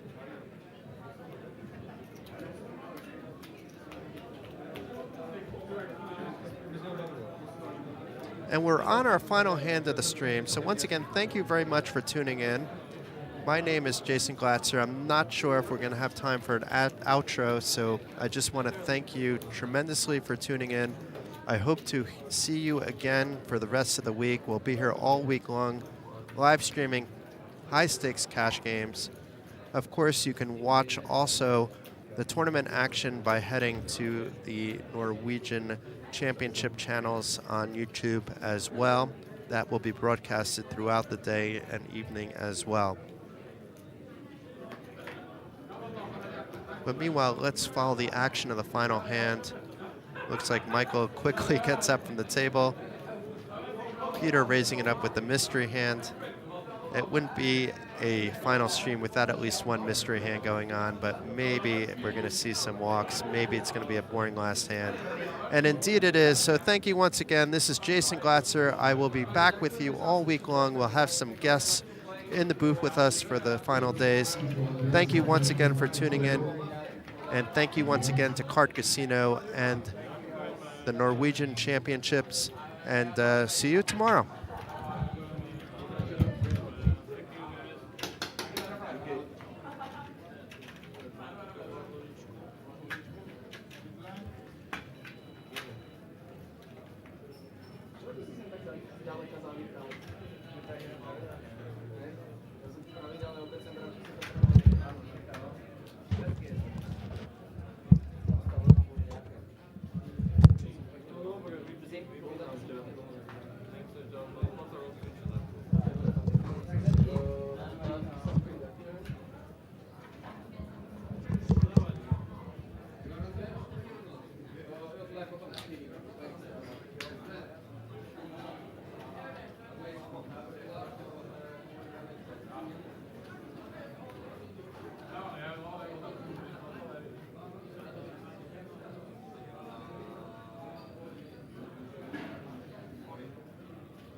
Julian